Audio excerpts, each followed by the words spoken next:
The package and the robot's hand. That's how the hero's personal hell began, with no warning of trouble ahead.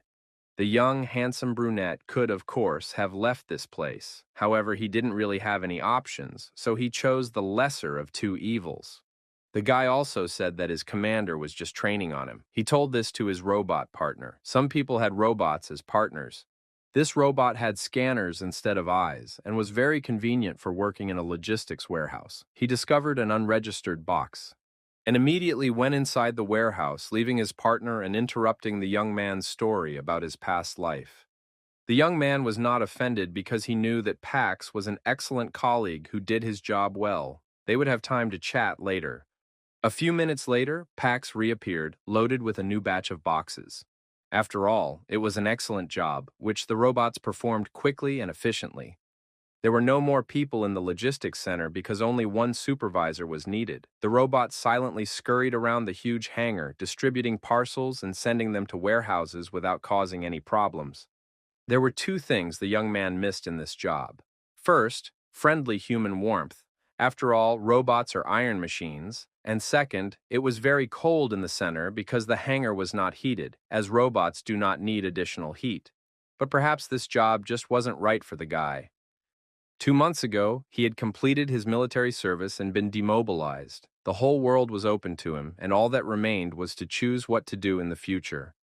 The young man hoped to spend time with his relatives, whom he missed very much. However, in a telephone conversation, they informed him that they had moved to another city and left him their apartment, paying the rent for 6 months in advance. Of course, it was a strange time because the guy started living alone. He didn't have a job, although he had enough money for the time being because he had saved up while serving in the army. When the young man started looking for a job, it turned out that it wasn't easy, and finding a good position was difficult. One of his first part-time jobs was in a cafe, but the world turned out to be not as rosy as in books. Even a waiter needed work experience, so he wasn't hired without even being given a chance. Endless months of job hunting followed, and the young man began to go crazy and wonder if there was any point in life if he couldn't even get a job as a waiter.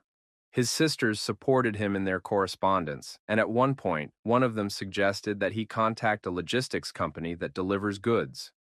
Although artificial intelligence is used there, they still hire people. The guy went to the center without much hope of finding a job there, but, as they say, he had no choice and had to grab any opportunity he could.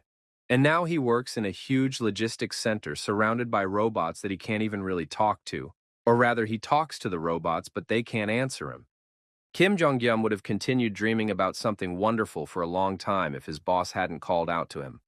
It was the perpetually dissatisfied manager, Shin. He reported that the warehouse had run out of tuna cans, but Pax had sent a notification that there were still a few left. The manager sent Yongyom to the warehouse to check if there was anything left on the top shelves. The young man disliked this manager, who treated him worse than robots, showing absolutely no human warmth in his communication, only giving orders. The young man entered the inner warehouses and began searching for boxes of tuna cans. This turned out to be no easy task because the warehouse was huge. But soon, climbing a ladder, the young man found a box that should have been in a completely different place. That's why it was lost. Chong-gyum was already descending the ladder with the box of tuna in his hands when the warehouse door slammed shut. He went down the stairs, approached the door, and tried to open it by pulling on the handle. However, the door would not budge. The young man tried to use the phone to call the manager and ask him to open the door from the outside. But it turned out that the subscriber was temporarily unavailable. This did not make the young man very happy, but he still hoped that it was just someone's joke and that he would be released soon. He thought about calling the emergency services, but he was afraid of looking like a coward because nothing serious had happened, and he wasn't stuck in a freezer, and if he called the rescue team here, he would put the manager, Shin, in an awkward position. The guy messaged one of his sisters and told her that he was locked in a warehouse. They laughed about it a little, deciding that Yang was managing to relax at work. The girl told her brother that she had heard a building collapse near her house. After that, the connection was lost, and the guy became seriously concerned. Now he was worried not only because he was stuck in the warehouse, but also because he couldn't understand what had happened to his sister.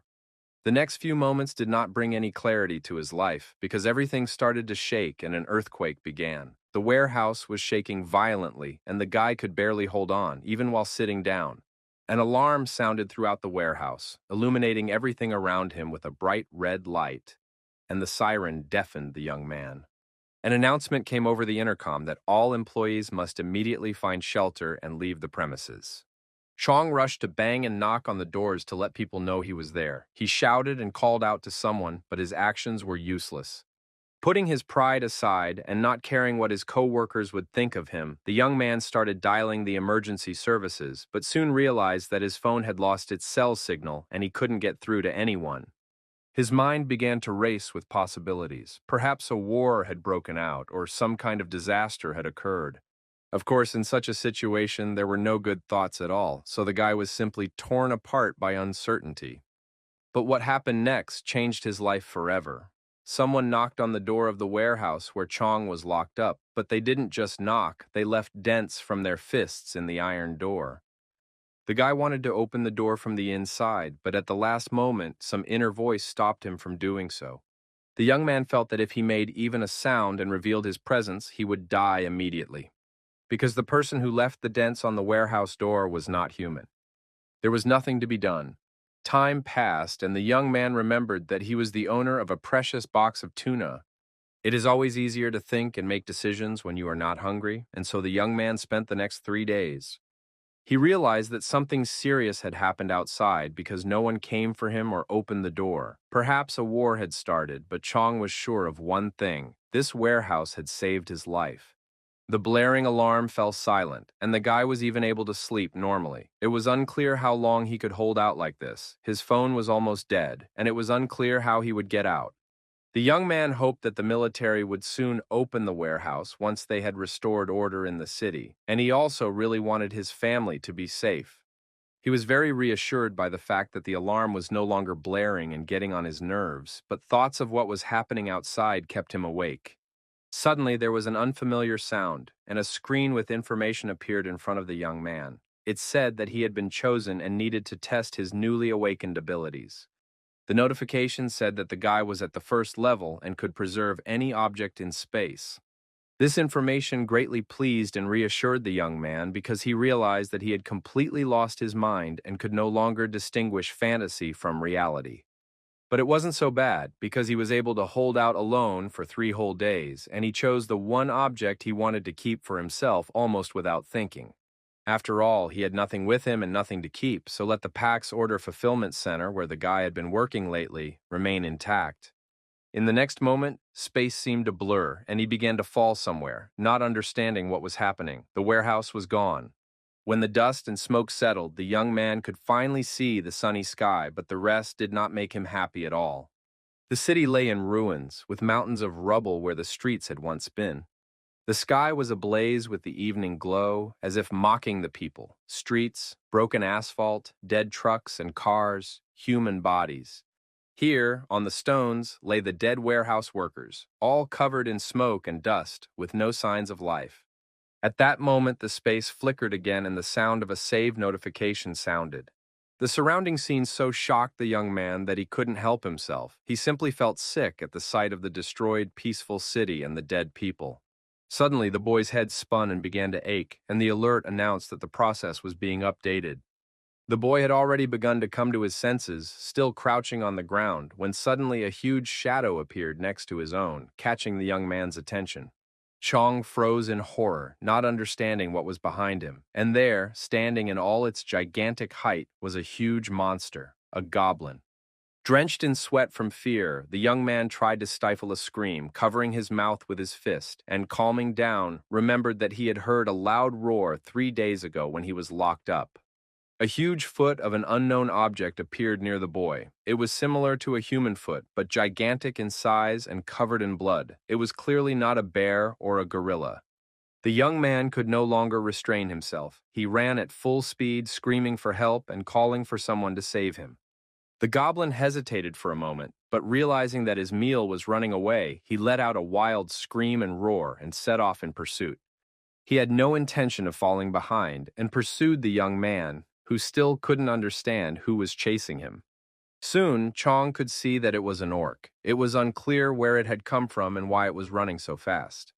The young man didn't have time to come up with a plan, so he just ran through the streets of the city, continuing to scream and ask for help, but he already understood that if this continued, it would be the end of him.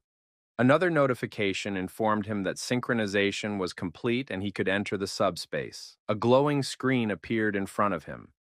The guy ran up to it, and just as the goblin was about to grab him by the shoulder, the young man thought it was too late. However, his head was already in the glowing circle, and closing his eyes, he squeezed them shut and prepared to die. Chongyom stood there, covering his head with his hand and trying to push away the orc, who was no longer there. The boy opened his eyes and found that he was safe, and the huge, terrifying monster was standing on the other side of the passage, as if behind glass, unable to reach the young man. Still reeling from the shock, Zhang saw a drone in front of him and asked if the goblin really couldn't enter.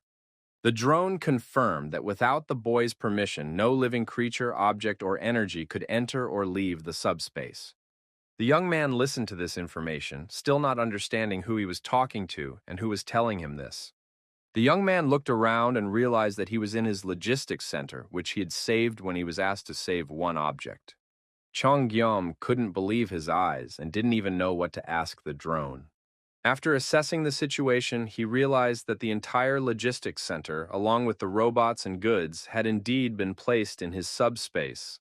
Soon, a notification informed him that he had entered his subspace for the first time and received a reward: one magic stone. This magic stone was a piece of rock in the shape of a rhombus that glowed and radiated energy. What to do with this stone was not yet clear. Meanwhile, the goblin continued to pound on the entrance to the subspace. He still had no intention of giving up on eating the young man, as evidenced by his bloodthirsty, hate-filled gaze and his jaw with huge fangs, full of saliva and emitting terrifying growls. The boy asked again if the goblin could enter the subspace, but received confirmation that this would not happen. He was then given information about the logistics center and all the products it contained. He was also told about the characteristics of the items that could be delivered. The young man also learned that there were 2 minutes left before the shutdown and that he could use the magic stone to supply himself with energy and support the objects in the subspace. At that moment, Chan had only one stone, enough to sustain the entire object for a day. The drone reported that the logistics center located in the young man's subspace was powered by magic stones. Although it sounded unreal, it was true, and Pax became smarter than he had been before the apocalypse. However, before he could answer the rest of the questions, Pax's drones took to the air and flew away. Soon, the electricity began to disappear, and the facility's power supply was cut off. The drone reported that in the event of a power outage, Pax's products could be damaged. The delivery system allowed fresh produce and meat to be stored and delivered chilled and frozen, as it had been before.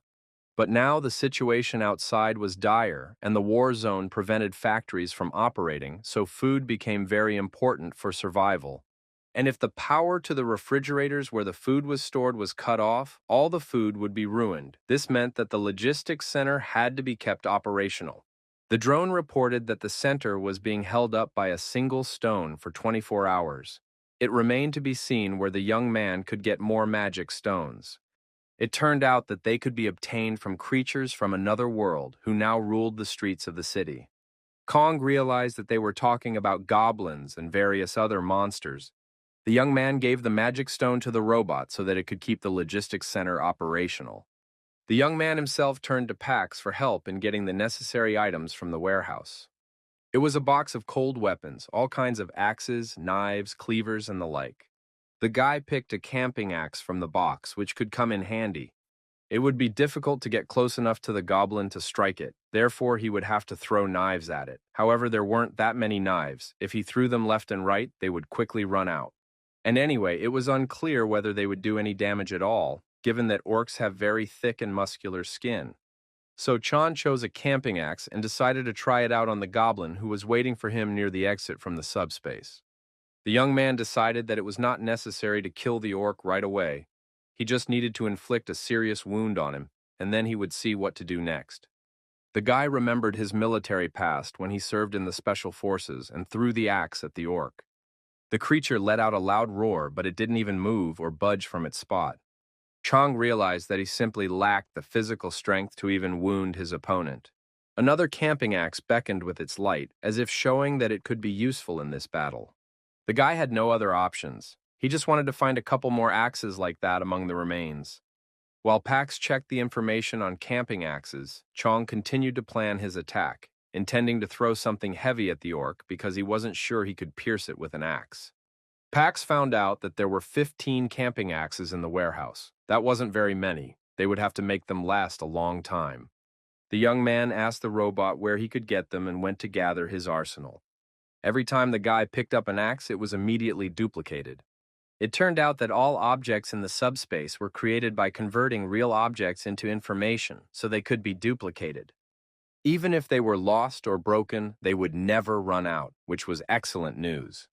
It turned out that this logistics center was an endless supply of absolutely everything. Moreover, the young man did not need to think about how to use resources more economically. He could use as many weapons as he needed without worrying that he would be left with nothing. However, it seemed that the young man would still have a hard time because the orc was very strong physically. Pax explained that this was not necessary because the young man could automatically send orcs outside the space. This could only be done once every 30 seconds, but over time, the guy would improve his ability and be able to reduce the delivery time. Chonggyam had to think about the necessary item and say the word delivery, and the item would be sent automatically. This was the young man's unique ability, which he could improve in his next missions. The effect was immediately tested on the goblin. Everything worked perfectly. In a second, the body of the huge creature lay lifeless in the middle of the street. The current delivery speed was 60 kilometers per hour.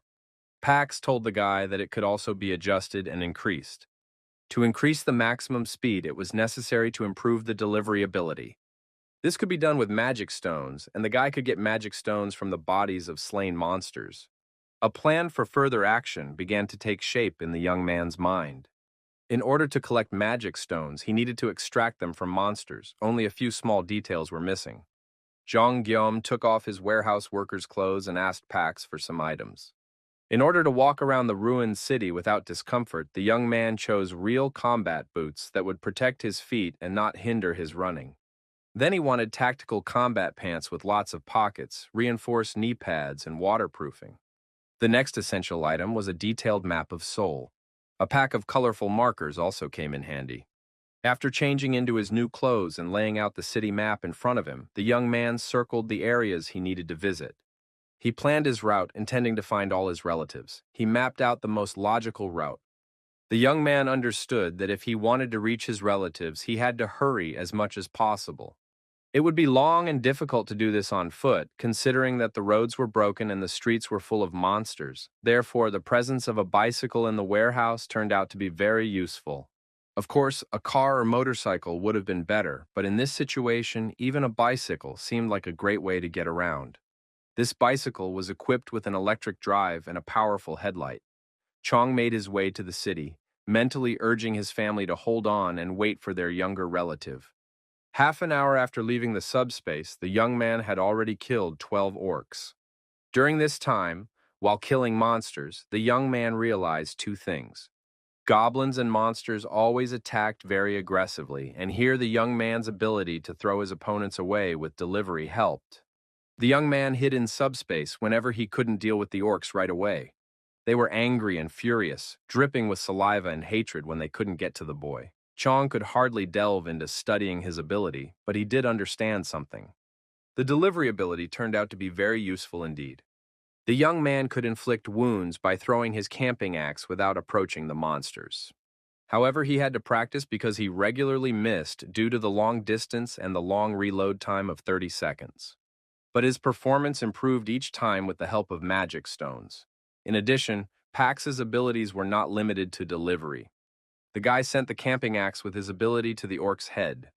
Then, using the return function, he automatically pulled the sent item back. This was also a very useful thing. Ordinary items, such as an axe, did not need to be returned.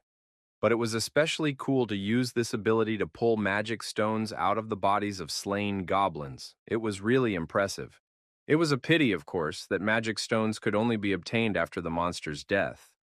The young man did not understand how the return function worked on magic stones because he did not send the monsters magic stones, but after killing them, he could obtain them. In any case, it was great that the guy had put Pax in his subspace. As long as it held, there was no risk of dying. Therefore, he needed to bring his whole family here as quickly as possible. But there was something else that Jean Guillaume had managed to figure out at this stage. Among the creatures that were beyond reason and did not belong to the human world, there were not only orcs and goblins. Flying creatures like dragons, which devoured goblins like flies, posed a huge danger. The young man understood that killing such a flying monster would not be easy because of its size and wings. But maybe it was just his imagination painting all these horrible pictures for him, because the nasty screams of monsters were coming from all sides, and it was really scary. Suddenly, a sound like a human scream reached Cheon Guillaume's ears, and he even made out the word, "help." Soon he saw a man running in his direction. This man was alive, but very frightened. He was being pursued by a huge flying dragon, which had almost caught up with the fugitive. The monster spread its tail and struck the man in the back. The stranger fell to the ground, and at that moment another man ran after him, trying to help his friend and get him off the road. While saving his friend, the man did not notice that the dragon was already approaching him. A huge mouth filled with long, sharp teeth opened above the man, ready to bite off his head like an apple. And now there was no chance of salvation. The man stood before the huge dragon and could not even move from the horror that paralyzed his limbs. Suddenly, the flying monster turned in front of the man's face and began to fly away. The man did not understand what was happening and why the monster was not attacking him. The stranger thought that the dragon's target was his companion named Choi. This was very strange because Choi was very thin. The man didn't know what to do or how to save his friend, who was already being eaten by the flying monster. The knife in his hand was shaking. But what could such a tiny knife do against a huge dragon? Suddenly, the man heard the sound of a bicycle bell and turned toward it. The light from the bicycle lamp shone in his eyes and made it impossible to see the cyclist. But in the next moment, something strange happened. Some kind of waves were directed at the dragon, and it was fatally wounded. The survivor, covered in blood, watched what was happening, realizing that today was his new birthday. The dragon flew to the side, fell to the ground, and died, its paws and tail raised. And the people were able to see their enemy with some kind of object sticking out of its head. When they plucked up the courage to approach, they saw that the dragon's throat had been cut with a camping axe. The man saw that someone had just killed the wyvern with an axe right before his eyes, but how it happened remained a mystery. At that moment, a cyclist rode up out of the darkness, glad that the monster had died from a single blow, and asked how the men were feeling. He covered the light of his flashlight with his hand so as not to shine it in their eyes, and the men saw the childish face of a young boy on a bicycle. He was very young, and his face expressed childish concern. The men opened their mouths in surprise, not understanding what they were seeing. A boy on a bicycle, capable of killing a wyvern with an axe blow, clearly not a soldier. How could this be?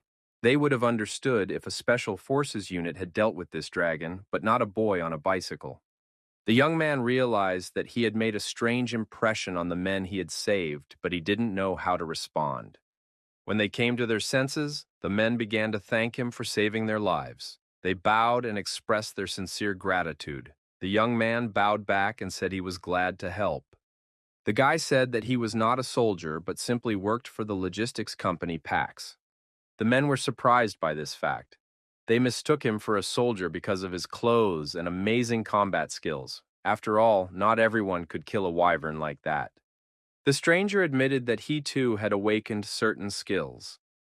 It was just the ability to drive, but now it was completely useless because he had never been behind the wheel of a car since the apocalypse. The third man had no abilities, so he was just lucky to meet the guys here.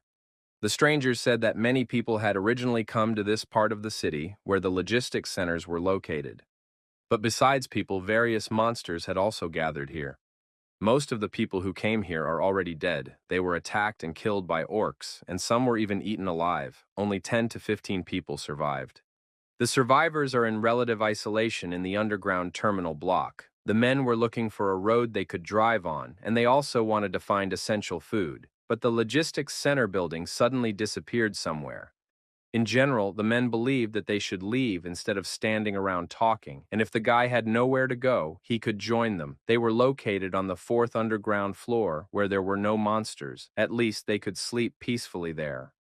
They also had some food and promised to feed their savior. However, Jeon-Guillaume doubted whether he should go with strangers. He didn't need food or shelter.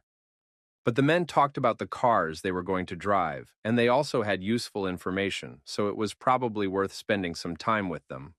The young man thanked them for their kindness and said he couldn't refuse such a wonderful offer.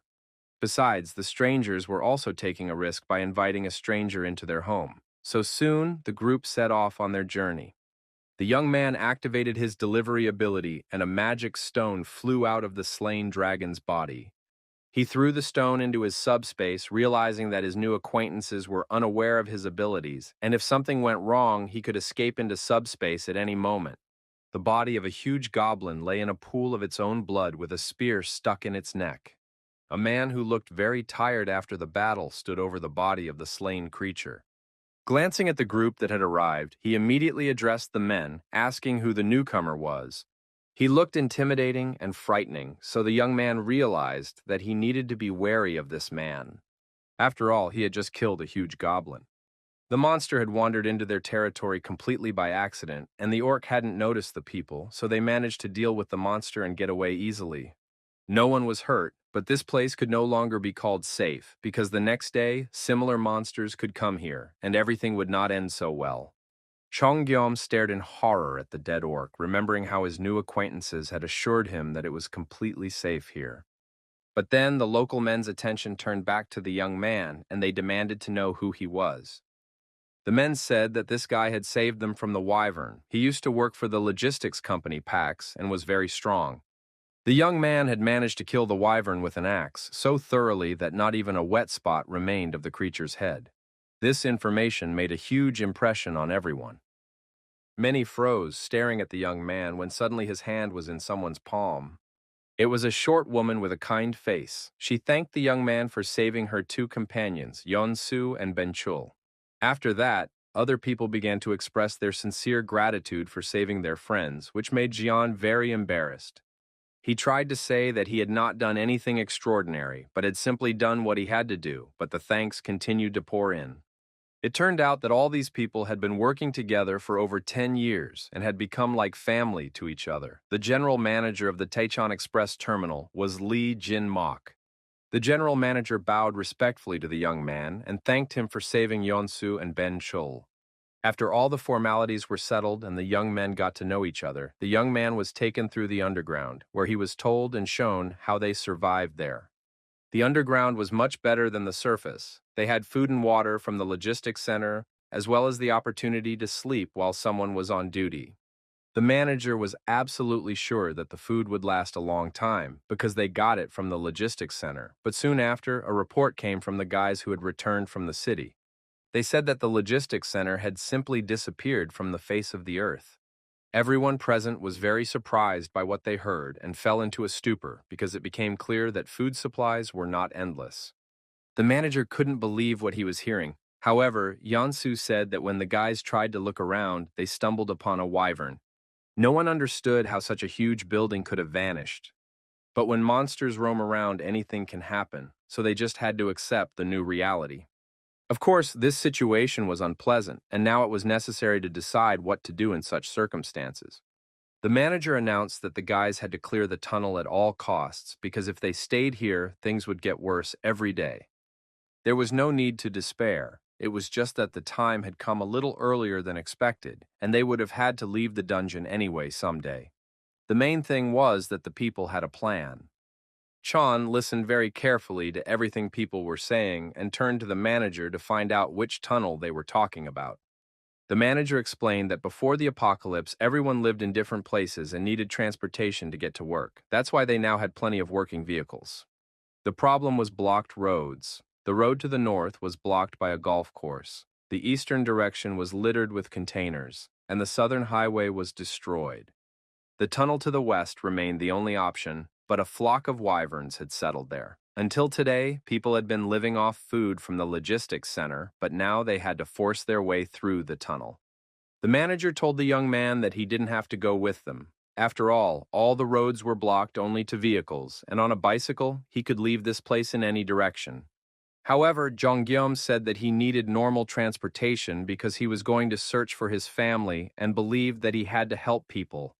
The young man confirmed that he would definitely go to help and do everything necessary to clear the tunnel for himself and the others. But the young man did not want to show people his ability because he did not fully trust them. Perhaps they are not as kind as they seem. Of course, these people were not lucky enough to be in a safe place like Chan, and all this time they were fighting for their lives while he was simply locked up in a warehouse.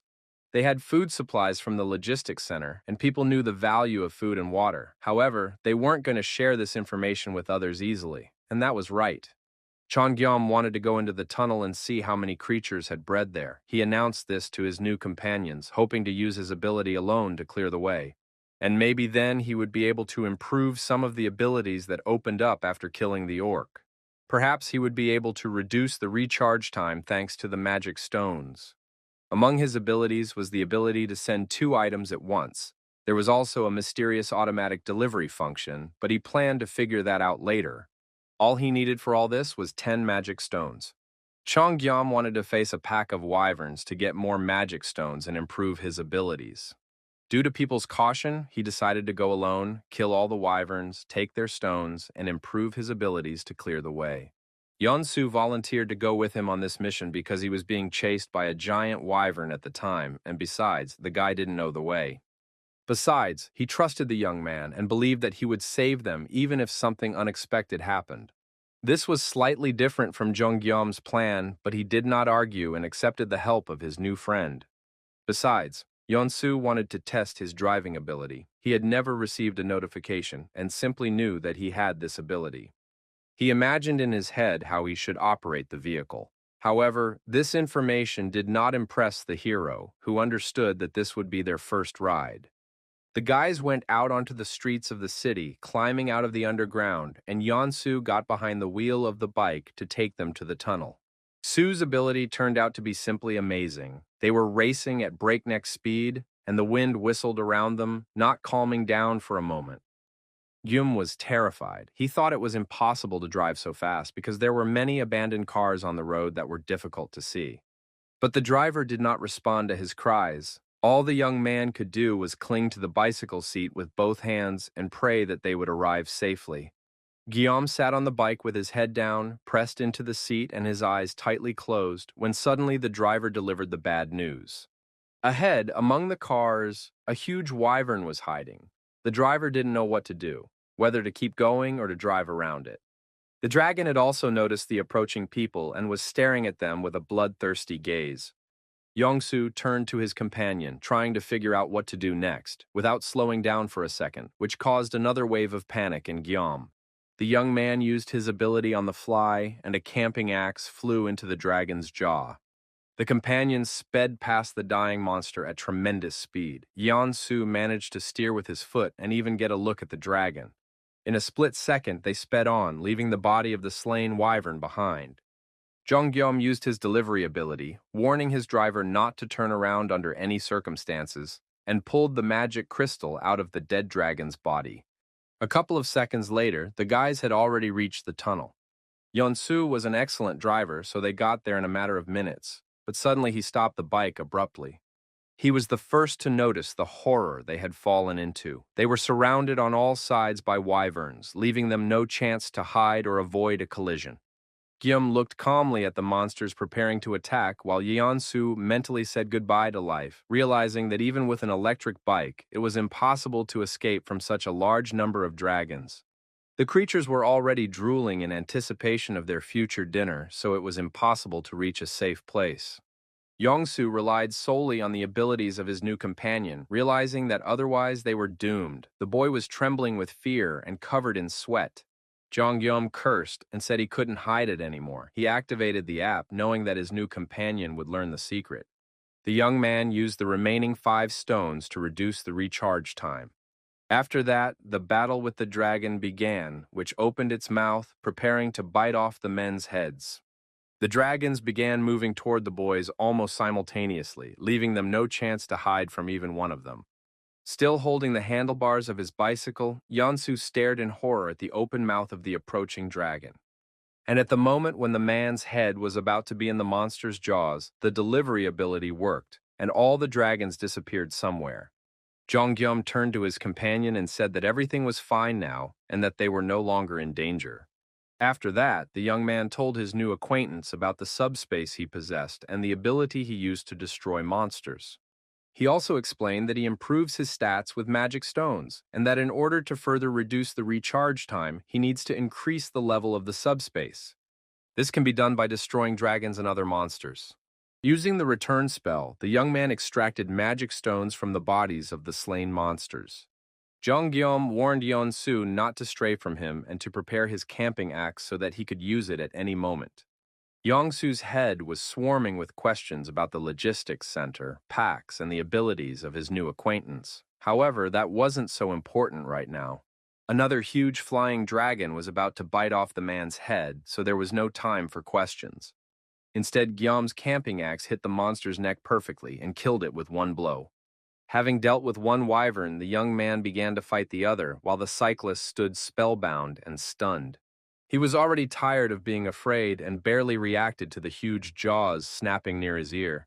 At one point, Yeonsu fell to the ground when the flying dragon hit him with its tail. However, these were minor incidents compared to what could have happened. Jonggyum, as always, was nearby with his camping axe, ready to destroy the flying creature at any moment, and he immediately threw the axe at the approaching dragon. But this time, the monster was too strong, and the boy didn't have time to deliver the fatal blow, so he fled to his subspace, terrifying Yeonsu. Now nothing prevented the dragon from devouring the cyclist, as his protector was nowhere to be found. However, Guillaume did not lose his composure and threw the axe using his ability to deliver it from subspace straight at the monster's head. Blood spurted in all directions, and the slain creature fell. Everything he saw made a huge impression on Yeonsu. He didn't know what to fear more, dragons or his new friend and his abilities. Yang still didn't quite understand what was going on. However, it was incredible how a guy who worked in a logistics center could achieve such heights of mastery with battle axes. But one thing was clear, these monsters were no problem for Jonggyum. The young man could handle any tunnel and clear it without much effort. And with the help of the machines in the current situation, it was possible to quickly and safely reach the desired location thanks to Yeonsu's skills as a driver. After all, the tunnel was only part of the route, and there would be monsters after it too. They weren't going anywhere, but for Yeonsu, it wasn't so scary. All he needed was a car. Yeonsu envied his new acquaintance because with such an ability, he himself could quickly reach his relatives. At the same time, Jonggyum needed a car and most likely had a long journey ahead of him. These thoughts filled Yeonsu's head as he watched his friend fight the dragons. Soon, one of the dragons simply flew away, considering the guy dangerous, which meant that the reptiles were smarter than they seemed. Jonggyum wanted to improve the accuracy of delivery, but he lacked the magic stones that appeared in the bodies of slain monsters. Yeonsu saw a magic stone for the first time and did not understand what it was or what it was for. Jonggyum explained that these stones were necessary to improve abilities. With their help, one could strengthen oneself and reinforce the protective properties of one's subspace. Yeonsu had never used magic stones to enhance his abilities because he simply did not know they existed. He admired the young man's skill with axes, throwing them with such power as if he were shooting a gun. That's how the guy managed to kill all the monsters. Guillaume admitted that he didn't know if he had completely cleared the tunnel because he just wanted to explore it. He said he preferred not to show people his abilities. Yan apologized to the young man for ruining his plans. However, the boy asked him not to, because without Yeonsu not knowing the way, he would not have been able to get there himself. Guillaume suggested returning to the dungeon because the dragons had retreated for now, but could return and attack at any moment. After that, Yeonsu asked another personal question. How far was Guillaume going to travel if he needed a car so badly? The young man replied that he was going to where his family was in Gangnam, and his final destination was Yeongdongpo. Yeongsu admitted that he needed to go to Indeokwan. It was on the way, and perhaps they should travel together. This option was ideal for both of them. Yeonsu wasn't sure he would make it home even after passing through the tunnel. His ability was related to driving. He was an excellent driver, but alas, he was not a fighter. The young man, on the other hand, knew how to fight monsters, and if they were going the same way, why not join forces? Gangnam was far away, but Yeonsu would get the young man there quickly. He understood, of course, that he was just a driver, but he promised not to be a burden to Guillaume. Besides, he had a small supply of food that they could share. The idea didn't seem so unreasonable, since Yeonsu's driving skills were beyond doubt.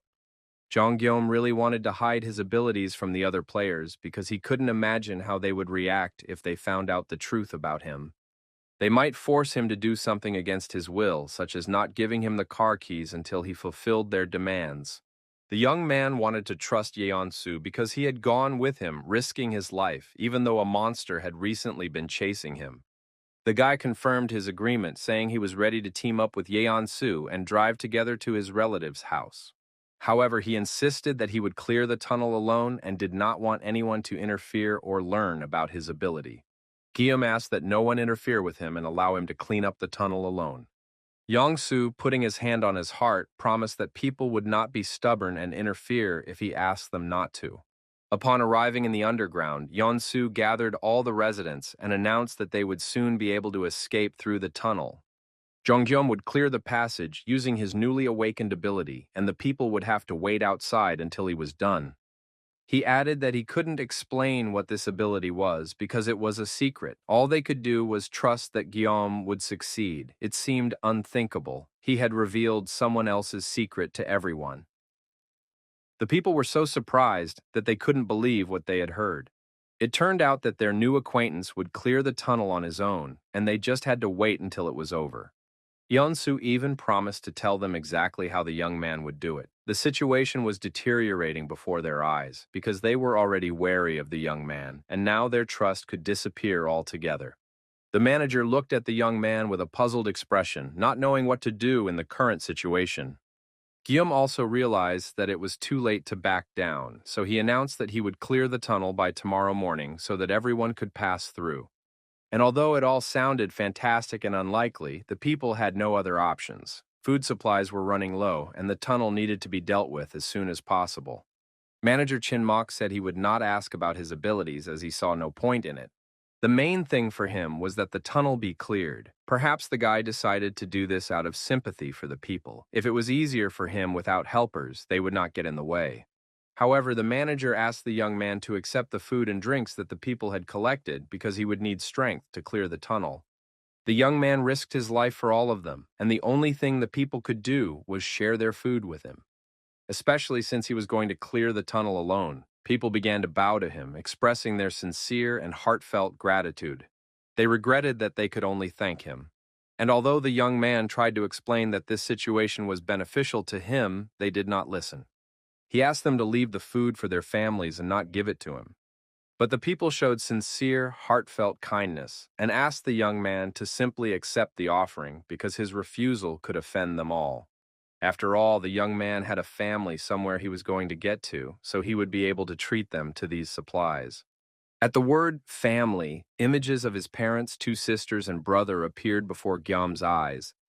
The people were happy that the tunnel would be cleared and they would finally be able to get out of the underground, and that meant it was time to open the hiding place. The stash turned out to be beer, and the people began to celebrate the happy event, hoping that everything they had planned would come true and their loved ones would be happy to see them. There was not much alcohol, but it was enough to drink to the safe arrival and reunion with their beloved families as well as to the safety of everyone and their young savior, Jonghyum. The next day, the weather was wonderful. The sun shone softly, breaking through the fluffy clouds, and the blue sky seemed peaceful and serene. In front of the tunnel entrance, Gyam sat on his bicycle with a camping axe in his hands. The faces of those seeing him off were filled with concern about the upcoming event. However, the young man asked them not to worry and confidently said that he would accomplish the task at hand. Leaving the people at the entrance, the young man rode his bike to the tunnel to improve his skills and clear the passage for everyone. His face was focused and showed no fear or confusion. The young man rode with the firm intention of doing his job well. Entering the tunnel, the young man stopped his bike and assessed the scale of the disaster. The entire ceiling was littered with wyverns waiting for prey. The boy's thoughts turned to his childhood, and he remembered himself as a boy who was often beaten. One eye had swollen shut from a blow. His rival and main tormentor was his older sister, who constantly picked on her brother, although she denied these accusations. They constantly complained to their father, who had to judge between them, but the quarrels between them occurred regularly and always ended in fights. Despite the fact that they often hit each other, bruised each other, and pulled each other's hair, the brother and sister remained very close and dear to each other. And maybe now they even hate each other, but one day they will realize how important family is. Dad would have continued lecturing the children for a long time if Mom hadn't intervened, wanting him to help her with the housework instead of endless conversations. The night before, when people got drunk and relaxed, they all, in one way or another, began to remember their families, and even the manager was in tears thinking about his children. Soon, everyone fell into a drunken sleep, and loud snoring echoed through the dungeon. It was simply impossible to sleep in such conditions. In addition, some were already thirsty and wanted water. In the middle of the night, Yeonsu had to replace his colleagues on duty when he noticed that Gyeom was nowhere to be found. The guard said he had gone outside to get some air. Yeongsu went in search of his new acquaintance and soon found him near some huge trucks. He was worried that the young man wasn't resting because a difficult day and a battle in the tunnel lay ahead. Perhaps he just didn't feel comfortable sleeping underground. But the guy said he just couldn't sleep and had been busy gathering small gifts for all the inhabitants of the underground. Their kindness sincerely touched the young man. He didn't load the trucks completely to make them easier to drive, but in principle, the supplies should have been enough.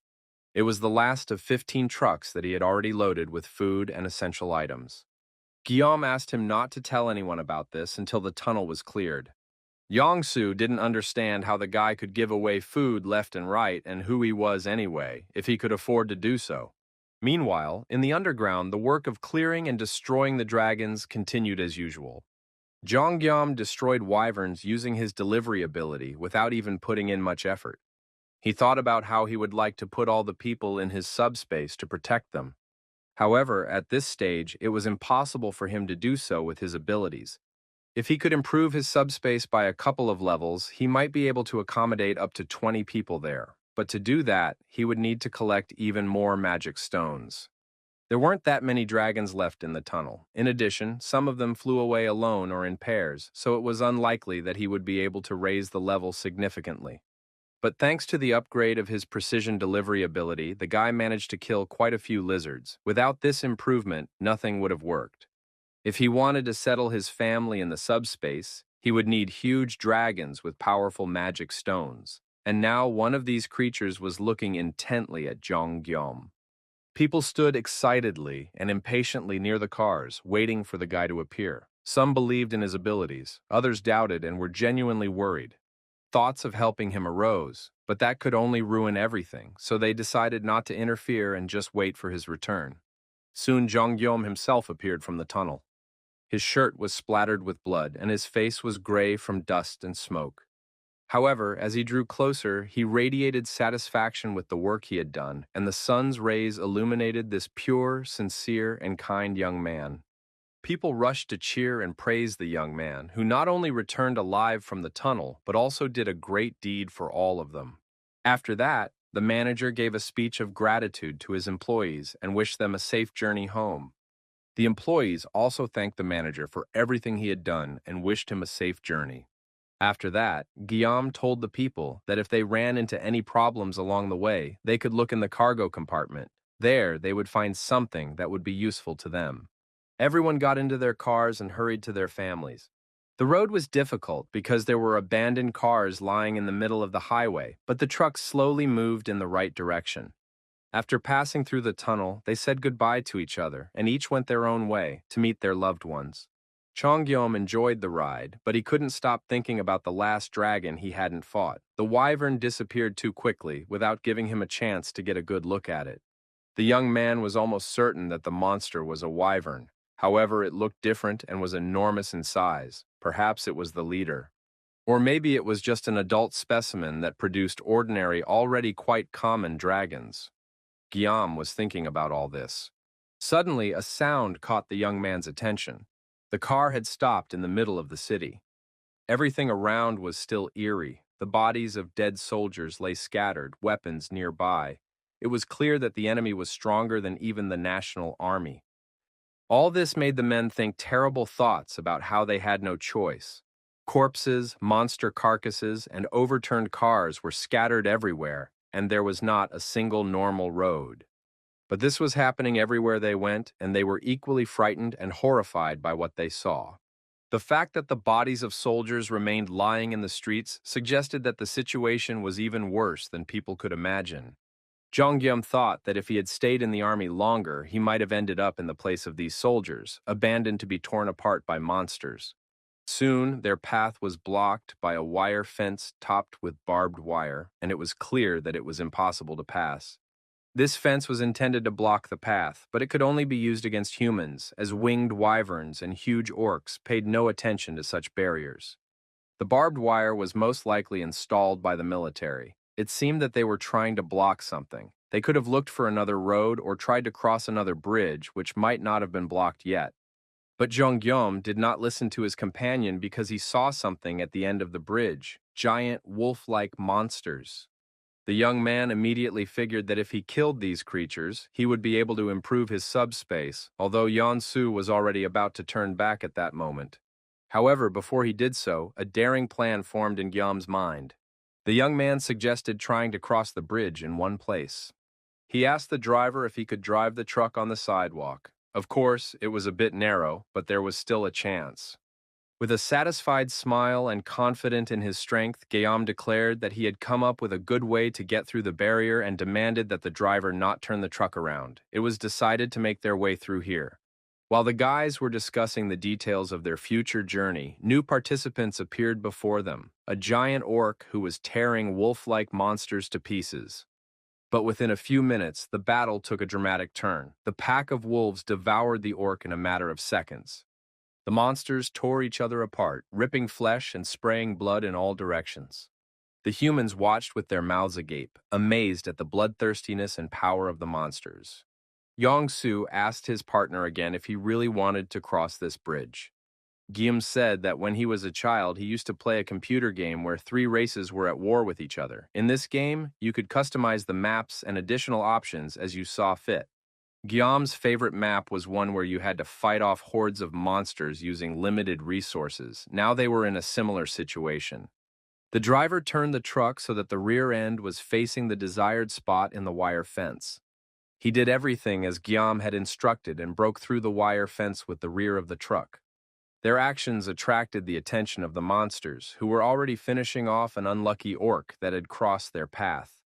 The young man had wanted to try out the new option for a long time, but he didn't think the opportunity would come so quickly. He ordered Tox to use all the remaining magic stones to improve the truck's performance. Soon, his delivery speed increased and automatic delivery was activated, allowing him to destroy several monsters at once. The young man was ready to face the pack of wolf-like creatures that were already rushing towards him, intent on tearing him apart. Guillaume began fighting the pack of monsters with huge refrigerators which he threw, knocking the monsters down in mid-air. Almost immediately, he received 12 magic stones and thought that it was not in vain that he had improved the range and accuracy of delivery after clearing the tunnel. He could have thrown an axe, but the delivery direction was only slightly adjusted. These wolf-like monsters were very fast, and even if he threw an axe at them, they could dodge it at high speed. Moreover, they did not stop attacking even when they saw the death of their fellow creatures. Given the situation and the speed of delivery, it was best to throw refrigerators at the monsters. They couldn't dodge them in time. In addition, the refrigerator was not only large and knocked down several monsters at once, but also weighed a decent amount, thanks to which it crushed the creatures. This was made possible by improved automatic delivery. The process of destroying monsters became very convenient, and it was almost impossible to keep track of it. The huge creatures did not have time to reach the young man, meeting their death in mid-air. The flying refrigerator spared no one. Yong-su sat locked in the truck's cab and watched the battle unfold in the rearview mirror. Monsters and refrigerators flew through the air. The sight was enough to drive anyone mad. No one had ever seen flying refrigerators before. At the same time, Yeon-su understood that there couldn't be that many refrigerators in the truck. Where did they come from? And what was going on in general? Perhaps they were somehow reappearing. Of course, Guillaume took the axes from the slain monsters, but what about the refrigerators? It was unclear. Yeon-su's head was bursting with thoughts, while Guillaume suggested a snack. It dawned on the driver that the young man's supplies were endless. This knowledge struck him as much as everything else. He thought the guy was collecting axes because there weren't many of them, but it turned out there was a whole wagon load. Guillaume said he was picking up the axes so they wouldn't lie on the road and hurt someone. Perhaps Yeon-su just didn't understand everything correctly. However, the young man did not deny that his supplies were endless, and the guys agreed to have a snack while the refrigerators continued to destroy monsters. Yeon-su continued to argue that he still didn't know what abilities the guy had, but it didn't matter anymore. They were enough to get the job done. Yeon-su said he was very grateful to Guillaume for clearing the tunnel and helping them get to the city. If they crossed the bridge, they would reach his home in about an hour. Yeon-su hoped that nothing had happened to his family and believed that they were all right. To distract himself from his sad thoughts, Guillaume said that Yeon-su couldn't appear in front of his family looking like that. It would take some time to destroy the wolf-like monsters so the boys could find some clothes for Yeon-su. At first, the driver was embarrassed, surprised that the young man was even helping him with clothes. However, he didn't have to beg him for long, and soon he voiced his preferences. Now there was a very cool guy behind the wheel, wearing aviator sunglasses and a stylish jacket that resembled the uniform from the movie Top Gun. Having received his new outfit, the driver felt like a real pilot and said that since almost all the problems had been solved, it was time to get going. Guillaume watched what was happening with apprehension and understood where this was leading. However, it was too late. The truck took off immediately at breakneck speed. It raced across the bridge, crushing the surviving monsters and not slowing down for a moment. The truck raced so fast that it left no chance for anyone. The frightened creatures were left far behind. Less than half an hour later, the truck reached its destination before Jean Guillaume lost consciousness from motion sickness. What his companions saw was very sad. Houses were destroyed, streets were littered with debris, windows were broken, and there were no signs of living souls. The buildings were in terrible condition, but there were no corpses in sight. The absence of dead bodies on the street gave him hope that Yeon-su's family was all right. However, when all that remained was to open the door, the man was terrified. The truth he might find behind that door paralyzed him. Perhaps it would have been better to remain in ignorance than to confirm that his family had perished. Jeong Gyum guessed how his friend felt and offered his help. He understood how eager he was to see his family. And now the man was paralyzed with fear. He was afraid to find dead bodies inside. Gyum volunteered to help his friend. He put his hand on the driver's shoulder, which was covered in sweat from tension and fear. Jeong Gyum asked permission to ring the doorbell instead of Yeon-su. No one wants to confirm the death of their family, even if the probability is low. In Yeon-su's place, no one would want to open that door. Gyum asked his friend to get ready and was about to knock on the door when something happened. The door swung open silently, and the men looked at what was hidden behind it. A beautiful young woman and a little 5-year-old girl were standing on the threshold of the apartment. They were frightened, but immediately recognized Yeon-su. The woman couldn't believe her eyes. She couldn't believe that the man she loved, whom she had mourned for the past few days, was standing in front of her alive and well. In a burst of joy and happiness, Yeon-su rushed to his beloved women. He hugged his wife, and his daughter clung to his pants and pressed herself tightly against her father. What followed was a touching scene. Tears, sobs, joy, and happiness. The woman said that she heard voices behind the door and saw a man who looked like her husband through the peephole. When the initial emotions subsided, everyone remembered Guillaume, who was standing quietly nearby, trying not to disturb the happy family. Yeon-su introduced the young man as his savior, thanks to whom he was able to get here safely, but Guillaume was already very far away in his thoughts. The guy had lost a lot of strength fighting monsters. He hadn't slept the night before the tunnel cleanup, so his eyes closed and he simply fell asleep. Guillaume dreamed of his father, who was sitting very seriously. They were at his grandfather's funeral, and his father told him that parting does not always bring only sadness. The more time people spend together, the stronger their feelings of affection, gratitude, and regret become. Therefore, the moment of parting does not necessarily have to be sad. His father felt more gratitude to his parent for allowing him to experience true love. After all, when you give without asking for anything in return, it's hard to understand, but someday, Guillaume will grow up and realize that love is not easy to receive and not easy to give. Then he dreamed of another fight with his older sister, who was practicing her moves on her little brother. She justified herself by saying that she didn't hit him, she put a pillow there to soften the blow, but the boy still ran to his father to complain. However, Dad didn't take either side because he knew that one day the children would stop fighting and understand how important and valuable family is, and that the love in their hearts is the most important thing. Years passed, the children grew up, and it became more and more difficult to gather everyone around the table. After some time, the children grew further apart as they grew up. The older brother advised Kim Sol to join a boxing club. Finally, it was time for Guillaume to go to middle school. He was very happy and proud of himself. However, the boys did not want to be friends with him because their suits were more expensive, and so were their phones. Guillaume got his older brother's jacket, which was full of holes and worn out. That's why no one wanted to be friends with him. Instead, his classmates enjoyed practicing their punches on him. Besides Guillaume, there was another bespectacled boy who was regularly beaten up by the other boys and couldn't defend himself, so they were both considered weaklings. During one such fight, when a classmate was about to deliver a powerful blow, someone grabbed his arm and stopped his fist in midair.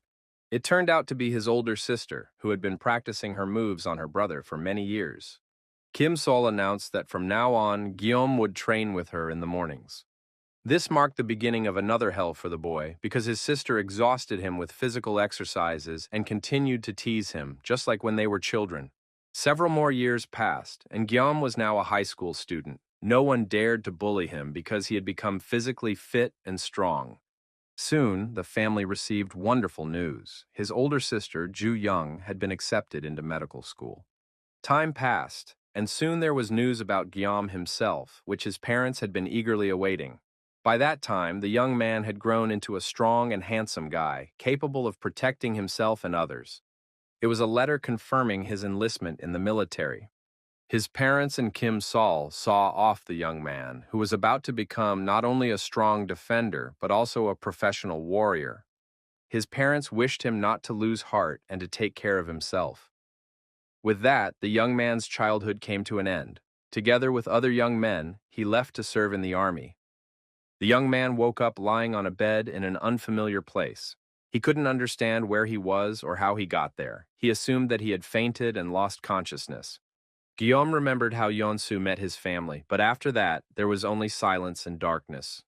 An unfamiliar voice called out to him, greeting him just as he was about to use his camping hatchet. He saw a woman and a girl sitting at the kitchen table eating their dinner with gusto. Nearby, exhausted from the long journey, driver Yeonsu was sleeping on a mattress. The woman explained that Guillaume had lost consciousness and then immediately fallen asleep, so they had put him to bed and tried not to wake him. Guillaume looked in horror at the axe he was still holding in his hands and realized that he could have accidentally used it against these defenseless people. He immediately put the weapon away in his subspace and asked how much time had passed and how long he had been asleep. The woman said that only 3 hours had passed, but she wanted to thank him for what he had done for her family. Her husband told her that they had only been able to get there thanks to Guillaume's strength, and now, finally, their family was reunited. At that moment, Yeonsu woke up and said that the young man had saved his life many times and that his help with driving was nothing compared to what Guillaume had done. The woman assumed that the young man was hungry and suggested that the men eat first before continuing their conversation. Yeonsu did not want to eat without his friend and waited for him to wake up so they could share their food. The woman prepared stewed fish, just like Guillaume's mother used to make. The young man was sincerely touched by this situation and the hospitality shown to him by this family. He said that it was his favorite and most luxurious dish. The woman and the girl had already eaten and left the men so that they could enjoy their meal and talk in peace. It was the most delicious food Guillaume had had since he left his parents' home and went to serve in the army. The delicious lunch was eaten. Nostalgic feelings overwhelmed the young man. He remembered his family and the food his mother used to cook for him. When lunch was over, Yeonsu got down to business and said he wanted to take Guillaume to his relatives.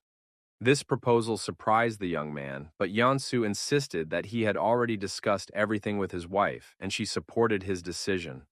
Guillaume tried to stop Yeonsu, saying that the nearest town, Gangnam, was not the final destination of his journey because he was going to travel further and would need a car. Yeonsu understood all this and set only one condition. First, he wanted to talk outside. Standing by the car, the guys continued their conversation. Yeonsu was going to drive the truck to the nearest town, Gangnam. Then he wanted to leave the truck with the young man and get an electric bike from him in return so he could return to his family himself. He planned to ride the bike back home very quickly. It all seemed convenient, of course, but suspicious Guillaume immediately had questions. Of course, Yeonsu was an excellent driver and could outrun any monster, but even with his driving skills, it was very dangerous. And since Yeonsu had already met his family and even brought them supplies, there was no point in taking the risk again. After all, the man had come all this way for his wife and daughter, and now he was ready to take the risk again. Guillaume asked directly why Yeonsu was trying to help him. Scratching behind his ear, the driver said that he just wanted to repay his savior because he felt he owed him his life. This answer seemed very strange to Guillaume, and he hesitated, wondering whether to accept Yeonsu's help. Of course, if it weren't for Guillaume's help, they would all have died in that tunnel. And now Yeonsu was simply trying to help as best he could. They were both in the same situation. Their normal lives had collapsed, and now each was struggling in their own way. And even if Guillaume had awakened good abilities, that didn't mean it was easy for him. The world had become cruel, but everything was held together by thoughts of family. And now Guillaume was also worried about his loved ones, and it was very difficult for him. Therefore, it would be better if comrades helped each other survive. Although it seems presumptuous from the outside, Yeonsu promised to run away if the situation became really dangerous. He wasn't stupid enough to risk his life and family. Guillaume remembered how he left early in the morning to clear the tunnel, leaving his friends outside. Near the tunnel, he saw a car with the key still in the ignition. This key gave him great hope that the young man would be able to take the car and get to his family. With this in mind, he drove into the tunnel, determined to return to find his family.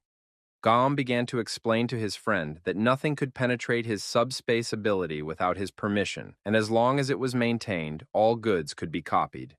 Guillaume was ready to accept Yeonsu's help, but he also had a condition.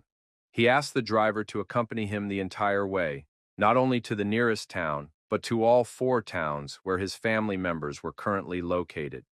In addition, the young man wanted to strengthen his subspace so that other people could stay there and he could settle Yeonsu there with his wife and daughter. Therefore, if Yeonsu was going to go with him, he would need to take his whole family with him. And thanks to the capture of the mutants, the young man would be able to increase the level of the subspace in time. And while Yeonsu would help search for the young man's family, Guillaume, in turn, would be able to protect the driver's family. Yeonsu enthusiastically accepted the proposed plan and immediately went to find his wife and daughter. Guillaume had enough stones to raise the level of the subspace, and now other people could be there. However, the price of his service became significantly higher, but the guy decided to take care of that later. Guillaume allowed strangers into his subspace, and Yeonsu's entire family appeared at the logistics center. They were all simply stunned by what they saw. Before them lay a huge logistics center, its shelves filled with goods of all shapes and sizes. Moreover, there were no monsters nearby, and the area seemed completely safe. Guillaume introduced the family to Pax, a robot that would help them if necessary. He could check the availability of necessary items and bring whatever was needed. In addition, this logistics center had a lot of fresh produce, so the woman had access to all the ingredients. She could take any food and items she wanted. The guy explained that the supply of food and items was endless. Everything was duplicated every time something was taken, so there was no need to be shy. They could use absolutely everything. Guillaume suggested that everyone rest because in half an hour they would have to set off and use their abilities.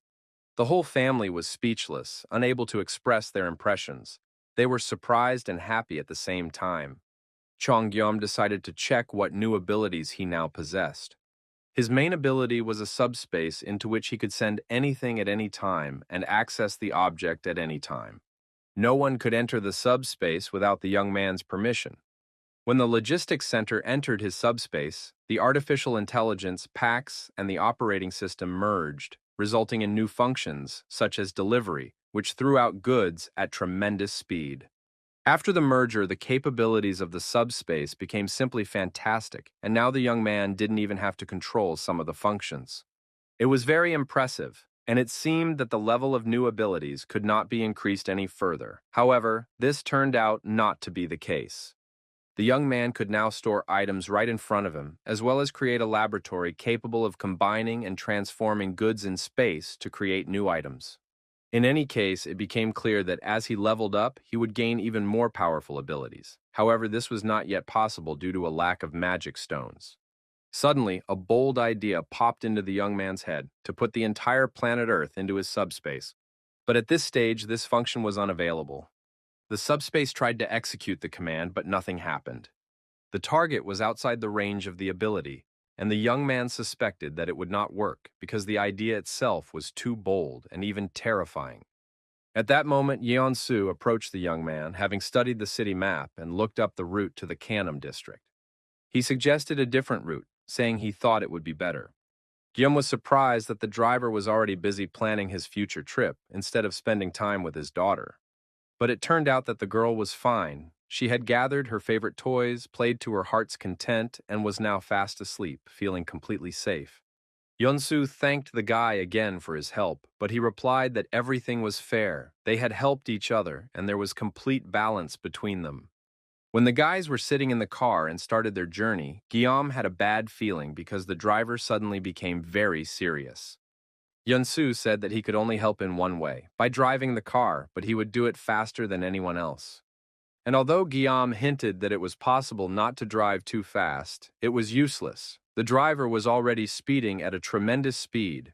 Soon they left the city and the landscape around them changed. The streets and roads became completely deserted. The driver said that he had deliberately chosen routes where there were fewer monsters because they usually gathered near people. For Guillaume, this was a completely unfamiliar place.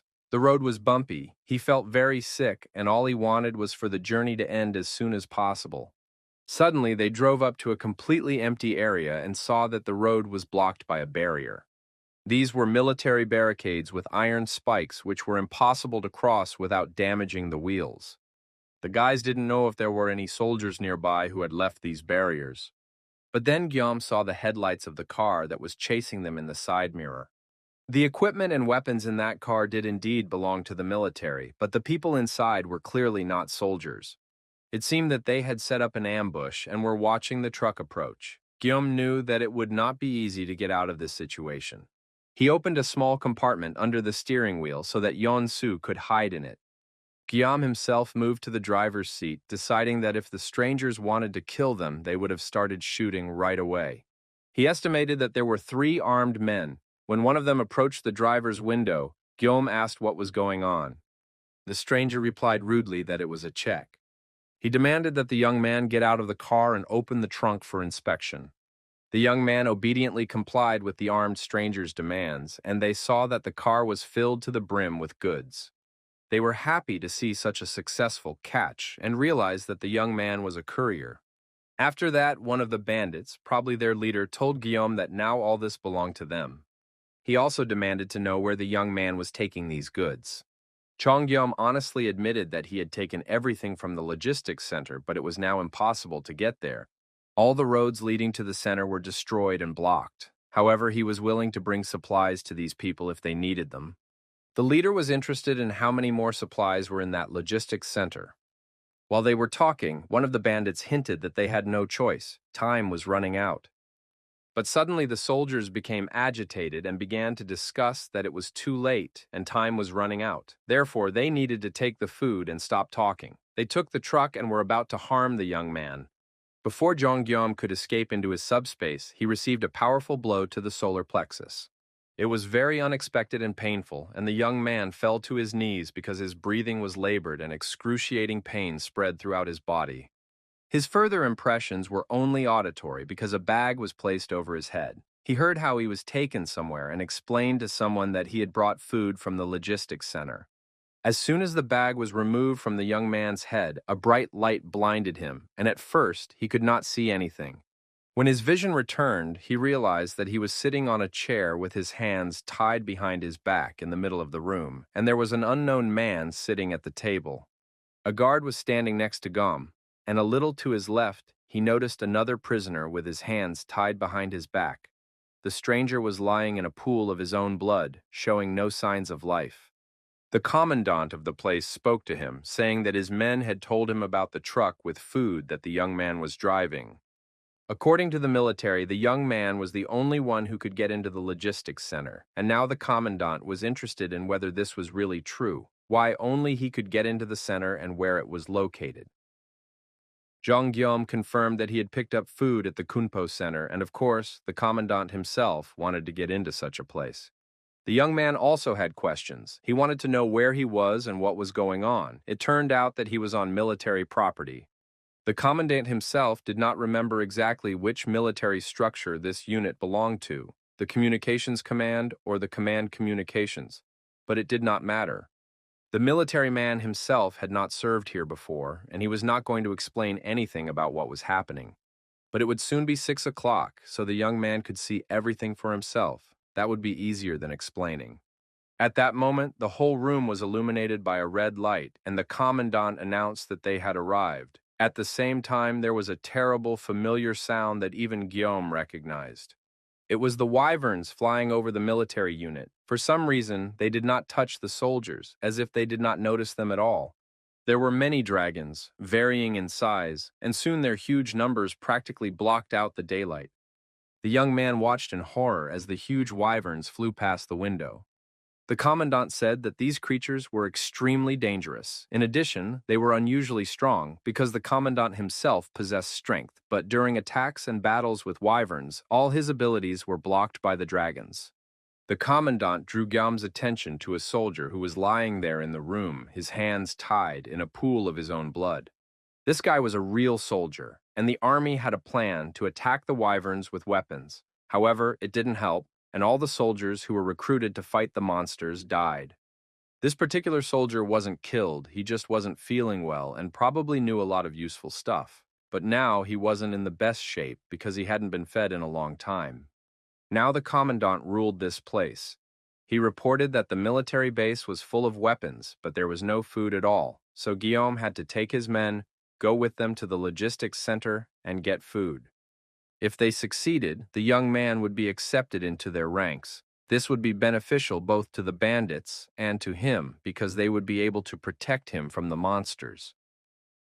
Zhang Guillaume began to say something strange about how this place seemed perfect, and therefore he wanted Pax to send the ministry's communications command to the subspace. It seemed like complete nonsense, and the soldiers nearby decided that the guy had simply gone mad. The next moment, the young man found himself with everyone around him in a completely different place. They were sitting on chairs under the open sky against the backdrop of high mountains and a ruined city. The sun shone brightly on everything around them, creating a peaceful landscape. The men looked around in confusion, not understanding what had happened and where the building they had been in had disappeared to. Zhang Guillaume was still sitting on a chair with his hands tied, and next to him was a guard with an automatic weapon. The commandant looked around in confusion, not understanding how this was possible and where the building had gone. At that moment, the young man sitting on the chair with his hands tied was seized by another attack, and he vomited right in front of him. This was a side effect of being packed into subspace. The rope had to be cut quickly before it was too late, but then there were sounds that needed no explanation. A huge flock of wyverns was approaching the people, and all eyes were fixed on these sources of death flying straight at them. The dragons were impressive with their gigantic size, enormous wingspan, and powerful, well-developed musculature. Their mouths were full of sharp, long teeth, and their ever-hungry mouths were ready to start their meal.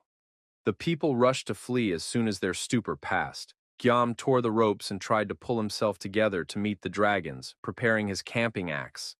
The commandant came to his senses and shouted at his men not to run away, but to start shooting at the small wyverns with their firearms. Then, according to his plan, they would take down the large ones together. If the weapons didn't help, he would use his strength. However, it turned out that all his subordinates were traitors and cowards. They simply ran away, leaving their boss alone with the huge dragons. The commandant realized that he had no choice but to fight when he found himself face to face with a giant wyvern. The dragon's attention was drawn to Guillaume, who, supporting the wounded soldier, was retreating into subspace. Chong allowed subspace to let the soldier in. The stranger was in very bad shape. He was exhausted and could barely move his legs. Guillaume managed to safely enter subspace while the others were distracted. But next time, he should think about the consequences. The side effect could rob him of his senses. The young man was preoccupied with what was happening outside.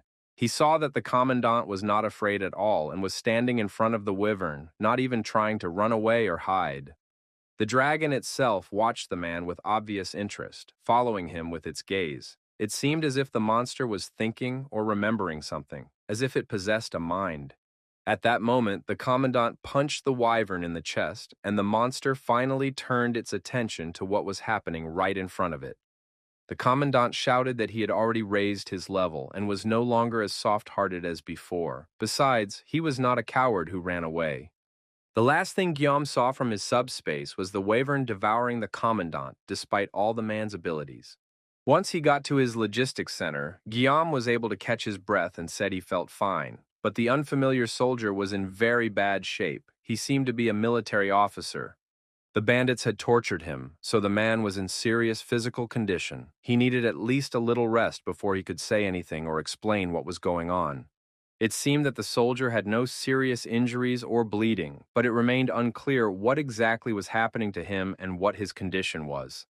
The man was fast asleep on the bed. His condition and weakness were caused by prolonged starvation. As soon as he wakes up, he will need to be fed. Zhongyum warned Yansu that another building would soon appear in the subspace. It was very strange and interesting, as well as unexpected. The guys had never seen anything like it before. From the outside, the building looked very large and resembled a military base. Guillaume said that he himself had no idea that it would be so huge because he couldn't estimate its size while standing with a bag over his head near the building. Yansu was already tired of being surprised, so once again he just stood there with his mouth open, staring at what was happening. Guillaume warned his friend that he wanted to check something, and Yansu had to look after the sick soldier who was sleeping on their bed at that moment. It was just incredibly strange that Guillaume had transferred an entire military base into his subspace and was now going there to check something. He said that there must be many useful things at the military base, so he hopes to find something necessary. Bases usually store weapons, ammunition, explosives, strategic materials such as gas masks, and a variety of military equipment. All of this is essential for survival in an apocalyptic world, but using these items will be more difficult than using the resources of the logistics center. Pax is in charge of everything at the logistics center, and he can deliver the necessary items, but at the base, among the warehouses and arsenals, he will have to find everything himself.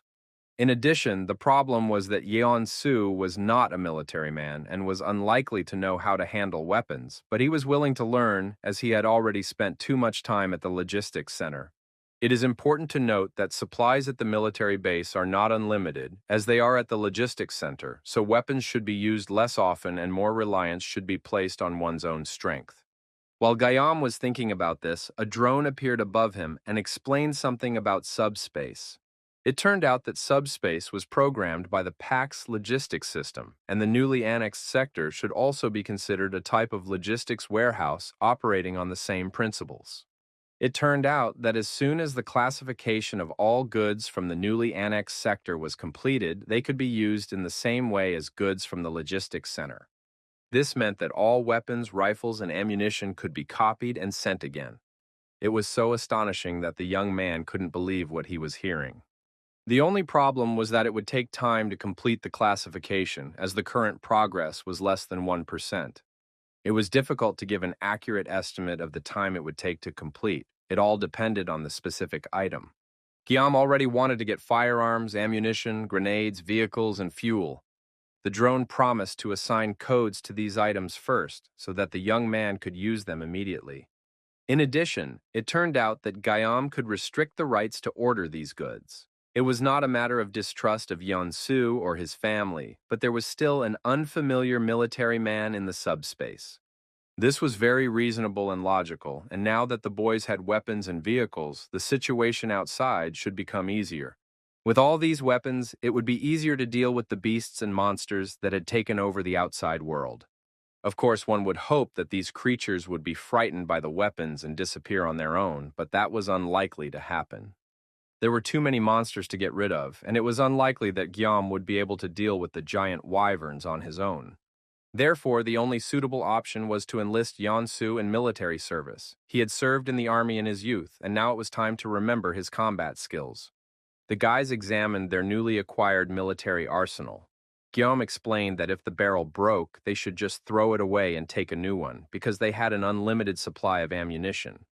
It would have been ideal if the automatic weapons came with ammunition, but unfortunately the military base did not have any, so the guys had to assemble their weapons by hand. Of course, they hadn't fired in a long time, but there were so many targets in their subspace that they could easily practice their skills on them.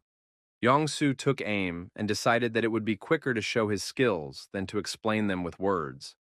A huge volley of fire burst out of the subspace and the wyverns began to fly apart. The guys didn't spare any ammunition and literally showered the monsters with fire. After a few minutes of such active firing, the barrels of the automatic weapons were red hot. Guillaume was generally pleased with what he saw, and Yonsu admitted that firing rapid volleys was quite difficult. Nevertheless, the guys did quite well. They killed the small wyverns, whose huge bodies lay in a pile in front of the entrance to the subspace. And although they did not see a single dragon showing signs of life, Guillaume was dissatisfied with what was happening. The young man did not understand where the large and impressive dragons that had been there initially had gone. This greatly alarmed him. As it turned out, his doubts were not in vain. The huge wyverns were indeed intelligent, and one of them lay in wait to attack the humans as soon as they emerged from the subspace. No matter how hard the guys tried to peer into the darkness, they couldn't see the enemy. Then Guillaume came up with a plan to make bait and release it outside. If no new dragon appeared after the bait was released, they would be able to move on, and if the wyvern showed itself, they would ambush it. Soon the bait was ready. The guys made a mannequin out of whatever they had on hand and placed it on 4 remote-controlled cars. Using the remote controls, they activated the movement, and the mannequin lying on the cars drove out of the subspace onto the street. In the next moment, the giant wyvern's huge claw pierced the mannequin through and through. The guys were convinced that the wyvern was indeed hiding in ambush, which meant that it possessed intelligence. There was no longer any point in hiding, and the monster, realizing that it had been tricked, stared hatefully at its rivals. Chongyam took aim with his rifle and gave the order to fire at the target. It jumped back from the entrance to the subspace, trying to avoid the fiery flames that rained down on it. The monster was very large, so ordinary bullets did little harm to it. They couldn't penetrate its powerful muscles. When the smoke cleared, the wyvern, alive and unharmed, lunged at the boys, opening its mouth and preparing to devour them. They were, of course, protected by their move into subspace, but the monster still made a terrifying impression. It remained standing and withstood a hail of bullets. The wyvern seemed to have incredibly thick skin. Guillaume remembered how the commandant had told him that all his attacks on the wyvern were blocked by something incomprehensible, and now the commandant's words finally made sense. He too began to suspect that it was not the skin that was the cause, but something external that blocked all attacks, preventing damage. There really was something protecting the wyvern from any damage. Zhang Guillaume decided not to hide in subspace and to go on the offensive. He left Yansu in cover and jumped out himself. The guys had an endless supply of weapons, and now it was worth remembering that. Jumping out into the street, Guillaume unleashed a barrage of ammunition on the huge wyvern. The whole area was ablaze and shook from the explosions. The guys threw lemons, grenades, and other explosives almost non-stop. The shells exploded near the wyvern, and soon the entire area was shrouded in smoke from the grenade explosions and gunfire. Both attackers' hands were numb, and their shoulders ached with fatigue when they finally stopped firing. The boys hoped that would be enough. The smoke and smoke began to gradually dissipate, and the dragon reappeared before them, intact and unharmed, staring with an unblinking, meaningful gaze. It understood everything, and the expression on its face was conscious. The wyvern tried to break through into subspace with its claws, despite the fact that the boys had unleashed an entire arsenal of explosives on it. But suddenly something distracted the giant monster. It turned its head toward the source of the sound. In the next moment, the flying monster flapped its wings and left the area, leaving the guys alone, but without answering any of their burning questions. The guys came out of subspace and assessed the extent of the destruction. Huge craters covered the entire area. It was clear that the monster had escaped. That meant it was time for them to leave too. They jumped into the car and hurriedly left the place. Two guards drew attention to themselves with a noise that sounded after the protective wall of cars was blown to pieces by some force. It became clear that something dangerous was approaching. After all, the wall of cars was very sturdy and could not have collapsed just like that. The fact was that a new projectile, created in Gyom's subspace, had been fired at it. When the smoke cleared, the guards saw the headlights of a rapidly approaching vehicle. It was military equipment, and it was unclear what to expect. In addition, the car was traveling at tremendous speed, so the guards did not even have time to think about what to do. It was clear that the driver was extremely aggressive. The guards looked at the people who had come to them, trying to figure out if they were dangerous or not, and since they only had sticks and batons at their disposal, there was little hope for the best. The passenger window of the car rolled down, and a young, handsome guy appeared in front of the men and asked if Nurse Kim Joo-young was there. In their distant childhood, when Gyom's middle sister was practicing her skills on him, they both made a terrible noise and disturbed their older sister. The girl was preparing for her medical school entrance exams at the time. Kim Sol thought that her sister was sick because she suddenly started studying hard instead of playing. The younger siblings decided that something was wrong with their older sister and that they needed to tell their mother about it. Joo-young was 8 years older than her brother, and when she suddenly changed, deciding to get her act together and start studying hard, the whole family was alarmed by this change. However, the girl explained that she had a dream, which is why she had changed her habits so radically. One of the fiction books she read during that period made a huge impression on her. The beauty decided that even if the end of the world came tomorrow, she would continue to care for the sick and suffering until the very end. Her younger relatives did not understand her actions and her desire to become a nurse. But soon her efforts were rewarded. Her aspiration turned out to be more than just a childhood dream. The girl's grades improved, and she was eventually admitted to medical college.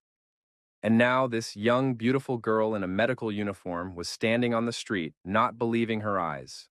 Tears of joy and happiness streamed from her eyes when she realized who she was looking at. Questions poured out one after another. Where was he from? How did he find her? Why hadn't he shown up before? Jong-gyum couldn't hold back either. He cried with happiness and relief, thanking heaven that this meeting had finally taken place. His older sister Joo-yeon was standing in front of him, alive and unharmed.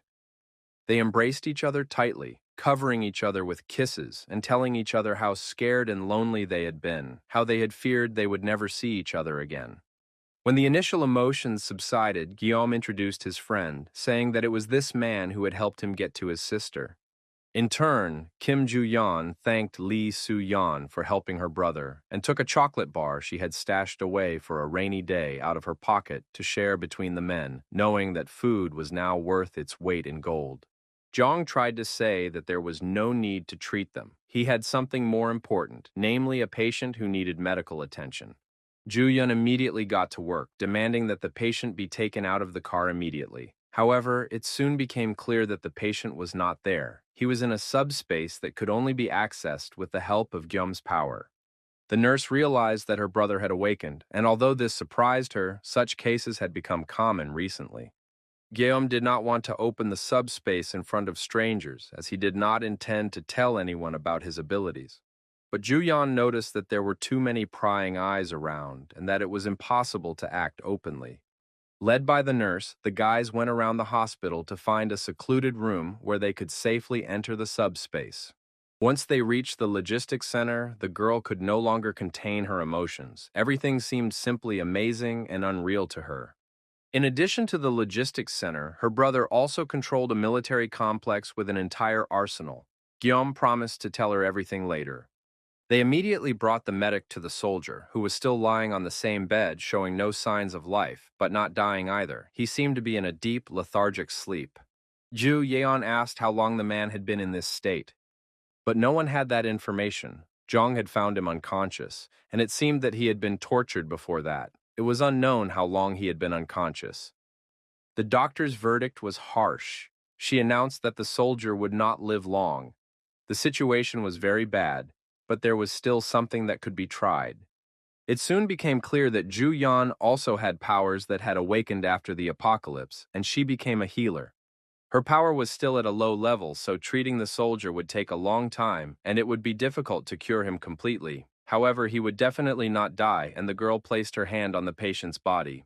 Soon, she said that it was necessary to stop the treatment because the man was severely malnourished. His malnutrition had become more dangerous than his wounds. Therefore, he needed time, and with proper nutrition, he would recover much faster.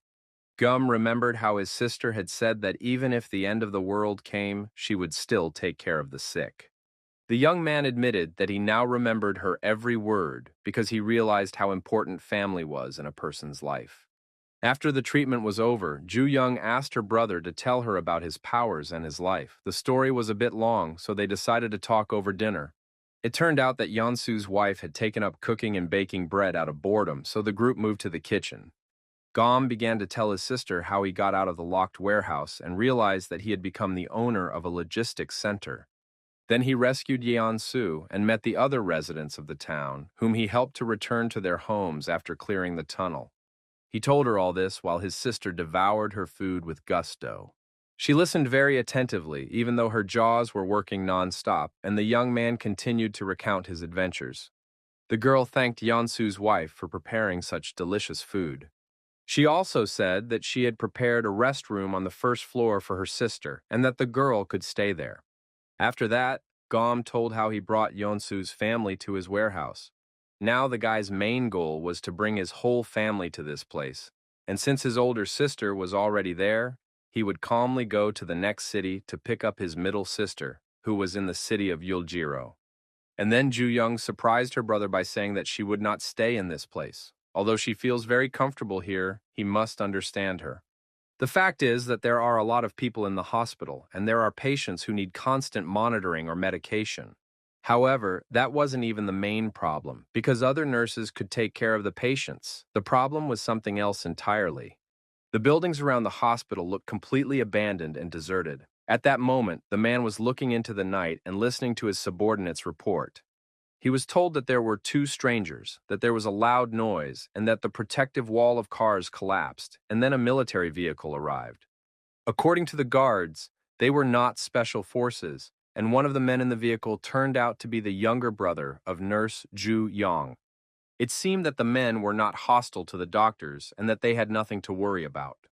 The head of the hospital department, Jin Seong-hak, believed that the strangers had come to eat and spend the night at the hospital. Their food could be controlled, and Nurse Kim Ju-yeon could also be used. In any case, no matter how strong these men were, they were clearly not stronger than the man the doctor had spoken to. The huge bruiser, whose neck was no smaller than a bull's, said that it was indeed unlikely that anyone could be stronger than him. Sun Hak instructed the strong man to first warmly welcome the strangers and pretend to be nice. The Hulk said that he had already repaired the broken wall and even made it higher. Gom listened to his sister's story about how people changed overnight. Most likely it was either poisoning or withdrawal syndrome.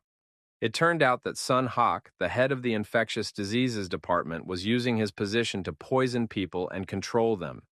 It could be said that all those who had awakened had died except for his sister. In essence, they were all drug addicts. The doctor guarded his food and magic stones. The girl did not know why the other nurses had not become addicted. She gradually stole the magic stones to strengthen her abilities. If she raises her level a little more, she will be able to cure people of their harmful habits. She agrees that her brother should go in search of their entire family, while she will try to survive here somehow. She demanded that her brother leave and not interfere because the situation is very dangerous and she is worried about him. But Gom said he was not afraid at all because the only weapon the manager had was food. Gom will deal with this part as quickly as possible, so during this time it is necessary to take a closer look to find out what abilities her brother has.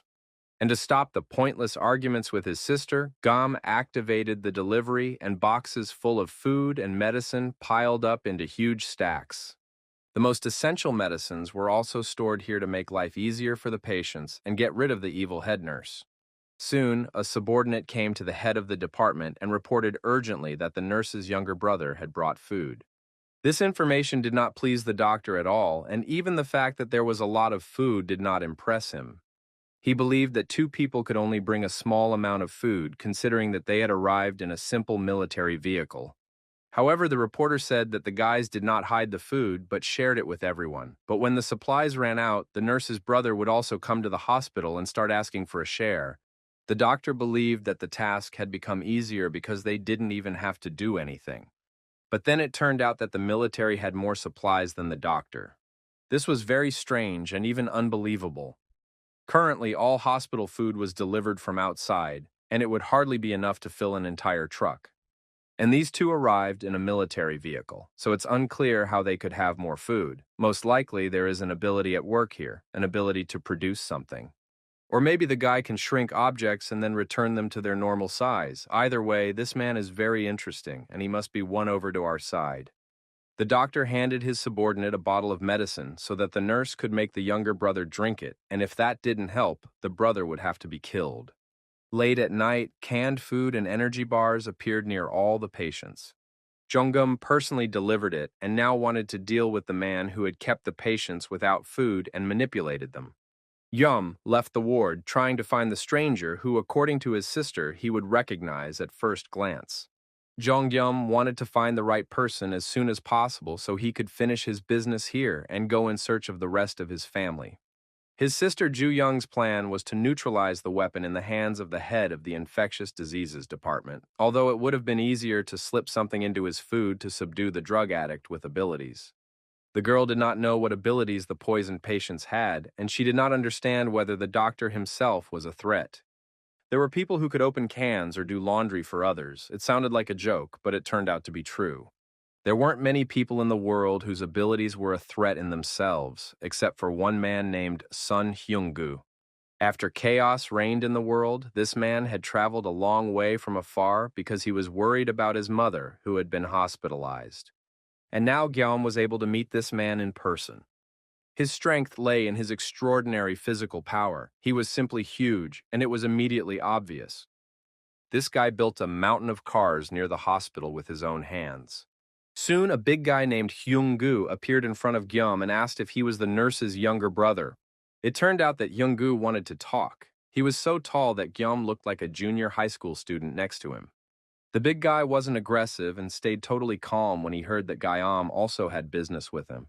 The guys went outside. The big guy stood there, and the look in his eyes was just inhuman.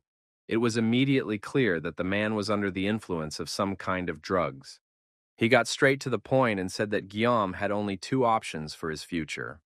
Either he would drink the medicine right now and then live happily ever after with all the other patients in the hospital, or he could refuse and die immediately. The big man warned him that escape was impossible. Gyeom did not understand why the man had brought him to such a gloomy place because he had no intention of fighting or running away. With a physique like his interlocutors, he would catch the young man immediately. Running away from him was pointless, and fighting him was even more so. But Gyeom decided to offer a third option, and that's the one he chose. The information about the third option caused confusion and incomprehension in Hyung-gu's eyes. It turned out that this option was to lure the bully into a trap. Hearing this, without waiting for any action, Hyung-gu rushed towards the young man to grab him, twist him around, and fulfill his promise. But the guy just dodged slightly, showing no fear. In the next moment, space distorted, and the subspace forced the thug to helplessly grab at the air with his hands. Hyung-gu didn't have time to figure out what was happening when suddenly a charged bowling ball flew out of the subspace at tremendous speed. One ball wasn't enough for such a giant, so the young man threw a few more and managed to knock him off balance, forcing him to bend over. Be that as it may, Hyung-gu was still human and felt pain like any other person. When the giant crouched down, Gyeom began throwing heavy 20-kilogram barrels at him and warned the giant not to stand up, otherwise the barrel would hit him and break his bones with its weight. Soon, the barrels began to line up around Hyung-gu in the form of a tall and sturdy fence.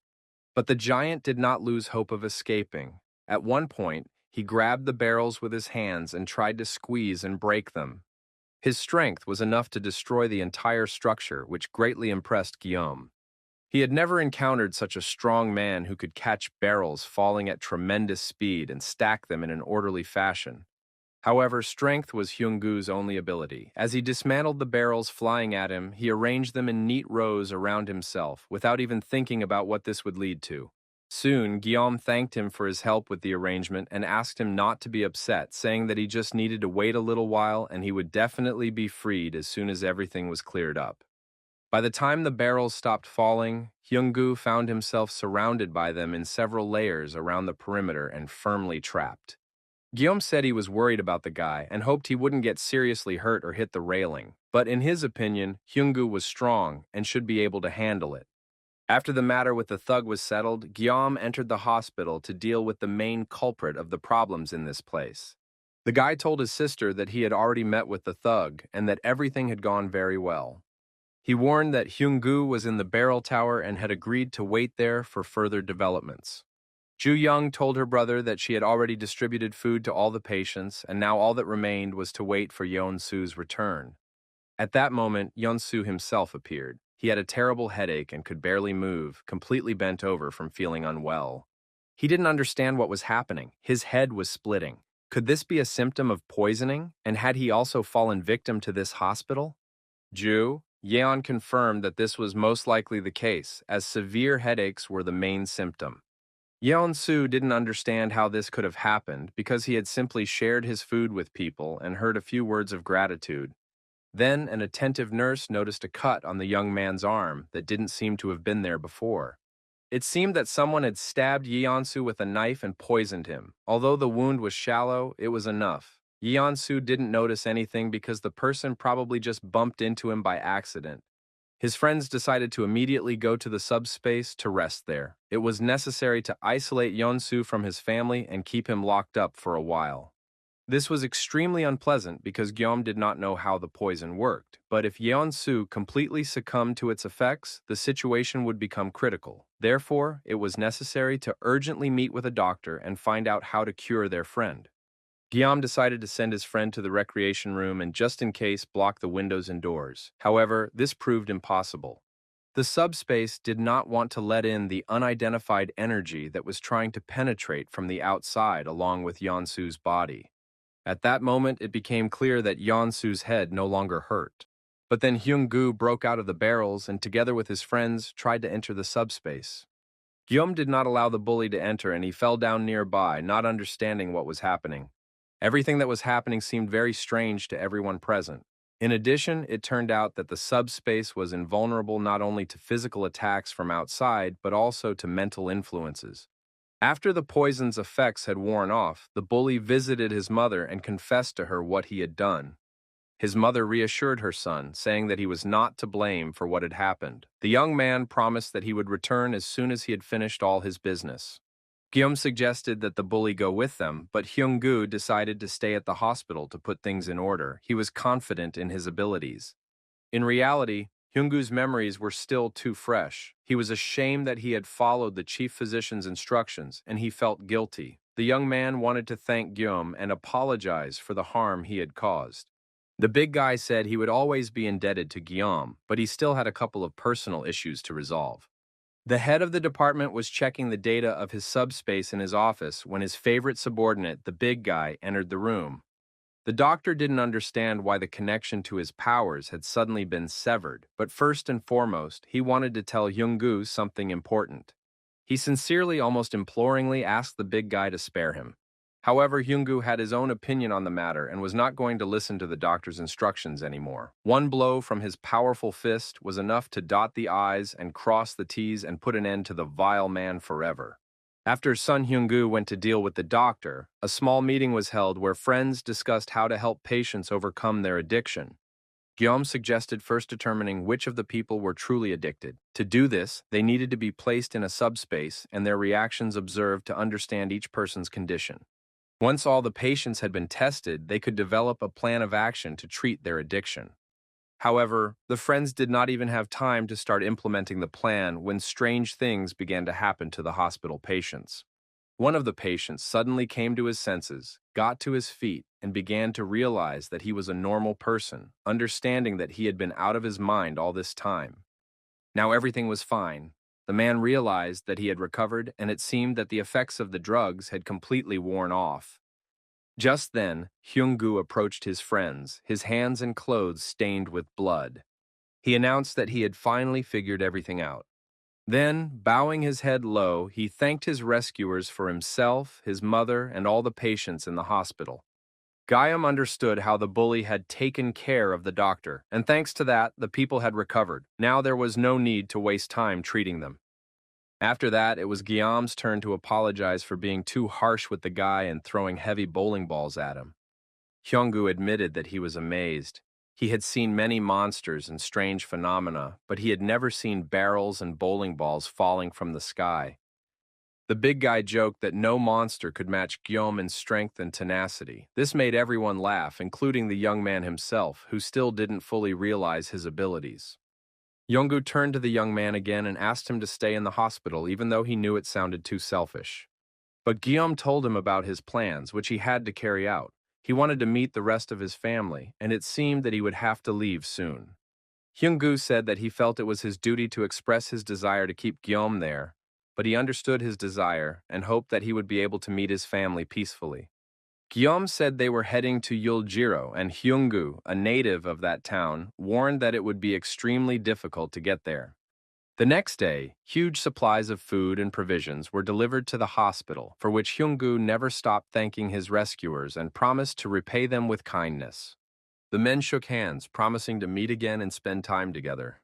After that, Guillaume and his loyal driver got into the car and set off on new adventures. As they drove away, the driver asked what obstacle the big guy was talking about. It must be something serious and probably related to someone's ability. Guillaume also hoped that they would be able to meet the right person, otherwise it would be impossible to overcome the obstacle. According to Hyung-gu, a huge wall had grown between the cities. It was hard to believe, but according to him, a stone mass had indeed risen from the ground. When the giant fled his hometown in search of his mother, the wall already towered above the ground higher than a skyscraper, and movement on land became impossible. Destroying this wall was also unrealistic. In addition, Hyung-gu learned that the types of monsters that inhabited this area and Iljiro were very different. There, skeletons, which Guillaume had never even heard of, were the main threat. Now the bruiser called them undead. Not only did they resurrect after being killed, but their bodies continued to roam the area. Monsters that never died and a giant wall towering above the skyscrapers made Yuljiro an extremely dangerous area in every respect. But the strangest thing was that Guillaume wasn't the least bit worried about his second sister, who lived in that area. On the contrary, he was confident that the girl could handle the monsters even without any abilities. At that moment, a call came from subspace from his sister, who was caring for a soldier. She told her brother that the soldier they had been caring for seemed to have regained consciousness. The girl wanted to know when Guillaume planned to return so she could talk to him in person. The return was immediate, as the soldier might have valuable information. He thanked everyone for saving him and introduced himself. His name was Han Kyung-ho. He was a lieutenant colonel and headed the Ministry of Defense's Information Corps. Han admitted that he did not understand where he was, because outside he could see the headquarters of the Armed Forces Command. However, there were no familiar buildings around, so the lieutenant colonel was completely confused. Guillaume explained that they were in the break room of the logistics center employees, in a subspace created by his own power. Outside this subspace was the town of Hanum, and now they were heading towards the bridge. What he heard astonished the soldier. His sister added that in simple terms, it could be explained as follows. The entire space around them had been created thanks to this guy's abilities. In fact, they were now in Kanam. The lieutenant colonel asked if they would mind dropping him off here. It was clear that he couldn't yet wrap his head around the information about the subspace and movement in everyday life. In addition, Guillaume immediately began to explain that he had no intention of harming the soldier. Khan was sure that he did not consider the guys a threat because they had saved and healed him. It was not a matter of mistrust, but something else. He couldn't even explain it himself, but he knew he needed to contact the Joint Chiefs of Staff as soon as possible because there was a serious problem. At that moment, the robot Pax brought banana milk and a sandwich to treat Lieutenant Colonel Khan. It was a very clever gesture on the part of Gum, who had recently served in the army and knew that soldiers were always hungry. He said he would release the lieutenant colonel as soon as he had eaten. And when a person who has been without food for a long time finally gets it, they become kinder and more talkative. The lieutenant colonel was no exception, and when his favorite food was placed in front of him, he began his story. Once, creatures from another dimension began to appear simultaneously all over the world. By creatures, he meant not only monsters. Beasts from another world attacked everything in their path, including those who had come with them from another dimension. While the government was responding to the monsters and trying to destroy them, the monsters began to search for and recruit awakened people, and from those recruited, they formed new units. These squads were very effective at destroying monsters, and at first it seemed that the zone would soon stabilize and be completely cleared. But the main problem arose when that very monster appeared. No weapon, grenade, or shell could defeat this dragon. The military tried to join forces, but by that time, the strength of all the groups had been greatly weakened by the powerful monster, and the Defense and Communications Command did not even send a response. This was very strange. The lieutenant colonel contacted other groups that were fighting monsters, but they did not come to their aid, and in the end, there was no way out. It became clear that if things continued like this, they would all die because of this dragon. Therefore, it was decided to move forward towards the Defense Communications Command. Many comrades died and were wounded in the relentless pursuit of the monster, and the military had to turn to the awakened ones to advance with them. After several long journeys and dangerous battles, they finally reached the command post. But, as expected, the command post was already empty, and it soon became clear why. Documents found in the archives of the command building indicated that a plan for a coup d'etat had been devised. After that, Lieutenant Colonel Khan tried to contact the Joint Chiefs of Staff but fell into a trap. The dragon pursued him, and the awakened ones he had called for help killed the regular soldiers and seized control of the command. One of the corps is currently preventing the government from gathering troops, and the head of the command seems to be on their side. All of this is being done in secret, so Lieutenant Colonel Han must report the betrayal as soon as possible. Guillaume was, of course, saddened by the news of the coup, but he needed to go to Ilgir to pick up his sister, so he promised to give the soldier a ride to the bridge over the Han River. The lieutenant colonel thanked him for his help and said that they could drop him off right away and not to worry about him. Meanwhile, Lieutenant Colonel Khan was trying to figure out who this guy was who had saved his life. After all, if he had encountered a dragon and survived, it meant he possessed incredible strength. But from his appearance, it was completely unclear what abilities he possessed. At that moment, a huge goblin appeared in front of the entrance to the subspace, but the guys didn't even pay attention to it. However, in the next moment, a huge barrel flew out of nowhere, knocked the goblin off his feet, and threw him a long way. The lieutenant colonel realized that he didn't understand anything. And when a military vehicle appeared out of nowhere, Lieutenant Colonel Khan was left speechless and emotionless. Guillaume told the lieutenant colonel to eat and rest while they drove in the right direction. Khan would be able to watch what was happening through the open portal. Guillaume launched a stack of discs and even summoned a military vehicle. It was beyond comprehension. It was impossible to explain what kind of power could achieve such an effect. Lieutenant Colonel Khan decided that perhaps his mind had not yet fully recovered from his injury. Another huge goblin jumped out right in front of the vehicle and was about to attack. But the stack of 20-kilogram discs did its job and knocked the monster down. It was boring to die alone, so the barrel and discs, stacked together, knocked down 3 monsters at once. Lieutenant Colonel Khan watched this spectacle as if he were at the movies, not believing his eyes that such a thing could happen. The last to appear on the scene were the magic stones, which automatically flew out of the bodies of the slain monsters and were sucked back into the portal. Lieutenant Colonel Khan first thought he was imagining it all, but it turned out to be real. The young man shot heavy objects at tremendous speed, striking the monsters. He managed to shoot up to 4 times per second in different directions, while restoring the number of discs and managing to extract the magic stones from the slain creatures. It was truly an incredible display of power, a real show. So Lieutenant Colonel Khan decided not to sit back and watch what was happening live. He got out of subspace. The car was driving across the bridge, but suddenly it became clear that it would not be possible to cross the river. The bridge had been destroyed. Guillaume's mood remained excellent. He explained to the lieutenant colonel that they would definitely find another way. It would just take a little time. Lieutenant Colonel Khan thanked the young man again for his help and said that he was in no hurry, so it would be better to return to subspace for now. The lieutenant colonel was impressed that the car had made it in just an hour, considering they had to drive on a destroyed road and fight monsters. It was amazing, and it became clear that it wasn't just Gom's abilities that played a role in this miraculous feat. The driver behind the wheel had incredible skill. The lieutenant colonel quickly returned to subspace because he almost threw up everything he had eaten the day before, but he managed to draw conclusions about the abilities of his new comrades. They were both simply incredible, and their teamwork made a truly strong impression.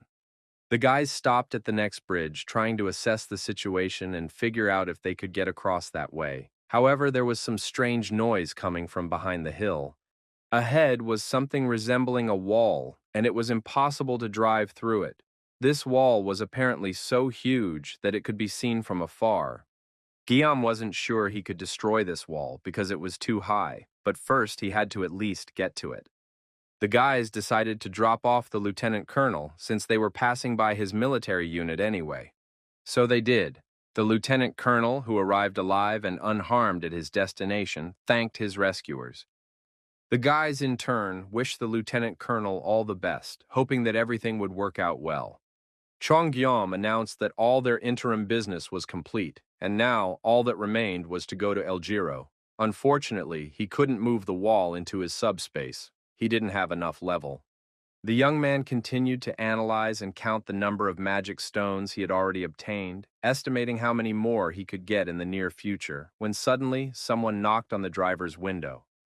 Lieutenant Colonel Khan addressed them again, saying that he was inviting the boys to come with him. He had something that might interest them. It turned out that the government provided magic stones to the awakened and supported their early growth. If the young men became subordinates of the government, they would receive serious support. Guillaume thanked him for the honor, but said that his family was his top priority right now. He could earn the magic stones himself while traveling to Il Giro. Lieutenant Colonel Han was a little disappointed that he couldn't get the guys interested in the magic stones when suddenly Guillaume had a new idea. After all, the government surely had helicopters, and that was exactly why the young man was willing to stay in this place a little longer. The atmosphere in the commander's office was gloomy. He understood that many of his subordinates and units had already been killed or were missing in action. He stood near a map of the area and tried to figure out which units were performing best and what could be done in the current situation. This would determine whether the government could still be considered to exist or whether it had been completely left without an army. With each passing hour, the situation became darker and more depressing. His thoughts were interrupted by his secretary, who announced a visitor. The visitor turned out to be the sole survivor of the 1st National Defense Information Corps, and he had urgent news. The very fact that the commander of the National Defense Information Corps had appeared was a miracle in itself. The men greeted each other, unable to believe their eyes that they had finally managed to meet. Lieutenant Colonel Khan handed over an important document that he had obtained during his mission. The commander read the plan to overthrow the government and was horrified by what he saw. However, according to Lieutenant Colonel Khan, all was not lost. He had brought people who could be useful to the government right now. The commander personally went down to the street and thanked the men for their help and the tremendous work they had done for the country. Lieutenant Colonel Khan told the commander about the men's abilities and also conveyed Gom's request to exchange the helicopter for ammunition and food. Of course, helicopters are strategically important assets, but given Gom's abilities, such a request could be considered. However, the commander had one condition. He wanted the men to become soldiers. Everyone knew that the government was having a hard time dealing with the situation, but if the guys joined the army, maybe they could find a way to fix things. Guillaume tried once again to explain that at this stage of his life, the most important thing was to save his family. The commander sincerely understood the young man's feelings and supported his decision. But it was difficult for him to simply give a helicopter to a stranger. Guillaume understood the refusal, wished everyone luck, and hoped that the situation would change for the better and people would be able to return to normal life. The young man got into the car, buckled up, and asked Yonsu to start the engine and drive off. A new knock on the window interrupted their departure. The commander made a personal request. He promised to provide a helicopter if the guys helped him with one mission. Soon, a convoy of trucks, accompanied by Guillaume and his driver, set off through the streets of the city. The commander said that military reserve forces were gathering at the train station in Seoul and that they were still in contact with them. The problem was that skeletons were blocking the road. These were not just monsters, dangerous because of their strength. These creatures were extremely annoying. There were an incredible number of them. Each skeleton had a core in the lower right part of its chest. If this core was not destroyed, the skeletons would continue to respawn. In other words, the commander wanted Guillaume to destroy the skeletons and help the isolated soldiers escape. This turned out to be easier than easy. The flying discs dealt perfectly with the fragile bodies of the skeletons. Soon the road was littered with bones, and the convoy of trucks continued on its way. Cut off from the rest of the world, the soldiers at the station greeted their rescuers with joyful cries of "Hurrah!" The guys immediately settled into the trucks that had been brought in. When everyone was seated and ready, the convoy set off in the opposite direction. The ordinary skeletons were easy to deal with, and the men fought them with weapons. But the commander warned that there was something to keep in mind. From time to time, unusual skeletons would appear. They were called skeleton knights, and if you encountered one, it was best to avoid combat as much as possible. It was strongly recommended to retreat without hesitation, regardless of how much damage Guillaume could inflict on a skeleton knight. A huge stack of discs flew into the skeleton knight's body. However, the monster did not even stagger or move from its place because the attacks had no effect on it at all. This surprised even Guillaume and Yeon-su, not to mention the soldiers sitting in the trucks. This skeleton knight really resembled a medieval warrior. His body was encased in armor, he held a sword and shield in his hands, and a red cloak hung over his shoulders. In addition, he began to speak in an incomprehensible skeleton language. After that, the monster stuck his sword into the asphalt and took out some magic stones. Clenching his fist, he turned these stones into magical dust, which scattered around him. Then the skeleton knight spoke in human language, greeting the young man and saying that he was glad to meet a representative of another world. The skeleton knight introduced himself as Gwyn, one of the 12 knights serving the king. Guillaume realized that by breaking the magic stones, the monster had gained the ability to speak. The skeleton noted that the greeting in the form of flying discs was very original and asked why humans had invaded his territory. The skeleton knights stated that they were at different stages of development, but that there were mutual morals and ethics, so it was probably not a good idea to greet strangers with flying objects. Gwen said that throwing discs at him was useless. Such a weak weapon could only damage dull orcs. His words were followed by a new wave of flying discs, and the monster realized that no one else was going to communicate with him. Guillaume had no other options or backup plan, so he focused all his power on throwing the discs as fast as possible. The skeleton knight did an excellent job of deflecting the flying discs with his sword and shield. The next moment, the monster decided to counterattack and rushed at full speed toward the trucks. The guys were in shock, while Guillaume continued to wonder how the skeleton knight was able to handle all these projectiles as if he were cutting soft tofu. But then an idea popped into the young man's head. He needed to throw another object at it that could cause damage and bounce off the sword. Guillaume activated track delivery and programmed it to be delivered directly to the chest. Another batch of discs was released from subspace in the direction of the skeleton knight. Now they weren't just flying, they had a guided trajectory. No matter where the knight dodged, the delivery had to be made. And so it happened. A huge stack of discs knocked the skeleton knight off his feet. The monster quickly recovered from the blow and was eventually able to deflect the discs, although it sustained minor damage. But the next blow, delivered with pinpoint accuracy, proved to be much more dangerous. This time, the object had to be delivered directly to the skeleton knight's eye to blind him. The bowling ball did an excellent job of this task, and one ball was followed by others, giving the skeleton knight no time to recover. Guillaume purposefully sent the balls to specific points on the head, directing the continuously flying balls to the back of the head, the top of the head, and the left, right, and front parts of the head. The young man set the sequence of actions that Park Soo now had to perform so quickly that his jaw even started to ache. The boys could only watch as their instructions were carried out, and Yeon-su, drenched in sweat from fear, once again thanked Guillaume for saving him. This knight was clad in armor and therefore represented an even stronger version than the giant dragon. He was armed with a shield and a sword, which made him more dangerous than a wyvern. It was unknown how long it would take to break his head, but while he was busy, the people had to be escorted to their destination. The skeleton knight continued to take blows, demanding that they stop immediately and calling Guillaume a goat and a dimwit. It didn't seem like the skeleton knight was going to die because he didn't stop talking. So the young man followed up the bowling balls with stacks of discs, hitting him from the left, right, front, and back at the same time. After a while, a powerful explosion rocked the spot where the skeleton knight had been standing, lighting up everything around it with fire.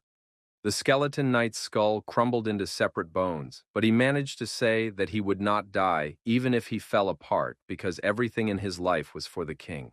After these words, separate pieces of the skeleton knight's armor rolled across the asphalt and he was gone.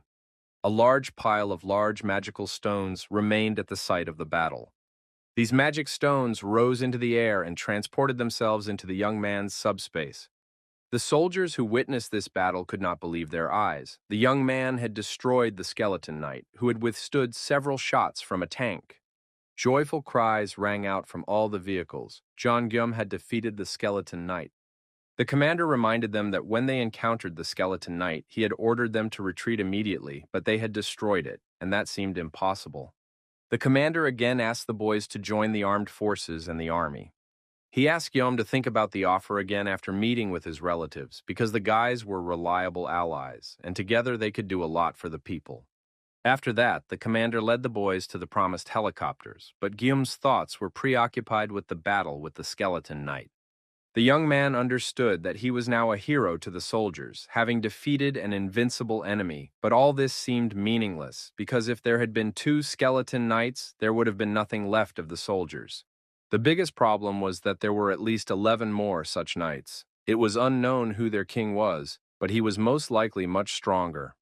Even carefully prepared heavy shells did not cause significant damage, but a bowling ball managed to crack the armor, which meant that the ball was stronger and heavier than the shell.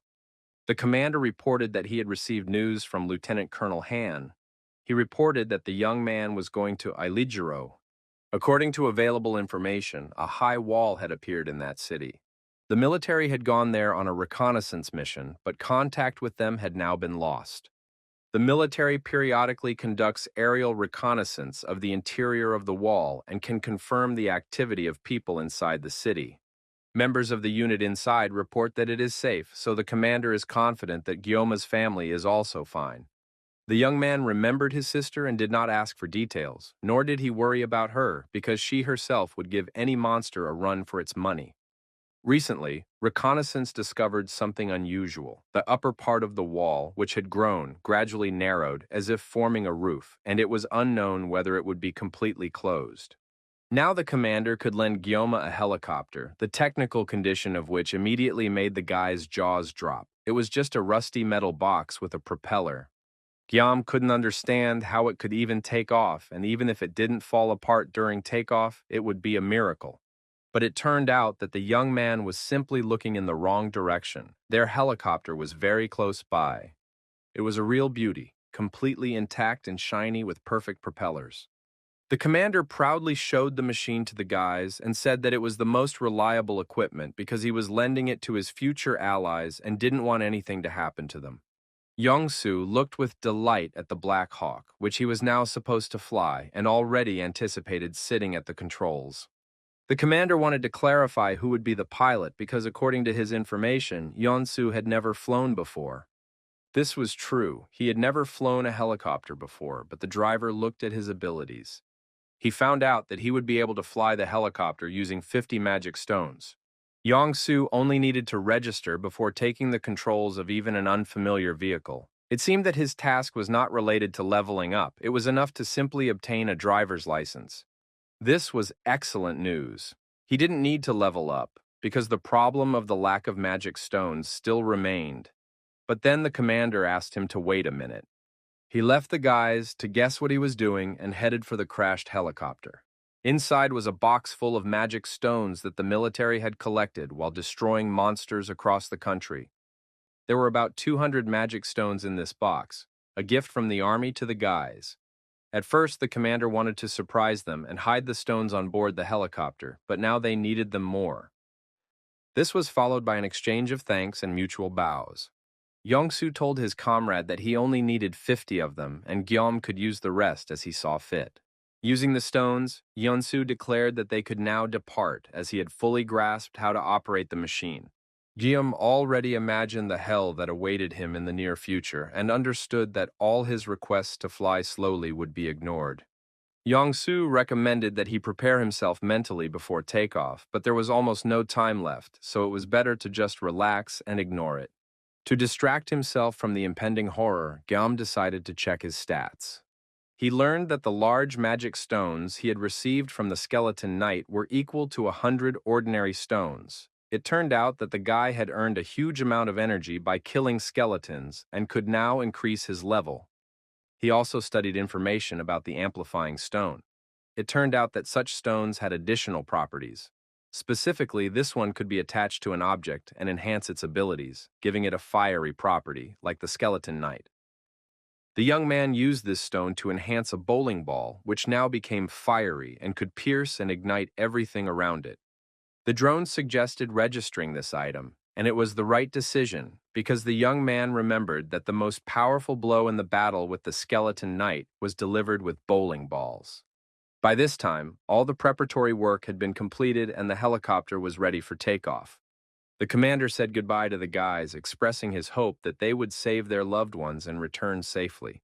But the information about his new skills and improved abilities no longer pleased Guillaume because the helicopter had begun to rise. The commander watched the guys depart with admiration, his mind racing with thoughts of a shared future with these super soldiers.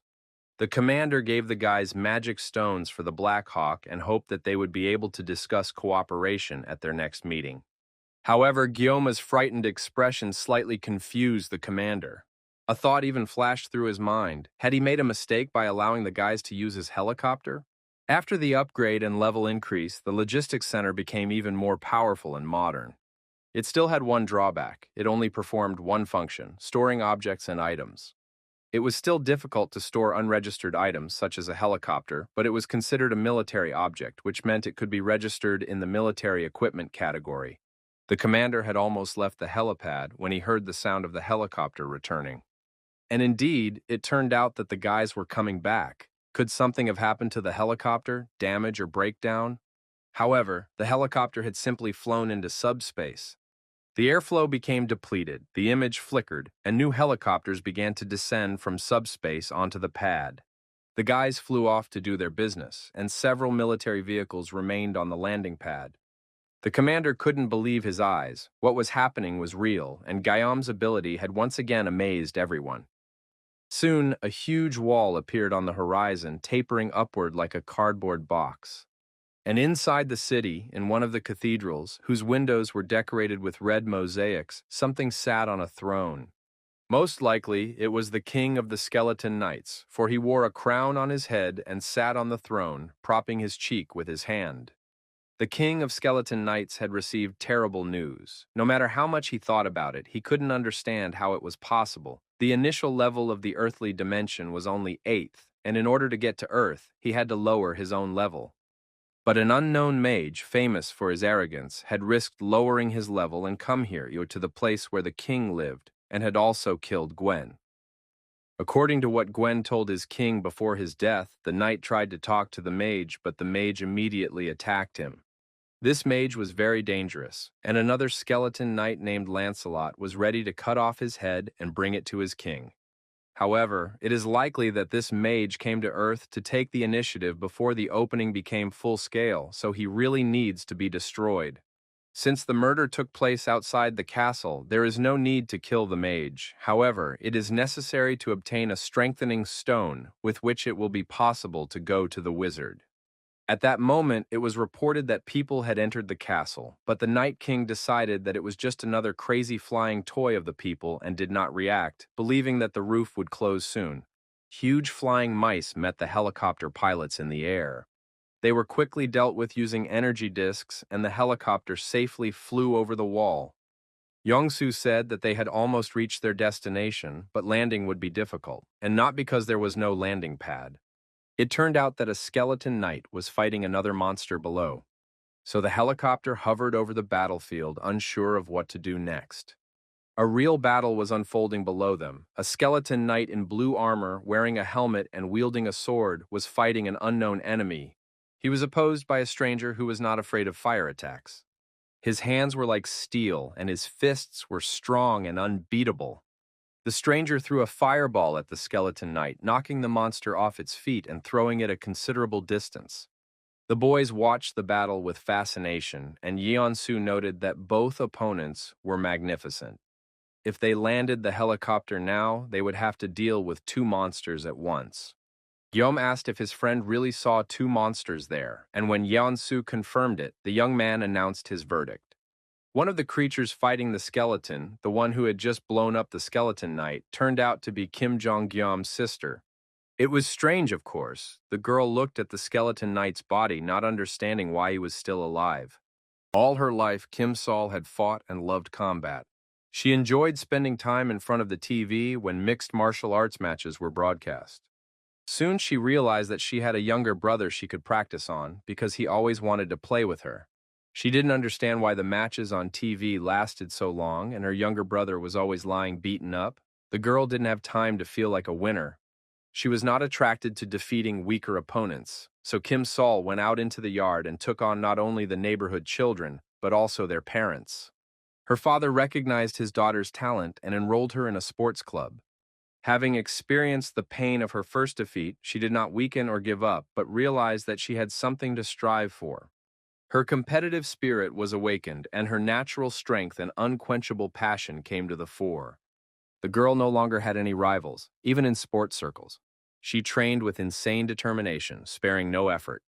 At one point, it reached the point of absurdity. Kim Sol suffered a serious injury. Her ligaments were torn. However, the girl resumed training without waiting for a full recovery. She suffered more injuries but increased her workload and continued to train hard. Finally, last year, Kim Sol made her debut in the professional arena. Gyum asked his friend to lower the helicopter. The guy wanted to throw a bowling ball. Meanwhile, the battle continued below. The skeleton knight had fully recovered from the explosion that had caused him some damage. He asked his opponent why his attacks were not hitting their target. The girl explained that the skeleton knight was too slow. The monster objected that he was not slow at all, unlike others, and that it was not a matter of speed, but rather the technique that the girl possessed. Kim Sol tried to explain that it was not a matter of technique at all, but rather the incorrect position of his shoulders, waist, and feet. The knight replied that the basics were indeed important, and he was always happy to learn something new. If it weren't for the hierarchy, he would have lost long ago, but the girl, by raising her rank, could become the best knight.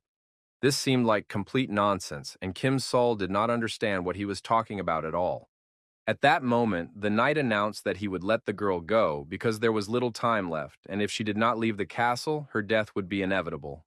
He promised to talk to the king and beg for permission for her because he would not have done so if she had not shown respect and taught him the basics. Kim Sol did not hear his last words because all that remained of the knight was a pile of scattered pieces. A powerful explosion tore him to pieces, and where the skeleton knight had stood just a moment ago, there was now a bowling ball. A bowling ball as a weapon was very strange. Moreover, it was this very ball that was able to destroy the knight that Kim Sol had been unable to defeat. One oddity followed another, and what was happening became less and less understandable. But then, in the place where the skeleton knight had been blown apart, magical stones appeared. They were quite large and rushed upward to the place where the wall had not yet closed, and then disappeared into subspace. Soon a helicopter descended from the sky, which, in theory, should have shed some light on what was happening. When the blades stopped spinning, the helicopter door opened, and a new monster appeared. This monster was the handsome Kim Jong-gyom. Kim Sol was very happy to hear her brother's voice, who, as expected, was glad to see his sister alive and well. She greeted the third monster with surprise. Soon they were in subspace, and Gyom and Ju-yeon watched their sister, afraid to disturb her. They had already discovered that Kim Sol's ability was to create a transparent barrier, and while this barrier was active, her physical abilities were greatly enhanced. Gyom said they were very lucky. All three had awakened their abilities and survived. Now they could go to where their parents were. Kim Sol immediately began to resent the fact that Guillaume was in charge and calling the shots. Guillaume did not argue with his sister and said that he had to leave because the castle ceiling would soon close. It was closing too quickly, so they had to hurry. When the boys arrived, the ceiling was already beginning to close. In addition, Guillaume wanted to collect some magic stones, so he had to leave urgently to get out of the castle in time. But the guys were too late. Right before their eyes, the ceiling closed, and it became almost dark around them. They immediately started the helicopter and began to ascend, hoping to escape through the gap. As they flew up, fireballs flew out of the subspace toward the roof. They covered the gap with fire, trying to break through it so that the helicopter could leave the castle. However, even such a powerful attack did not leave a single scratch on the wall. It did not seem likely that the roof would ever open again. The young man did not want to put this place into subspace, and besides, he did not have enough magic stones because he had spent them on the helicopters he had given to the military. Moreover, it was unclear whether such a huge castle would fit into subspace. Or maybe the young man would be able to place not only the castle but the entire town of Iljiro into his subspace. At that moment, Kim Sol realized that the knight she had fought with seemed to have been telling the truth. He said that she would die if she stayed in the castle, so he wanted to spare the girl and give her a chance to leave. He didn't have time to say anything else because he was killed by a bowling ball. There was very little time left, and the king of the skeleton knights himself was in Iljiro. Gem couldn't think about anything else because his comrade Yan Su had activated his driver ability. The helicopter began to turn at breakneck speed and rushed across the city in a different direction. Meanwhile, at the castle of the King of Skeleton Knights, it became known that Lionel had died without landing a single blow on his opponent. Most likely, this was due to the intervention of the mage, but Lionel did not explain anything, simply presenting everyone with a fait accompli. The king realized that the mage was interfering in his affairs and trying to prevent the harvest. If this was indeed the case, there was no point in waiting any longer. However, circumstances were such that there was no need to even go looking for the mage. He was approaching on his own. At that moment, the sound of a flying helicopter could indeed be heard outside the castle windows, and soon it appeared in the windows. The king of the skeleton knights managed to make out the silhouette of the person inside. The sight of this man horrified the king. He was pale and, judging by all appearances, belonged to a species of undead. Of course, this mage saved the king from having to search for him and moreover came alone, but the skeleton king did not want to go that far. After all, these mages could be dealt with by the hands of the guys who had already been hired and scattered around the neighborhood. At that moment, the doors flew open and a man appeared in the doorway, white and terrifying, with white slime dripping from his mouth. He spat and muttered that he would never get into a helicopter again because his vestibular system couldn't handle such overload. An orc immediately pounced on him, opening its mouth wide and preparing to devour the man. A powerful blow from the sister's fist knocked out the monster's jaw. The ensuing fire attack completed the clearing of the room. The brother and sister entered the palace hall, ready to face new monsters. It was suspiciously quiet around them, but Kim Sol understood that someone was ahead. In the distance, she could see a red glow and hear strange snoring. A flying mouse lay on the carpet, struck by Kim Sol, and behind it were many eyes of similar creatures. Yum sent the driver into subspace, deciding that it would be unsafe for him here. Yan Su didn't even argue. Kim Sol, on the other hand, was absolutely delighted. She would have been very disappointed if there had been only one monster. She announced to her brother that she would be the first to engage the monsters and rushed into the attack. In an instant, her boot crushed the head of a flying mouse, which didn't even have time to squeak or do anything to defend itself. The bats scattered in all directions from the blows of the girl, who was clearly enjoying what was happening. She not only hit them with her fists, but also launched fiery attacks to seal her success. At one point during the battle, one of the vampires crept up to her neck, hoping to bite through her skin. With a blissful smile on her face, Kim Sol unhooked the monster from her neck and slammed it forcefully onto the ground, striking it several times from above. Anyone watching from the sidelines could see that Kim Sol was having a great time. Guillaume stood helplessly in the doorway, unable to see anything clearly. There were too many enemies, and he needed to come up with a plan quickly. There were many enemies, and Guillaume couldn't stay on the sidelines. He began to analyze the situation, trying to come up with a way to help his sister. Meanwhile, Kim Sol continued to destroy the bats, doing so with her eyes closed and practiced movements. For her, it was like a game where she made the task more difficult for herself and systematically destroyed all the small monsters. Suddenly, all the bats turned away from the girl because they were attracted by a sound coming from the portal. The fact was that Guillaume had turned on an electric mosquito and pest repeller, which, as it turned out, also worked on bats. It was amazing and very useful because the young man sitting in his chair watched as hordes of bats died. The spirit of the skeleton knight, sent by the king to watch the battle, studied everything and was amazed. He went to report to his king and told him everything he had just seen. In addition to the wizard, who used unfamiliar objects, there was another man whose abilities were on par with those of a knight. The king clutched his head in horror, for he would have to fight not only the wizard but also such a strong man. The king realized that he could not cope on his own, and it was time to call on the knight Lancelot for help. Lancelot was also amazed that they had encountered a 7th-level wizard on Earth. Everyone would be shocked when they found out. It turned out that the wizard was at least level 8, and even if the king had the same rank, the wizard's power was still greater. In addition, the man fighting alongside him ensured their victory in any case. One of the skeleton knights named Tristan gave his life to the king, and now the Lord of Skeletons was able to strengthen all ranks. The king of the skeleton knights used Tristan's magic stone to summon the most powerful sword in his service. He gave it to a knight named Lancelot who was about to go into battle. In the current situation, the king had no choice, and all hopes were pinned on this battle. Kim Sol was offended by her brother for interfering in her battle and not letting her enjoy the process of destroying the bats, so she broke the insect repellents. Then she took the wires from them and wound them around a baseball bat, thus creating a new weapon that did not yet have a name. She was pleased with her invention and was about to test it on the bats that were still alive. Kim Sol immediately felt that the space had become more powerful and thanked her brother for the weapon, believing that this electric baton would be perfect for crushing heads. Jean Guillaume warned that when combining a reinforced item with another, the power decreases, the class drops to semi-rare, and the characteristics receive a minus. But even in this case, the item, albeit semi-rare, was still valuable and could be useful in battle due to its uniqueness. She scratched her neck again, and her brother noticed. Then the girl confessed where she got the bite. Everything was fine until she entered and exited the subspace. Perhaps she would soon turn into a vampire or some kind of monster. The girl did not feel any changes in her body yet, and perhaps the subspace helped her get rid of the poisoning. But just in case, Kim Sol asked her brother to kill her if she turned into a vampire because she didn't want to become a monster. They talked like this until they heard voices coming from the depths of the hall.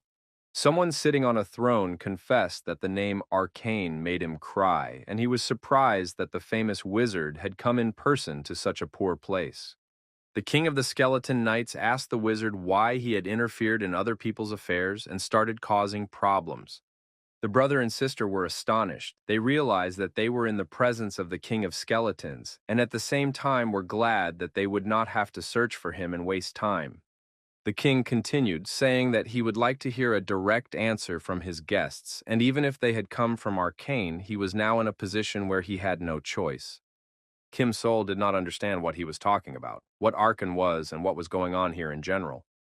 The king said he had been a fool to try to talk to the guests. It seemed they had no intention of engaging in dialogue, so the only thing left for them to do was to die right here and now. After that, the Lord of Knights summoned Lancelot and ordered him to kill the visitors. The appearance of an opponent made Kim Sol very happy. She wanted to test her new electric baton. She asked her brother not to worry about her and rushed to attack the skeleton knight. The rivals crossed weapons. The knight had a sword in his hands, and Kim Sol was armed with an electric baton. The tension grew, and the girl realized that the baseball bat with wires and her strength were not yet having the desired effect. And in the next moment, she was left completely unarmed. The knight cut the bat in half with his sword. It was surprising because the baton was a semi-rare item, yet it broke so quickly, as if it were made of ordinary rubber. Kim Sol immediately understood what was going on. The problem was not the fragility of the bat, but the fact that this knight was really very strong. Guillaume knew that his sister rarely called anyone strong, which meant that the opponent was truly worthy. In addition, Guillaume had run out of magic stones because he had used them to create the baseball bat. Meanwhile, the skeleton knight was advancing on his opponents, intending to destroy them on the king's orders. Guillaume launched a volley of fireballs, which flew toward the knight at tremendous speed. But strength and a sturdy sword once again came to the aid of his opponent, and he chopped the fireballs flying at him like grapes. His strength and speed were enough to repel absolutely all attacks. But while Knight Lancelot was busy with the bowling balls, Kim Sul rushed to attack. She figured the knight's attention was distracted by the balls and hoped she could land a precise blow, and that's exactly what happened. Her fist slammed into the knight's head with full force. Lancelot swung his sword in response, but the girl was very quick and managed to crouch down to avoid his attack and not be hit. The next moment, she jumped in front of the knight and hit him in the jaw with a low hook, then followed up with a blow to his left side. By that time, the fireballs had also reached their target, and Knight Lancelot was knocked off his feet and flew to the side. But the hope for a quick end to the battle was short-lived because the opponent immediately got back on his feet, completely unharmed, without a single scratch on his body. Guillaume was amazed at this outcome, because the blow had hit the knight squarely in the head, yet there was not the slightest damage left on him. The young man realized that this skeleton knight belonged to the same species and rank as the huge wyvern they had failed to defeat. He activated the return function and, together with his sister, instantly moved into subspace. Kim Sul was, of course, unhappy that her brother had interfered in her fight, but the young man believed that the situation was too dangerous and that they needed to think about how to deal with it. It was absolutely obvious that the bowling ball strikes did not harm the knight. He was an opponent who could not be defeated yet. The king of the skeleton knights gave the order to catch up with the humans and kill them, so the knight even tried to break through the subspace with his spear.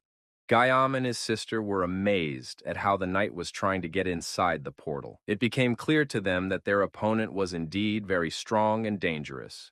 Standing in front of the screen, Guillaume began to consult with his subspace's operating system. It was decided to attack the knight with fireballs from a minimum distance in order to inflict maximum damage. But the result was just as disastrous. Even the balls flying right in front of him did not stop the knight. He continued to chop them with his sword like grapes, as if he felt neither the power nor the force of the weapon's blow. The Skeleton King, watching this battle, analyzed the enemy and realized that he was hiding behind the gates of dimensions and only using items. Such a strategy and tactics could be justified if the opponents were equal in strength and trying to avoid defeat. But the mages were indeed very strong, and Lancelot was a 7th-level knight, invulnerable to attacks. The king summoned only one fighter, so no penalties were imposed on him, but he felt that his end was near, for the king had invested all his resources in coming here. If he hadn't summoned Lancelot, he would have already died and lost all his property, and since he was destined to die, it was better to receive punishment from the Chamber of Commerce. However, he was disappointed by the pitiful spectacle that this battle now presented. If the king had known that everything would turn out this way, he would never have summoned Lancelot. The Skeleton King watched the battle and wondered how many items the enemy had. Moreover, the enemy did not use magic, which meant that he obtained items by some other means. Instead of wasting items, it would be much more effective to use magic, so why wasn't this wizard doing so? Guillaume continued to watch from the portal as the skeleton knight dealt with his attacks, trying to figure out what to do next, perhaps using his new abilities. Usually, creating new items required a lot of magic stones, but perhaps due to the current high level of the subspace, his abilities had expanded, and the young man would be able to create weapons without worrying about the consequences. After all, he had to deal with enemies using what he already had in stock, and the most powerful weapon at the moment was still the fireball for bowling. But the problem was that this fireball was useless. The boy tried to figure out whether it was worth continuing to hide in the subspace, because if the knight killed him in front of the portal, he would be able to get inside and heal himself. But suddenly his further reflections were interrupted.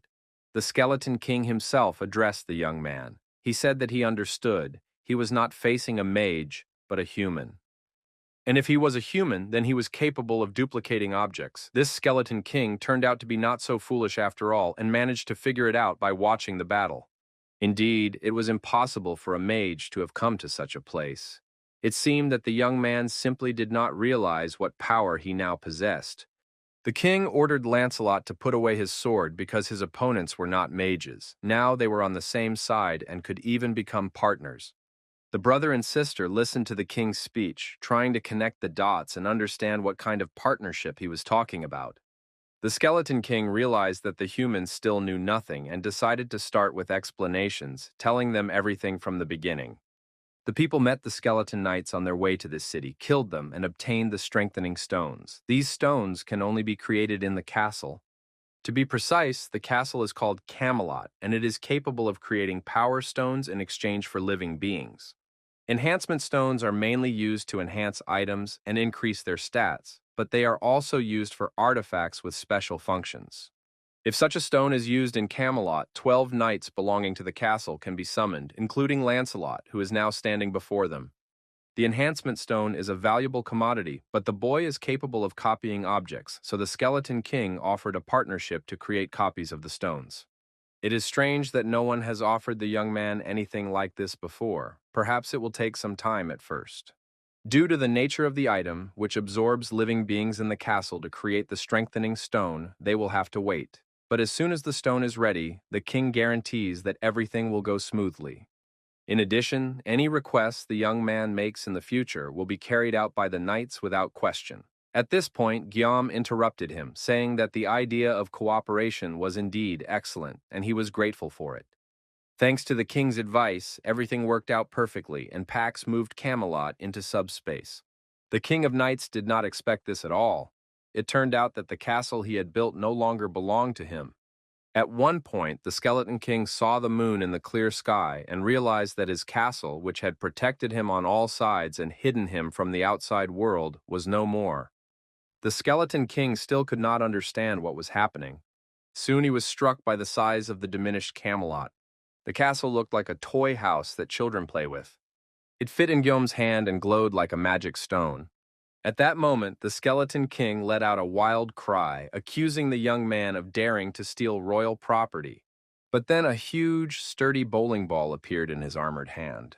Filled with fiery energy and magical power, the bowling ball flew toward the Skeleton King. There was a powerful explosion, and everything was engulfed in flames and smoke. Guillaume turned to the Skeleton Knight and asked his name. He asked if Lancelot would kill the king of the Skeleton Knights. The answer came immediately, and Lancelot said he would carry out his master's orders. The King of Knights tried to prevent this, but realized that along with Camelot, the young man also controlled all the knights. This meant that Lancelot now obeyed Guillaume. There was absolutely no point in fighting Lancelot, so the end came very quickly. Where the king had stood just moments before, a large purple magic stone split apart. When the smoke and dust settled, everyone saw the shreds of armor and the crown lying on the ground. The large yellow magic stone went to Guillaume, along with all the king's knights and all the power he possessed. The young man was amazed at the number of magic stones he now owned. Of course, he didn't count how many creatures he had killed, but then his sister intervened and spoiled her beloved brother's joyful mood. She reminded him that if he had a conscience, he should give her at least a third of the stones because she had saved his life by destroying the goblins. Guillaume sincerely thanked his sister for saving him, but said that a third of the stones was like extortion because he had spent his stones when he made a special weapon for her. The brother and sister continued to haggle for a while, but soon they noticed that Lancelot was watching them, waiting for a decision on his fate. Indeed, something had to be done about their new companion, the skeleton knight Lancelot, who was ready to serve and obey his new master. Lancelot reported to Guillaume that he had broken the neck of the King of Knights, as he had been ordered, and had also brought the king's magic stone. No one knew how to interact with the skeleton knight, so at first he became a horse for Yonsu's daughter, who enjoyed riding on his shoulders. The girl was bored in the subspace, so she quickly befriended the skeleton knight, and now her parents didn't know what to do about it. Lancelot was happy because he believed that by helping his lord's companions, he was also helping him. The skeleton knight showed remarkable care and even held the girl so she wouldn't fall and hurt herself. Everyone liked such an attentive and caring person. In addition, he fought well for his young age, and Guillaume realized that his sisters treated the skeleton knight as a human being. In any case, Guillaume was going to leave for the Dobong area because there was a house there that he wanted to visit. The young man wanted to get there as soon as possible because he was still worried about his relatives. But his older sister, a nurse, showed concern and said that her brother had hardly rested in the last few days. She didn't want him to faint from exhaustion, so she suggested that he stay and sleep in the subspace with her that night. Such care touched the young man deeply. Besides, it was more dangerous to travel at night, and Yansu's daughter had not yet finished playing with Lancelot. When everyone went to rest, Guillaume decided to prepare a place for Sir Lancelot to sleep. First, he needed to study the data on Camelot. It turned out that this castle could be expanded to different sizes, but the young man did not understand how many stones he would need to expand the castle to the right size for 12 nights. He spent 300 magic stones, and the castle became quite large, but something eerie appeared in the subspace. Guillaume wanted to know if all the knights could live together in this castle. Lancelot said that it was not a problem for him, but it was too small for the king. Kim Sol was very surprised and began to calculate how much the Skeleton King had spent on building a castle that covered the entire space up to the sky. Lancelot did not know the exact number, but he estimated that it was at least tens of thousands of stones. After that, while the young man was busy calculating and planning, Kim Sol turned to Lancelot with a personal request. She had been watching the knight for some time and was impressed by his sword skills. Now the girl wanted Lancelot to teach her this technique.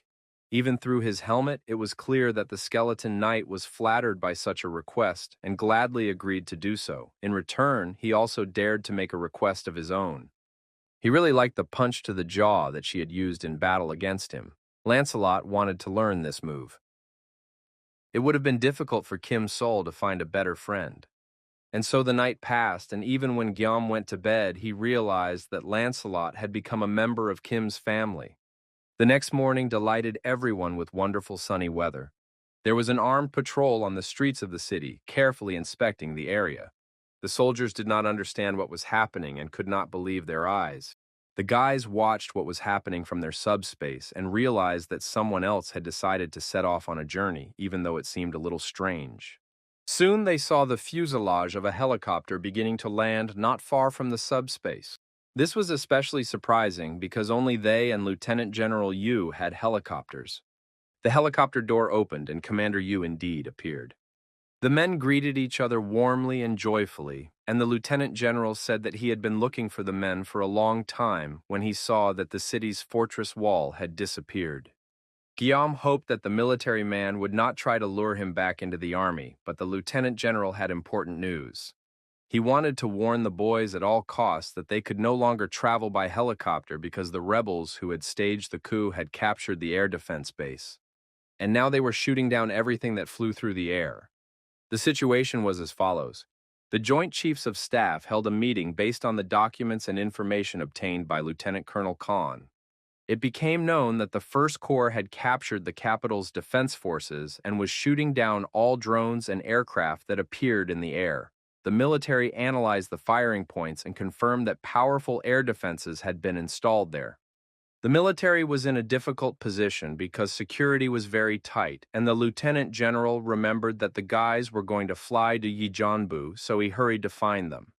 If the guys flew there anyway, they would have to make a big detour. However, the commander did not have accurate information about the distant terrain and, unfortunately, could not recommend any route.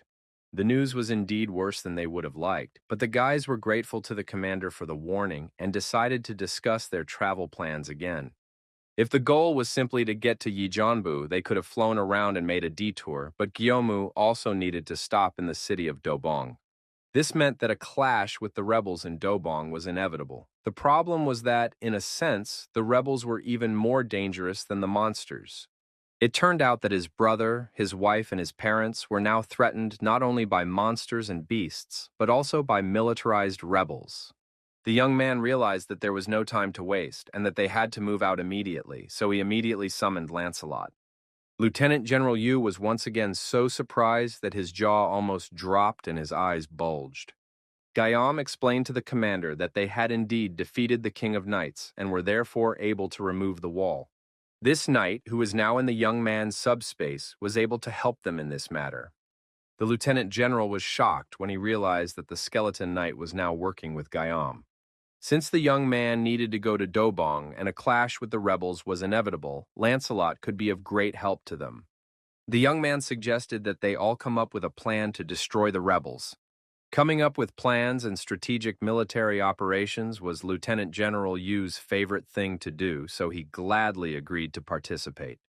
The anti-aircraft defense system's anti-aircraft guns were hidden in dense green forests and guarded by equally green guards. In addition, the green rebel guards guarded the cages in which the people were locked up. Their condition was deplorable. They were either dead or on the verge of death from exhaustion and dehydration. This was the scene that the skeleton knight's spirit saw. Lancelot carefully studied the area and estimated how many rebels were in the vicinity. One of the green goblins had officer's epaulets, and the creature looked like a mixture of a human and a green goblin. The knight's spirit watched and listened very carefully to everything that was happening at the base. One of the options available to Camelot Castle was to summon skeleton knights. A knight in ghost form had no physical contact with anything, but could pass freely through walls and fly through the air. If you summon a knight in one form, physical or spiritual, you can change his incarnation at any moment. In other words, summoning a ghost proved to be the best means of reconnoitering the enemy camp, so Lancelot conducted reconnaissance of the enemy's positions. He determined the number of forces, the location of anti-aircraft guns, and the characteristics of the enemy. In 2.5 hours, Lancelot obtained complete information and returned to base. However, it became clear that some military units had been transformed from ordinary soldiers into goblins. In addition, these creatures kept people in cages and sacrificed them.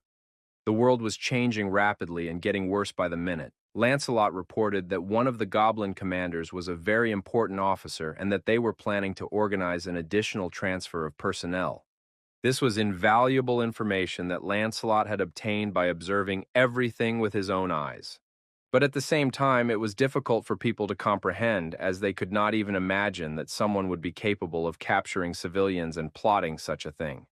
It seemed that the rebels had joined of their own free will, but it remained unclear why they were holding civilians captive. Lancelot heard the military talking about the priest. The skeleton knight also believed that people were being held to cause repulsion. He explained that all beings in the dimensions have their own ranks, which are called hierarchy. This power, which the hierarchy possesses, gives the right to protect oneself from beings lower than oneself. The lower the rank in the hierarchy, the stronger the repulsion. For example, an attack from the 9th rank has no effect on a creature of the 8th rank. That is, they sacrifice people to get a higher rank in the hierarchy. Using sacrifices to gain rank is a method used by beings with low intelligence. It is a kind of trick. And when such tricks are used by low-ranking beings, in many cases they involve deals and contacts with beings of higher ranks. Lancelot could not say exactly what kind of deal was involved in this case. However, in any case, it doesn't matter, because these creatures make sacrifices, and for that alone they must be destroyed. The lieutenant general believed that things were not so simple and that the rebels' plan was probably more dangerous than it seemed at first glance. The information Lancelot brought back was excellent, and the probability of success had increased significantly because now they knew the location of the brigade commander and the anti-aircraft guns. However, the main problem lay elsewhere. The rebels' line of defense turned out to be much stronger than expected, and as soon as the operation began, they would surely call for support. If the First Corps joined in, there was a chance that it would escalate into a full-scale war, and that option was completely unacceptable because they were few in number and needed to capture the base before reinforcements arrived. But to do everything quickly on their own, they needed air support. An attack from above would help them capture the base quickly, but this was almost impossible due to anti-aircraft guns. Guillaume understood that he did not have time to wait for support because his older brother's house was in that area. He had to finish everything quickly and go there. Of course, Lancelot was a 7th-level knight and could destroy everyone on his own, but the area was too large, and reinforcements would arrive before Lancelot could clear everything himself. The spirit of the knight Lancelot suggested summoning another knight to solve the problem of the anti-aircraft guns. But this required enhancement and magic stones, and right now, Guillaume didn't have any such stones. He could have cancelled Lancelot's summoning, taken the enhancement stone, and summoned him again, but there was no point in doing so because it wouldn't increase his power.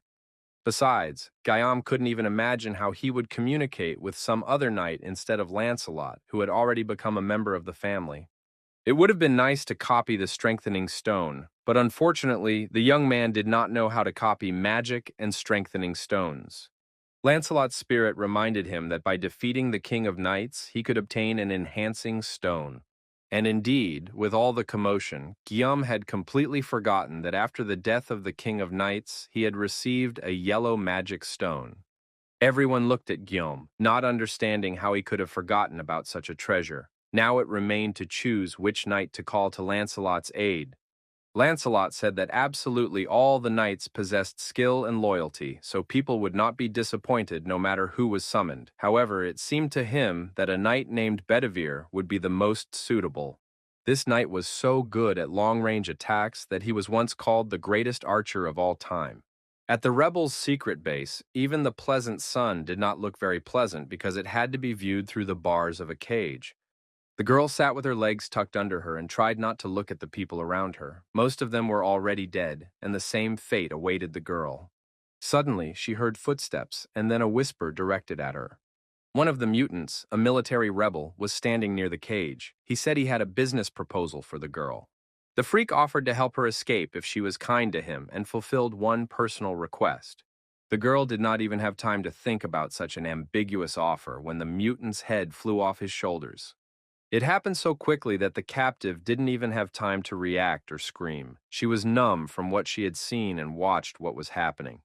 A skeleton knight passed by the cage in which she was held, cutting off the heads of goblins as he went and breaking the locks that secured the cages. A few seconds passed, and the girl was free, not understanding who had saved her. However, there were no guards around, the cage was open, and she could go in any direction. As she looked around trying to see her savior, a fiery bowling ball flew past her at tremendous speed. The goblin warriors were also interested in the flight of this unknown flying object, trying to figure out what was flying in the sky. But they couldn't make out the object because its rapid approach meant that death was flying toward the goblins at the speed of a fiery bowling ball. Along with the goblins, the bowling ball tore the anti-aircraft defense installations to pieces. Without any enemy approaching, and for reasons that were completely unclear, the anti-aircraft guns were destroyed in all locations where they were deployed. The skeleton knight's hand clamped down on the fireball because it posed no danger to him and was not hot. After that, the ball was placed in a special slingshot-like device and sent with a precise strike at the intended target. At the last moment, Lancelot remembered a small detail that everyone needed to be warned about before offering Sir Bedivere for restoration and summoning. Sir Bedivere was one-armed. Despite this, he was a brilliant archer of his time and shot with only one hand. It was an old story. Long ago, Bedivere served as a knight under the command of a duke, and the commander, jealous of the young man's talent, cut off his arm. Since then, the knight has held a thick leather strap in his hands instead of a bow and used it to throw stones and spears. He became one of the knights of Camelot, and this is a very short but sad story. Guillaume doubted that a one-armed knight could destroy the anti-aircraft guns. However, Lancelot had no doubts about his abilities and combat skills. Therefore, Lancelot was confident that Bedivere would be enough to accomplish this mission. Guillaume once again trusted Lancelot, and the task of destroying the anti-aircraft guns fell to the one-armed skeleton knight. Bedivere did an excellent job, and his fireballs launched with one hand miraculously blew up the guns and destroyed the goblins. One of the goblin commanders, who was at the main detachment's location, saw explosions through the window, occurring where the anti-aircraft defenses were stationed. A strange commotion broke out among the goblins, and it seemed as if something was interfering with them. The space around them became unstable. But then it became clear. The commander saw that his lieutenant had already been killed. A skeleton knight with a long sword in his hands was moving towards him across the room. The goblin understood that it was impossible to get to where he was, just like that, which meant that this knight was no ordinary monster. At this time, Guillaume was studying his profile, trying to figure out the number of stones and the possibilities available to him. The speed at which the number of magic stones was increasing was simply astonishing, and Guillaume even broke out in a sweat from the tension. Of course, this was very good, but even Yansu was surprised as he watched what was happening. Fireballs flew out one after another at tremendous speed. After that, they all exploded together, leaving no chance for anyone to survive in this fiery hell, and in the end, a fiery flower bloomed in the sky. This was the signal that the knights were to give if all the anti-aircraft guns were destroyed. Apparently, it happened very quickly. Lancelot's tactics and Bedivere's skill proved to be just perfect, so the guys could be immediately enrolled in the special forces. The guys really turned out to be excellent knights, and Guillaume could now advance to his destination without fear of being ambushed. Bedivere was trying to read the instructions at that moment to understand where to go next. He had already destroyed everything that needed to be destroyed and even sent a signal. But now he didn't understand where Lancelot had told him to go. The knight stood at a crossroads and did not know which direction to turn, so he decided to go where his intuition told him to go. Meanwhile, Lancelot was dealing with the goblin commander. It was very difficult for the knight to control his power. He wanted to hear the truth from the goblin before accidentally killing him. Lancelot wanted to find out from the goblin who had trained them in the art of war and sent them here, where their leader was, what their plans were, and how many soldiers were in the First Legion. The goblin noted that the knight knew too much about them. He agreed to tell the whole truth that the skeleton knight had asked him about. Their commander's name was Tonatiuh, a creature of such magnitude that the skeleton knight, who was 8th in rank, was not even fit to be his footstool. Lancelot had never heard of such a creature. He wanted to know what Tonatiuh's plans were. The goblin admitted that he knew nothing about it and begged not to be beaten because he was old and sick. While the knight was thinking, trying to remember the name of this creature, the goblin began to slowly crawl away. And as soon as he felt that he needed to seize the moment, the goblin jumped to his feet and rushed to the window, breaking the glass and flying down from a height. The goblin commander landed badly on the asphalt. He twisted his leg and could no longer run. His subordinates ran up to the goblin general, and he gave the order to bring his motorcycle immediately. At that moment, Lancelot also jumped out of the window after his captive. However, his body was completely unharmed, and he declared that it was useless to run away. The goblin subordinates rushed to defend their general from the skeleton knight Lancelot. They selflessly stood up for their general, sending him to safety while they stayed behind to delay the knight. This behavior surprised Lancelot. The fact that the goblins were willing to sacrifice themselves was strange. However, they believed that it was better to be like that than to be empty-headed like a skeleton. One of the goblins, aiming his rifle, told Lancelot that he'd better not be so arrogant because there were several 8th-level representatives in their squad. And the goblin who said this, if he ate a dozen more people, would become equal in level to Lancelot. The goblin confirmed that all the soldiers who had turned into goblins did the same thing. They ate people and raised their level. In the world that had emerged after the apocalypse, intelligent people tried to adapt, and this was one way to survive. Knight Lancelot cut off the goblin's head with a light swing of his sword, believing that killing such creatures was not difficult for him because they deserved to die. At this time, the general, accompanied by one of his subordinates, continued to retreat from the battlefield while the knight was busy with the goblins. The general was already hoping that his escape had been successful when the blades of a helicopter appeared above him. Yongsu announced that he was going to land right away, but Guillaume, who was severely seasick, was completely confused and did not react to this at all. The goblins were terrified when they saw the helicopter. They decided that government troops had arrived. The brigadier general did not have time to answer his subordinate's question about what to do. His subordinate's head had already been cut off by Lancelot's sharp sword. Lancelot stood next to the goblin, making it clear that running was useless. By this time, Guillaume had regained consciousness and joined his comrade. However, the goblin brigadier general had no intention of dying. He grabbed a handful of magic stones and swallowed them. After that, his transformation took place and the monster became an 8th-level creature. He grew in size, became even more powerful and embittered. His eyes glowed with hatred and burned with fire. In order to raise his level, the brigade general completely lost his humanity, and his body now resembled that of a gorilla. This happened because he tried to raise his level too quickly. After all, it was the shortest path. The brigadier general stood facing his pursuers and was no longer going to run away because he did not feel threatened by them. Lancelot's level was only 7. But Lancelot was not upset because he knew that Bedivere would deal with this guy perfectly well. At that moment, the one-armed knight was on the roof of the building where everything was happening. He happened to be in the right place and was glad that he hadn't followed the plan but had gone where his feelings led him. The spinning, flaming bowling ball hit its target and tore the brigadier general to pieces. The lieutenant general of the army also arrived at the scene and was delighted with how the two knights had destroyed the key target and saved the civilians. In addition, all that remained of the brigadier general, who had become a goblin, was a pile of dead muscles. Unfortunately, Lancelot was unable to learn anything about the rebels' plans except for the fact that they had a high-level creature giving them orders. This creature is called Tonatiuh, and Knight Lancelot himself heard this name for the first time. This was another mystery, but Lieutenant General Yu suggested looking through the documents in the building where the brigadier general was located. Lancelot reported that the room they needed was on the 4th floor of the building, but the scale of the work was enormous because there were so many documents there. The lieutenant general thanked him for his help and said that now the military would take care of sorting through the papers since the knights had already done so much.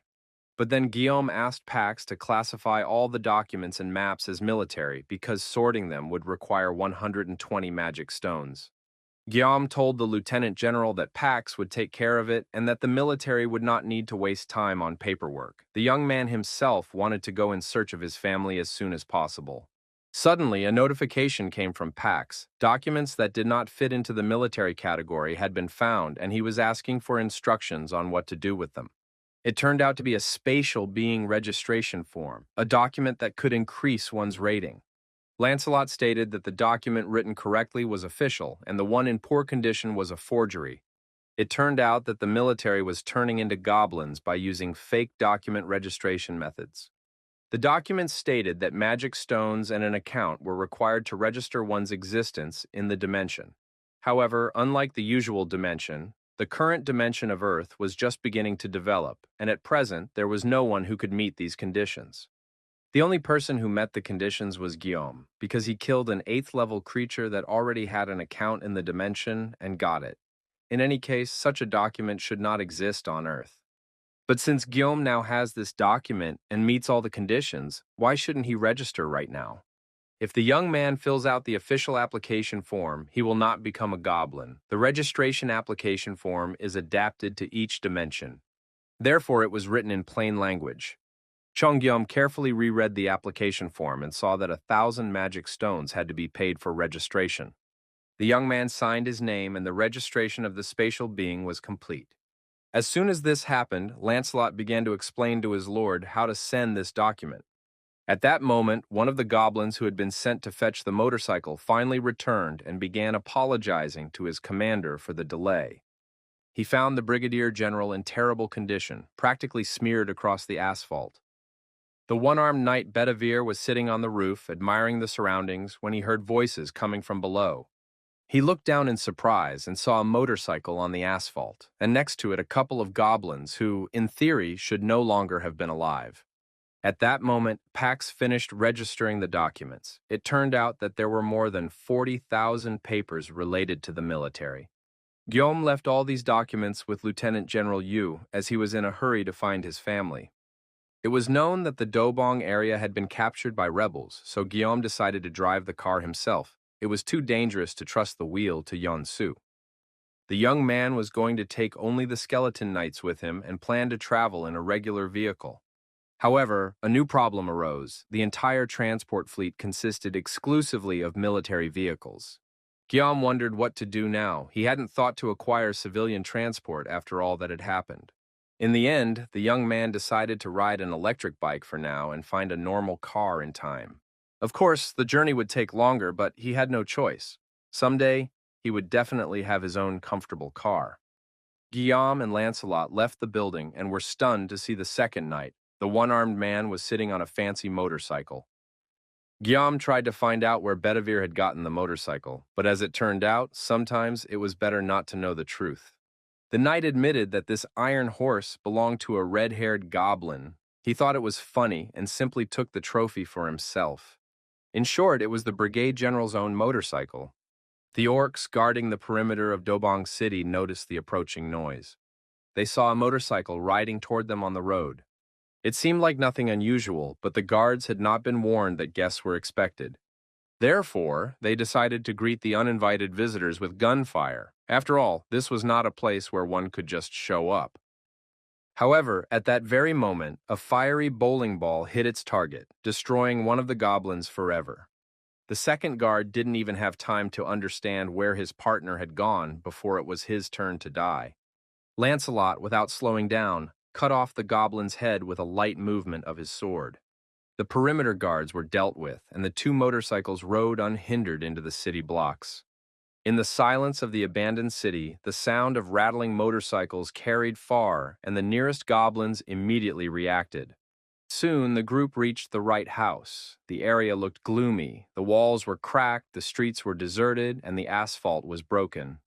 Climbing up to the right apartment, Guillaume began knocking on the door and calling out loudly, shouting that it was him, his brother Jean Guillaume.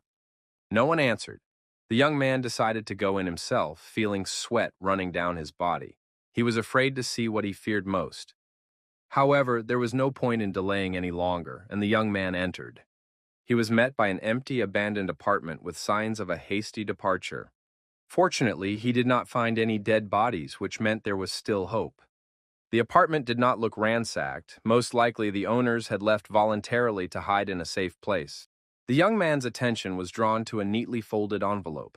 His brother used to leave him notes just like this when they were children. The letter said that the phones in the city weren't working, and Hyun Soo had left the note in case any of his relatives came looking for him. His brother wrote that they had decided to go to their parents' house because it was too dangerous to stay there. He warned them not to go to Uijeongbu because soldiers were kidnapping people right on the streets. Inside the city, everything was calm, but there was nowhere to hide from the soldiers. My brother wrote that the soldiers were dragging away adults and children, regardless of gender or age, so it was extremely dangerous to move around. He assured Guillaume that he and his parents would survive and asked Guillaume not to risk his life, but to stay safe. Guillaume realized that his brother and his wife had managed to escape before the rebels captured the city. He gave the note to Bediver and asked him to show it to his sisters in the subspace. It was unknown when exactly his brother had written this letter, but Guillaume guessed that the first rebel corps would soon reach the city where his parents were hiding. Therefore, he decided to leave immediately and ordered the knight to prepare for the journey. The knight understood that his master was very upset and did not want to let him drive in such a state. Guillaume and Lancelot ran out of the entrance, but an unpleasant surprise awaited them, a helicopter hovering directly in front of the house and a machine gun aimed at them. A goblin sat at the controls and confirmed via radio that he could see a man and a skeleton and was ready to open fire. A second later, a hail of bullets rained down on the street, sweeping away everything in its path. Machine gun fire literally sprayed everything around, leaving no chance of survival. Soon the entire street was covered in smoke. Visibility was completely lost. Guillaume froze in shock for a moment, realizing that he had miraculously survived in such circumstances. He ordered Pax to keep the Black Hawk in the military items category. The goblin at the helm was stunned when he saw that the young man was alive and well, despite the heavy fire. He was even more surprised when he realized that the helicopter was no longer beneath him. The goblin screamed and crashed to the asphalt, while Guillaume hurried his knight along. He didn't want to linger for a second. The young man thought about how they had destroyed many rebels on their way here and even captured a helicopter with rockets and guns. Now all his thoughts were occupied with his family. He wanted to find them as soon as possible. The sunset sky shimmered with fiery hues. Meanwhile, somewhere nearby, the goblins were discussing that the priest would distribute the victims according to their numbers, and they reminded each other that several days had already passed. Therefore, the goblins needed to hurry and look for new victims. But no matter how hard they tried, they still couldn't destroy this strange building. Lieutenant Park Han-jun's number of victims had already reached 300. However, he still couldn't destroy the building. He didn't have enough level. He had to either ask another goblin for help or come up with another way. Lieutenant Park ordered his subordinates to find and bring new victims to make up for the shortfall.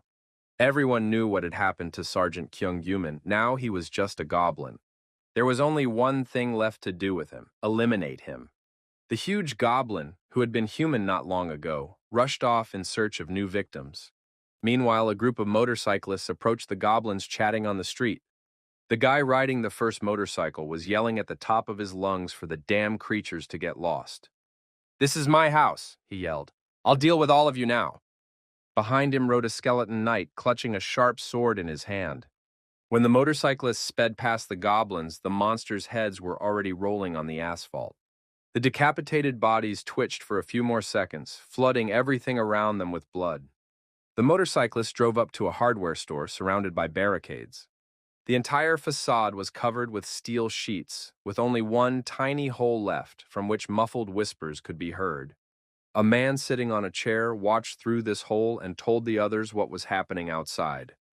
He sat on a makeshift shelf made of chairs and said that motorcycles had appeared on the street, and one of them was carrying a skeleton, all of which seemed extremely strange. He suddenly remembered his grandfather's funeral. At that time, his grandmother said that good and bad things only happen where there are people. Over the years, these words had taken on meaning. Even when a person experiences misfortune, they still have a chance to experience happiness. Thanks to those who are close to them, thanks to love. That is why children need to be raised with faith in love, because it is the most important thing. While the children were growing up and arguing, their father was dreaming. He wanted to build a large, cozy house where the whole family could live together, but it turned out to be much more difficult than it seemed in his dreams. The costs were enormous, so the dream remained just that, but the children grew up healthy, and the future seemed bright. Until the monster appeared. Fortunately, the man worked in a hardware store and managed to fight off the goblin with improvised weapons. But then things took a turn for the worse. They had to conserve water, search for food, and constantly hide. There were looters everywhere. Soon their eldest son and his wife came to live with the parents, and now they were all hiding together. The daughter-in-law's alchemy abilities awakened, so the family didn't have to worry about water. Soldiers began to turn into monsters, and instead of patrolling the streets, they started kidnapping civilians. They dragged people out of their homes, regardless of gender or age, and took them away to an unknown destination. Therefore, the parents decided to isolate themselves completely. The man wanted only one thing: to make sure his children were safe. And that's when his ability awakened. He became an architect capable of building anything. Thus, his long-held dream came true. Thanks to the powers of his daughter-in-law and father, the family was able to survive. He built a completely self-sufficient house that was impossible to break into, and his daughter-in-law supplied everyone with water. Now the father watched through the peephole. Several soldiers were wandering in front of the house, and then they brought a huge monster with them. They decided to destroy the dwelling. His father had expected this day to come, so he had made a detour in advance. Now he quietly told his relatives to get ready and go out into the hallway. His son did not want to leave without his father, but his father was not sure that the emergency exit was still safe. He believed it was better than sitting inside the building and simply waiting for death. The father promised that he would also leave the house, but would be the last to do so. But then the sound of a motorcycle was heard outside, and everyone started moving, so there was no time, and the father ordered everyone to leave. He understood that the monsters were going to evict him from his own home. However, something strange began to happen on the street. Everyone was alarmed and did not understand why their father had fallen silent and what had happened. And then his father announced that Jonggyom had returned. He had arrived on a motorcycle with a skeleton. The young man looked at his house but did not recognize it because now it was some kind of steel box, protected on all sides. It was unclear where the iron sheets and bars had come from, but it didn't matter. The main thing was that at least someone from the family was inside the house. Suddenly, the door flew open, and the young man saw the most pleasant sight he could have hoped to see. His father, brother, and mother, all shocked and surprised, looked at their beloved son and couldn't believe their eyes. It was not for nothing that Jonggyom was the youngest child in the family, so he could always shed tears without fear of being judged. The young man rushed into his parents' arms, and the main goal and dream of his last days came true. His parents looked apprehensively at the two skeletons accompanying their child, but Gyom immediately explained everything and introduced his parents and the knights to each other. After that, the young man opened a portal and showed his two sisters, who were having dinner at the table at that moment, and more tears of joy flowed from the eyes of everyone present. When the hugs were over, Cheongyam took all the relatives into the subspace, and they sat down at the common table, began to eat together, and celebrate their happy reunion. Only Mom remained tense because the food turned out to be very tasty, which meant that she would have to prove her culinary skills. Two women in one kitchen was too much. Grandfather decided to get to know the knight better. He was no longer afraid of him. Lancelot introduced himself by name, and Grandfather immediately asked if the skeleton knight knew how to play Changi. It turned out to be a Korean chess-like board game. The knight noticed that the inhabitants of his hometown were famous for dismembering the corpses of monsters, but his grandfather did not understand the humor, and besides, he was hard of hearing. So he suggested that Lancelot bring some chairs and set out to teach him how to play the Changi. Hyunsu's older brother held a magic stone in his palm. He showed it to Guillaume. It turned out to be an amplifying stone with a fire option. His brother told him how he got it. Once, he saw a monster rhino and a monster griffin fighting. The monster griffin defeated its opponent and ate it, and this stone was lying where the monster rhino had been killed. His brother gave Guillaume this magic stone because he thought he needed it more, and the guy didn't refuse such a useful artifact. Guillaume reminded his brother that he could get anything he wanted and advised him to take care of his wife's family so that they would be comfortable and want for nothing. The brothers were happy to see each other, especially since they had hardly communicated during most of their childhood due to their age difference. Hyunsu thanked his brother for the warm welcome and went to his wife to tell her relatives about all the conditions. Guillaume noticed the scar on his older brother's face and realized that he had been through a lot. However, the main thing was that he had survived. His father caught him thinking about this and remarked that his son's abilities were simply excellent. His father said that he was sincerely happy and grateful to his younger son. Not only was the whole family now safe thanks to his abilities, but they were also able to eat their fill.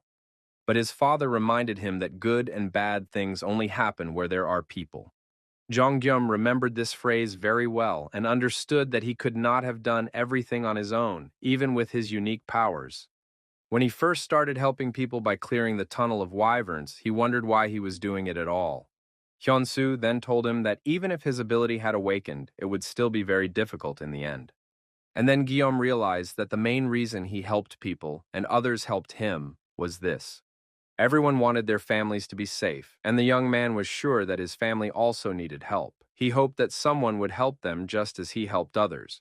Regardless of our abilities, we are all the same. Each of us suffers and fears death, but we live in the same world, so we help each other. Otherwise, it would be too heartless, and the ability to empathize is one of the main distinguishing qualities of a person.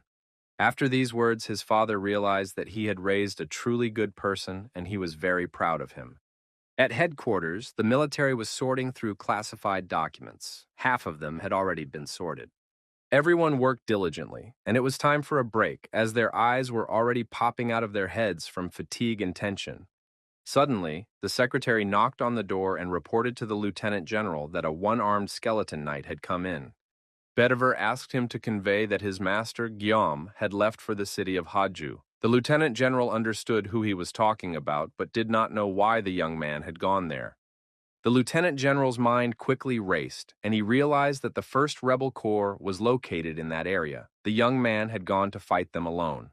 The setting sun pleasantly illuminated the road, glistening on the knight's armor and motorcycle bodies.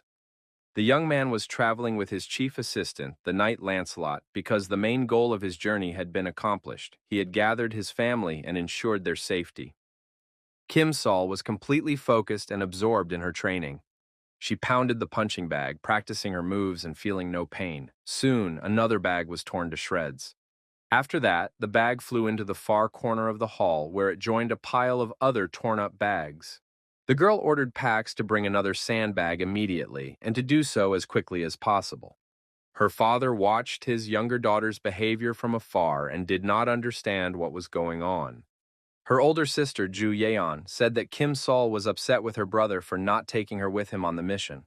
Of course, the girl was very talented, but guns and tanks were too dangerous, so now she was training on sandbags to relieve the tension. Her family understood the girl's behavior, who, despite the danger on the streets, wanted to get out of the safe place.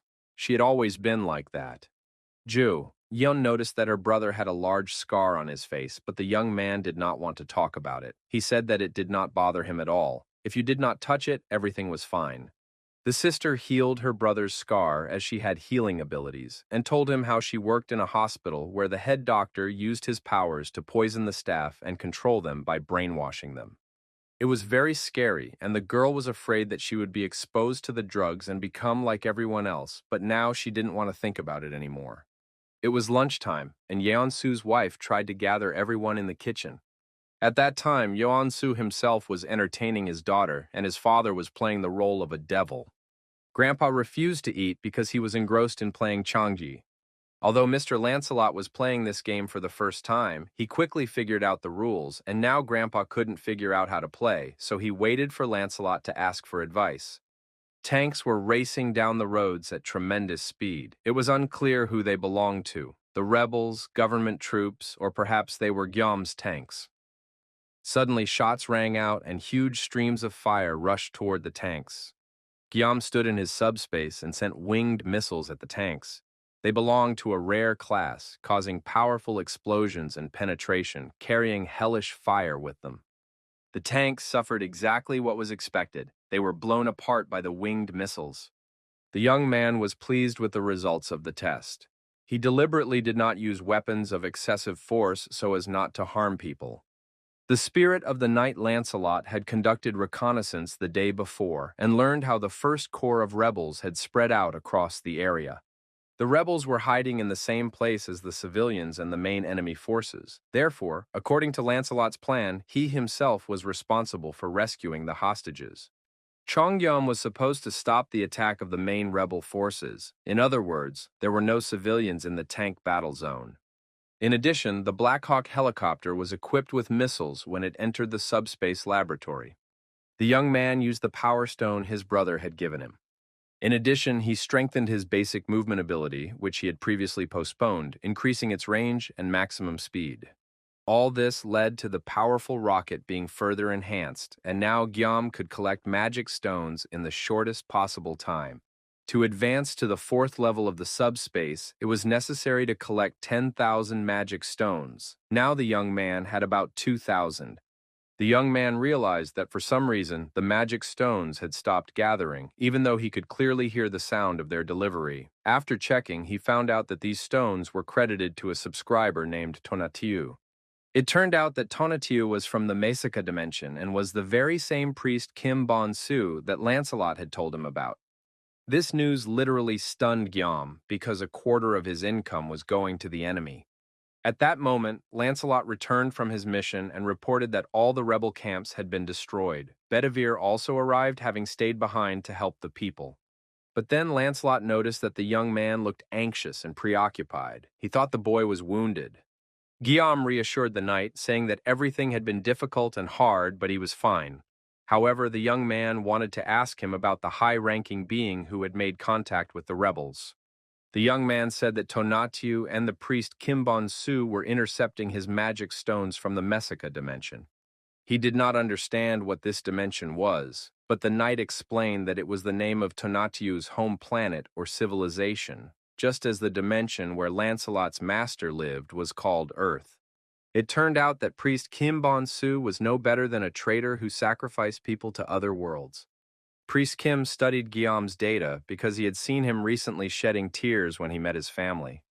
And the very next day, the speed at which magic stones appeared in his account became very high. But before that, the most powerful explosions imaginable occurred, although Goblin did not hear anyone firing weapons or machinery. It was unclear where all this firepower came from. First of all, it was annoying that no one had come forward to report it yet. Where was everyone, and what were they doing? At that moment, a powerful blow knocked Goblin off his feet, and he flew across the hall, scraping his back on the ground. Gyeom barely caught his breath after climbing the steps and wanted to know who this goblin was that they had just knocked down. But then a red and black mist began to appear over the goblin's body lying on the ground, and the wounds on his body began to heal before their eyes. Gyeom had never seen anything like this before, and Lancelot explained that it was a process of self-healing and restoration of the body. Lancelot said that he had already seen this dark red smoke rising above the entire camp, and now he understood what it was. And now the huge and powerful goblin, Priest Kim, stood whole and unharmed again, a mountain of muscle equipped with sharp teeth and long claws. Priest Kim was also surprised by the alliance that stood before him, a skeleton knight and a human. He understood that the knight was infinitely devoted to his master. The goblin, who spoke human language, surprised the people, and the priest explained that his soldiers had hastily eaten magic stones, which is why they had turned into goblins. This was a side effect that occurred if the bodies were not given time to adapt. The priest personally gave them instructions, but the people were greedy. He knew that Guillaume was 8th rank, judging by the fact that he had an account, and therefore offered cooperation. He wanted the young man and the skeleton knight to stop destroying everything and leave the area, then Priest Kim would not harm them. As they had already seen, they couldn't kill the priest anyway, and he in turn could kill Guillaume and the knight. He was sparing their lives for one reason only. If they were gone, the goblin would also suffer losses. Fighting now would be a waste of time, and he was making good money by receiving a portion of the magic stones from the exchange. Knight Lancelot was sure that the priest Kim couldn't even hurt them, let alone kill them. Guillaume tried to figure out what the goblin was thinking and why he was suddenly offering peace. He needed to understand whether the young man really couldn't kill this monster, and if not, then most likely because of the smoke. He needed to find out where the smoke was coming from. Maybe it was caused by the sacrifices? The young man had already seen it in prison, but he didn't understand how it was formed. Soon, the sky behind Priest Kim turned black and scarlet, and smoke began to gather high above. Meanwhile, the sky gradually turned burgundy, and something completely incomprehensible and unprecedented began to happen. Suddenly, the sky seemed to part. The clouds moved aside, and a huge eye, glowing from within like the sun, looked down on the earth. This heavenly eye looked simply unreal, and Zhongyam realized that he was looking at a being of the highest level. Priest Kim guessed that his guests did not expect to see such a thing and, apparently, were encountering a high-level being for the first time, beings who never communicate directly and always act through intermediaries due to hierarchical restrictions. But soon, Tonatiuh himself would arrive here in person. Priest Kim was the only one who could help bring about the appearance of a higher-level being. The goblin hoped that now people understood how foolish they were. Nevertheless, Priest Kim was willing to give them another chance because he felt sorry for losing Guillaume's unique abilities. After all, they were too valuable to simply disappear. He added that if the boy knelt down now and begged the priest to let him become his right hand, but he didn't have time to finish. The skeleton knight Lancelot was offended that some goblin dared to try to subjugate his master, and with a slight swing of his sword, Priest Kim's head rolled away. Priest Kim's severed head began to scar in the neck area, and red and black smoke lifted it off the ground. In the next moment, the head clicked back into place, and the huge brute, Priest Kim, was once again ready to face his opponent. He seemed to have become even broader and more powerful. At this time, the eye of a higher-level creature continued to watch the participants of the duel from the sky, and against its backdrop, the priest looked like a real demonic creature. Knight Lancelot was upset by the goblin's behavior, but he was determined to fight, even though he knew that the battle was essentially meaningless.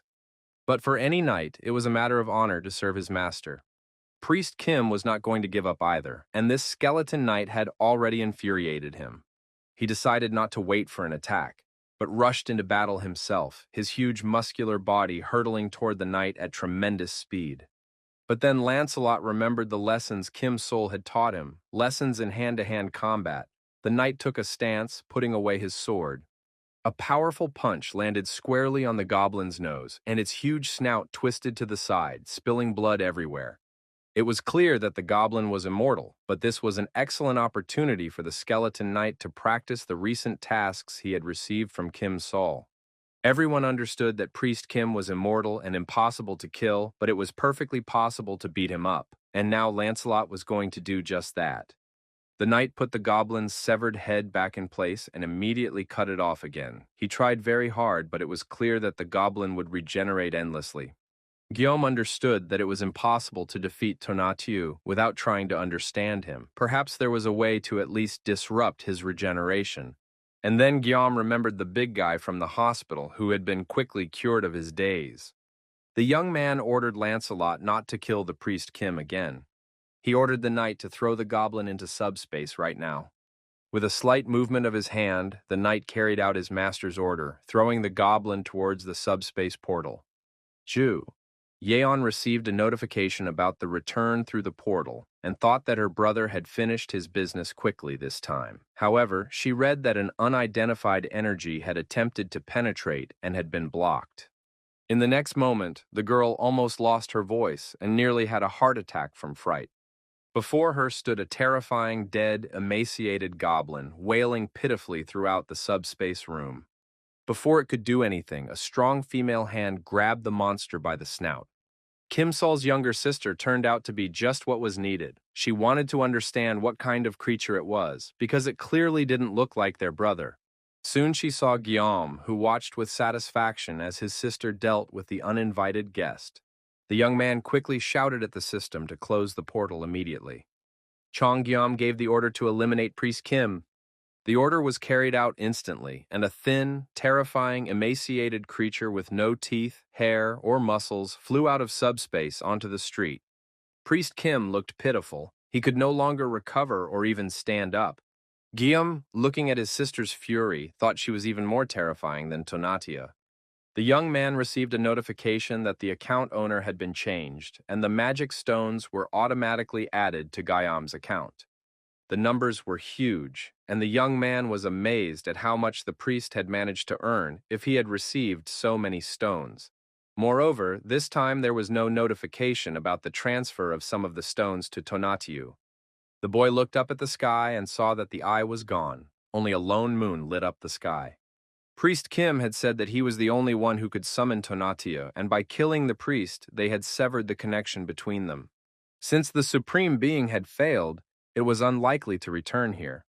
Chongyum sat exhausted on the ground and did not understand why he was so tired. After all, he had not even fought. Suddenly, a familiar voice was heard from afar, and soon, as always on time, the lieutenant general appeared before the boy and the knight, bringing reinforcements. He hoped that they were not too late and would be able to protect Guillaume and help his knight. Lieutenant General Yu wanted to see the tank commander immediately and was surprised when he was shown the goblin lying on the ground. The young man tried to explain in a few words what had happened, but in general, he was just happy to meet the military and hoped that everything would be fine with them. The commander was informed by radio that reconnaissance inside and around the First Corps had found the mummified bodies of rebels.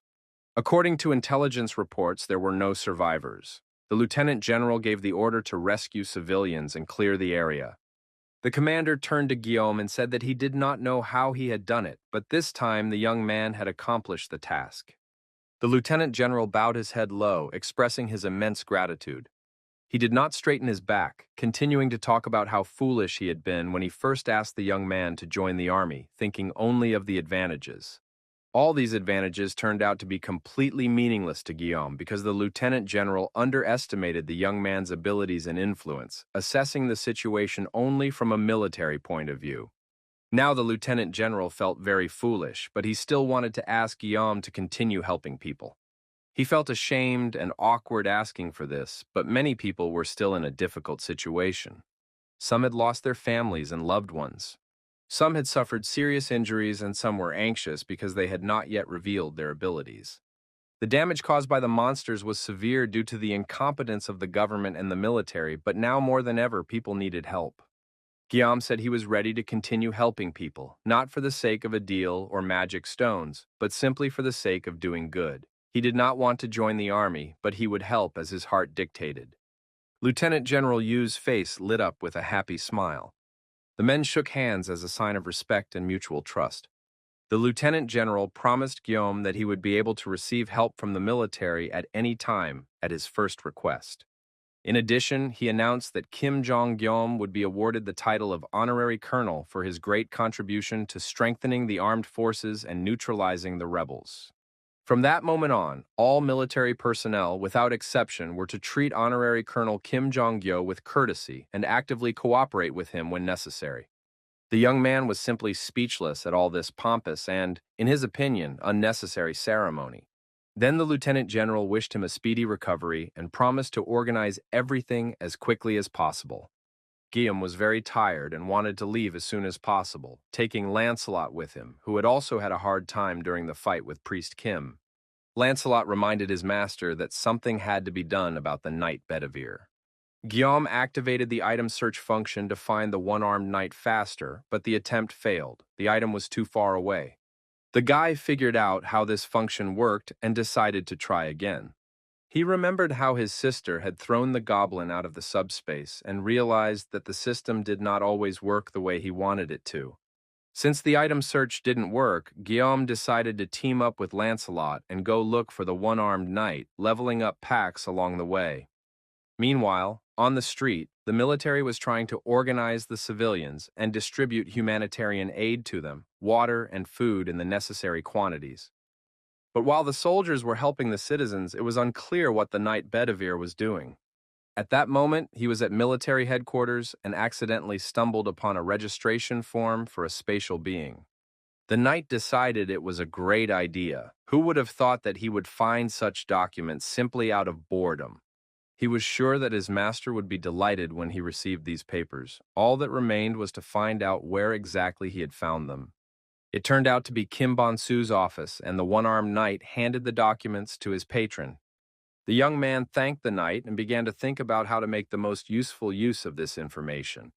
Soon, Kim Sol approached him and said that she had been waiting for him impatiently. The older sister allowed her younger sister to deal with her brother for letting the goblin into the subspace and scaring Ju Yan. But instead of becoming a punching bag again, Guillaume showed Kim Sol a piece of paper. It turned out to be an application form for registering a spatial being. Guillaume explained that he had forbidden Kim Sol from going out not out of stubbornness, but out of fear for her. If she filled out the application, she would be able to fight alongside her brother without fear. He didn't want to tease her or lock her up. The application stated that the girl needed her own account. Guillaume had, of course, forgotten about this, and his sister's fist landed squarely on his jaw. With her next blow, she knocked her beloved younger brother into the far corner of the subspace. The young man remembered that in such situations, quick feet are the best help, and he ran away, while his sister rushed after him. Ju Yeon warned the knights not to even think about interfering, because this is what love looks like for older sisters who worry about their brothers. As the girl spoke, the knights standing nearby began to tremble. After a while, they were already shivering and were practically exhausted. Guillaume ran up with Kim Sol, but no one understood what was happening to the knights. Suddenly, his whole body began to itch wildly and then hurt. He admitted that he had been feeling itchy for some time, but now it had become unbearable. The nurse began to think about what disease could cause such intense itching and pain. Kim Sol remembered that her neck had also been itchy, but before she knew it, the itching had gone away. Jean Guillaume tried to understand how this was possible, how someone could make a full recovery after such a serious illness. Guillaume understood that the subspace life support system had enhanced the therapeutic effect. He did not want to send the knights out of subspace, but Lancelot noted that he felt much better in Camelot. They had to move back inside Camelot Castle. Inside the castle was a huge white magic stone. This stone seemed to have fallen from the roof of the building and bounced loudly, hitting Lancelot's helmet. Guillaume and his knight assistants learned that this white amplifying stone that had just fallen looked as if it had been specially created. Its main property was resistance. It penetrated objects struck by electric current and was almost identical to the blue amplifying stone. It turned out that the blood sacrifice worked automatically. The young man had previously thought that this skill was always active, but it turned out that it had to be activated manually. The young man did not feel any burning sensation and did not understand why the owner of the item did not receive the effect of the blood sacrifice. Knight Lancelot began to apologize to his master for showing weakness.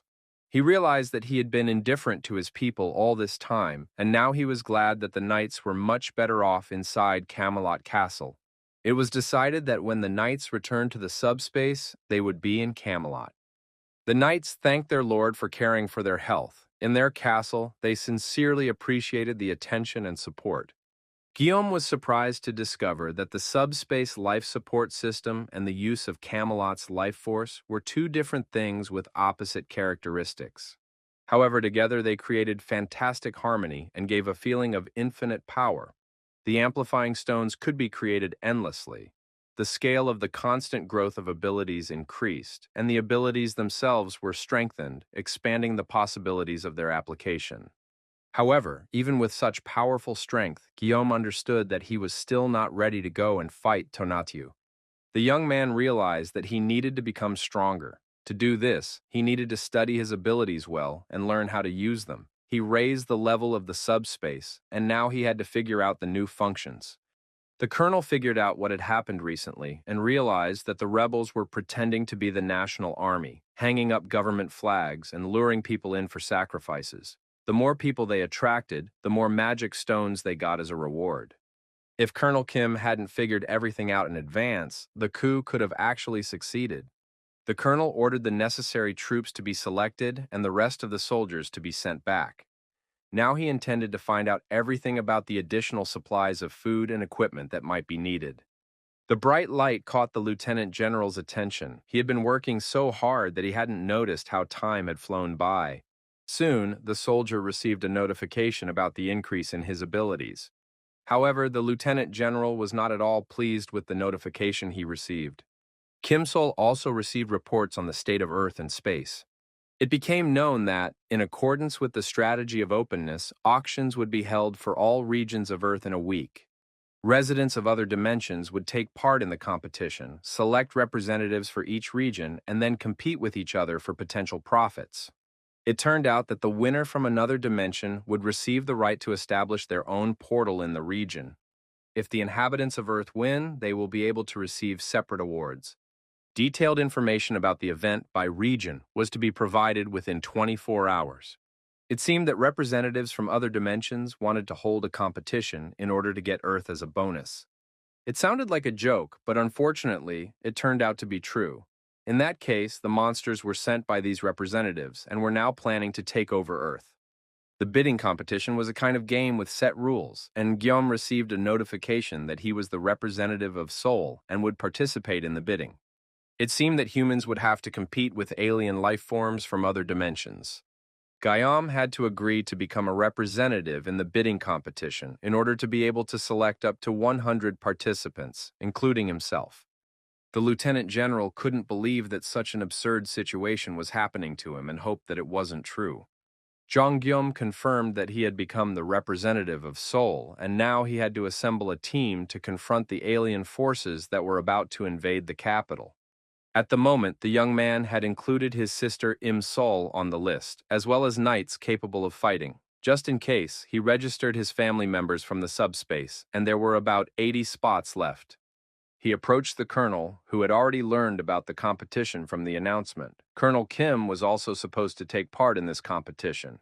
However, before agreeing, Colonel Kim handed the young man a notebook that he considered necessary for study. It contained a list of awakened people and their abilities, determined by the Joint Committee of Chiefs of Staff. From this list, suitable candidates could be selected. Guillaume said he needed special class snipers, regardless of whether they were awakened or not. The young man already knew who his rivals would be because when he agreed to be a representative, he learned that these creatures worshipped the goddess Emes. Their distinctive feature was the creation of weapons based on divine power. According to the preliminary notification received from the dimension of Emes, everyone knew exactly what their representatives would look like. The goddess Emes radiated her love brightly, so her followers considered everyone else to be uncivilized barbarians. They had at their disposal a sacred hammer filled with the light of the goddess. The knights of Emes were clad in shining armor and well armed. It would be extremely difficult to fight this alien race. Only a few details of the upcoming event were known. An hour before the battle, both sides had to take their positions and wait for the battle to begin. During the waiting period, a protective barrier was created, and neither side could attack. This waiting period was a stage of preparation for battle. As soon as the contest began, the core of the gate would automatically awaken, and within 12 hours, the condition for Earth's victory was to destroy the core before it was fully activated. If the Eames dimension won and their gate core hatched, they would take over Earth. In other words, the condition for victory for the Earthlings was to destroy the core, which their opponents would not simply guard. In addition, their list of participants consisted of 8th-rank fighters.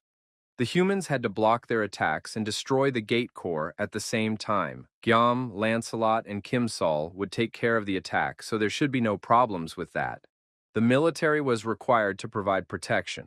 They had to block the attacks of the 8th rank opponents.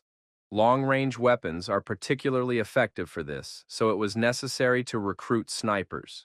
However, human weapons would not work against such a powerful enemy, but Guillaume tried to reassure Colonel Kim. He said that he had improved his abilities last night. The young man understood that he needed to become stronger and study himself well. He spent a lot of magic stones to increase his functionality and could now send up to 8 items at once. In addition, in the subspace laboratory, he could enhance existing items and create new combinations. All this was made possible by additional features that improved his existing abilities. The young man easily modeled the characteristics and finished appearance of the desired items before creating them. He pondered what kind of weapon he could create using the new features, one that would be easy to use even for inexperienced fighters. The main feature of the new weapon was to be the ability to destroy 8th rank fighters even in the hands of novices. The result was a rifle capable of resisting electrical properties and possessing improved firing characteristics. At first, he tried to strengthen only the ammunition, but after firing, the weapon fell apart in his hands. Therefore, he had to modify the gun so that it could withstand the shot. For this, a reinforcing stone was used. His strategy was to use 3-shot guns created as a result of combinations to defend against approaching enemies and destroy the core of the gate to achieve victory. Thus, the colonel was presented with a new rifle that fully met the tasks at hand.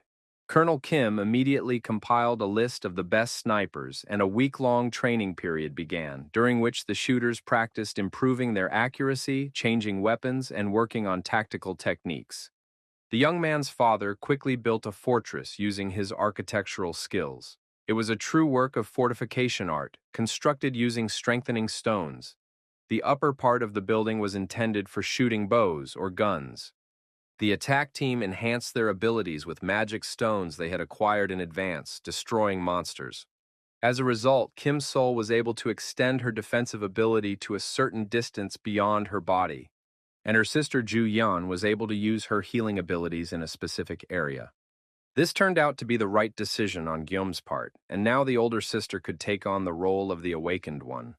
Time flew by unnoticed amid the preparations and concerns, and now there was only an hour left before the competition began. A portal gate appeared in front of the National Assembly building, from which the Earthlings' opponents began to emerge. One of them was holding a core, which was one of the main goals of the contest. Chong Gyum studied the enemy through his binoculars. He noticed the core in the hands of one of the creatures and felt that he had seen something like it before, although now there was something strange about it.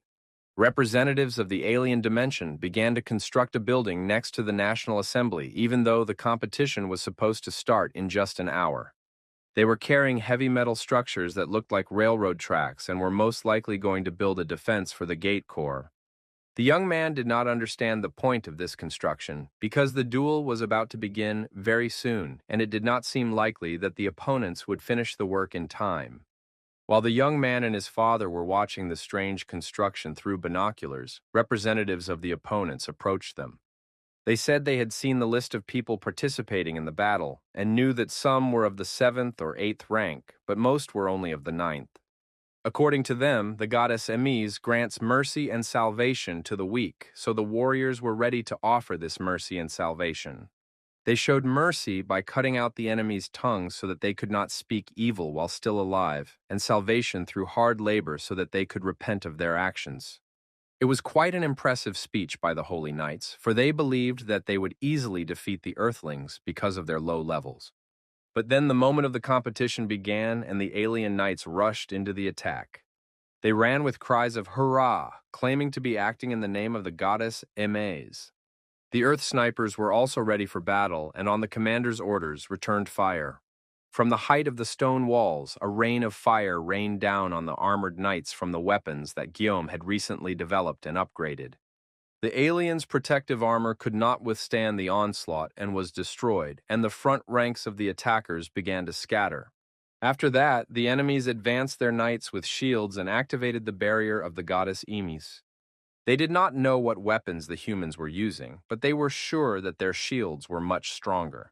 The aliens understood that ranged weapons wear out, so they only needed to withstand the barrage of fire under the protection of the barrier to achieve victory.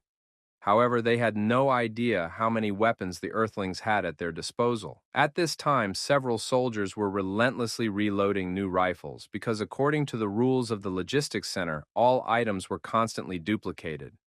Chongyum was satisfied with how the defense was going and ordered the snipers to continue in the same vein. It was time for the attack group to begin their mission and reach the core of the gate, which had to be destroyed. The group members got on their motorcycles and prepared to leave. However, their movement was noticed by the aliens, who drew attention to the squad advancing on motorcycles. The knights realized that the enemy had begun to maneuver and guessed that the attacking group's target was the core of the gate. They had no doubt that the core would not withstand the blow, but they remained in their positions, realizing that the Earthlings had too many weapons. The aliens decided to hold out a little longer until the second squad joined them, with whose help they would be able to advance further. Meanwhile, on the roof of the building, the knight Bedivere was already preparing. He enjoyed making fireballs for bowling and spinning them in his slingshot. He did it masterfully, with one hand, with such speed and accuracy that even two-handed fighters would envy him. The fireballs flew at the enemies with tremendous force and frequency. Soon, the entire enemy squad was ablaze and scattered by the explosions. The flying bowling balls were able to break through the aliens' defensive barrier, and the sounds of explosions did not subside for a second. Chongyom was satisfied. He realized that the one-armed knight was carefully thinning out the center of the enemy's attacking squad. There was only one thing left to do: get to the core of the gate and destroy it. At first, Guillaume considered this construction to be completely pointless, but the speed of construction was astonishing, and now it was necessary to stop the process urgently. The young man summoned hellfire, and it rained down on the statue of the goddess Emis in the form of winged missiles, reinforced by him earlier. When the smoke cleared, it became clear that the statue of the goddess remained completely intact. Even the reinforced missiles did not leave a scratch on it. It still shone, and Guillaume decided it would be better to keep it in subspace. The aliens shouted at the Earthlings that their planet was just a pasture created specifically for their civilization and that humans were two-legged cattle. They claimed that humans should be grateful for the opportunity to lick the sacred feet of the goddess Imes. Among the aliens, one elder stood out who did not even bother to hide. He declared that he would convey the goddess's word and wash away human evil, and if humans wanted to know the truth, they had better hide and not interfere. Guillaume's attention was drawn to a warehouse of building materials where metal structures were stored. With childlike spontaneity, he ordered packs to store the entire warehouse in subspace. The aliens did not expect such a turn of events. Before their eyes, an entire warehouse of building materials disappeared. The elder realized that he had underestimated these representatives of Earth and decided to act differently. Meanwhile, Guillaume had a new idea and turned to Yansu, who had not participated in operations for a long time but was only playing with his daughter. The man gladly agreed to help his comrades and take part in the battle again. Suddenly, a strange noise and whistling sound caught their attention. Dozens of black dots appeared in the sky. As they got closer, they turned out to be a hail of sharp spears launched by aliens. Kim Sol instantly activated a protective barrier, preventing the spears from striking the people. Lancelot tested one of the spears with his sword and realized that it had been thrown by the enemy. Kim Sol's level was high enough that her shield could withstand even reinforced bullets. However, the spears turned out to be ordinary, which seemed strange. Lancelot remembered that in some dimensions there are skills that allow ordinary objects to have an enhancing effect. At that moment, the alien knights realized that their warehouse had been looted and decided to launch an attack. Their technology, called blessing, allowed them to give ordinary objects the properties of reinforced artifacts. Probably the building materials had also been treated in this way, which is why Gyomu was unable to destroy the statue of the goddess immediately. Now Kim Sol had taken possession of the reinforced spear and was eager to test it in battle.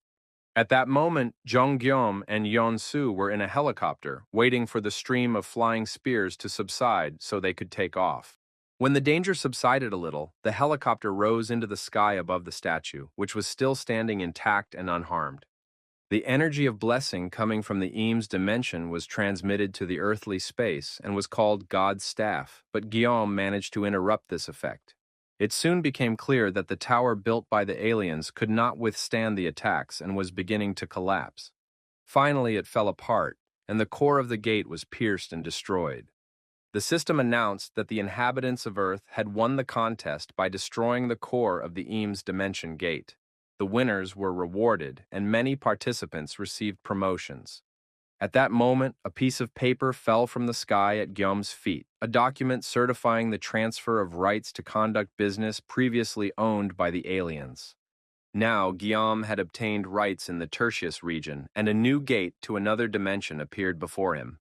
The portal that appeared out of nowhere surprised everyone present, including Guillaume himself. After all, he did not create it. Perhaps the portal was intended for the business mentioned in the document.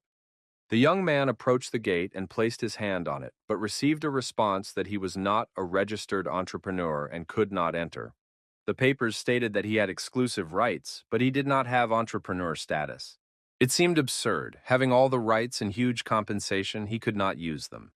Since he couldn't use them himself, Guillaume thought that perhaps it would be better to sell the portal. He hesitated, not knowing what to do. After thinking it over, he came to the conclusion that the representatives of the Interdimensional Chamber of Commerce had been acting strangely from the very beginning. They organized a competition and selected the competitors themselves. Despite all the unfavorable conditions, the Earthlings still won. Chong Guillaume realized that the chamber was pretending to award a prize, but in reality was simply trying to deceive the participants. He tried to understand what the chamber stood to gain, because if it weren't for his efforts, many people would have died. So he realized that he had received a virtually useless portal, but the whole situation made him think about possible fraud. The young man explained to his companions that there was nothing interesting left, and all the participants began to disperse to go about their business. Guillaume apologized for gathering everyone so urgently right after the competition, realizing how tired people were from the preparations and battles. He opened a subspace. His father immediately went to write his memoirs, and Kim Sol went to practice javelin throwing. Yeon-soo wanted to fly a helicopter for a while. He had spent too much time in the game room. His father was going to rest, as his whole body ached from lack of exercise, but suddenly something else caught his attention. Stacks of building materials caught his eye. He had dreamed of building a huge house his whole life. He looked with delight at the drywall, bricks, steel beams, and rebar, not understanding why his son needed all this. Chong Guillaume smiled and told his father that the amount of building materials was endless. For the man, this was the best news. He once again had a goal and an opportunity to make his dream come true. When everyone left and Guillaume was alone, he decided to see how things were going in other regions based on the results of the competitions. Since the time limit was 12 hours, he had to wait until nightfall to see the results. No one slept that night. The results were depressing. There were 6 times fewer victories than defeats. The Chamber of Commerce lowered Earth's rating by several points. In most regions, the level of defeats was extremely high. The situation around the world looked dire and unfavorable.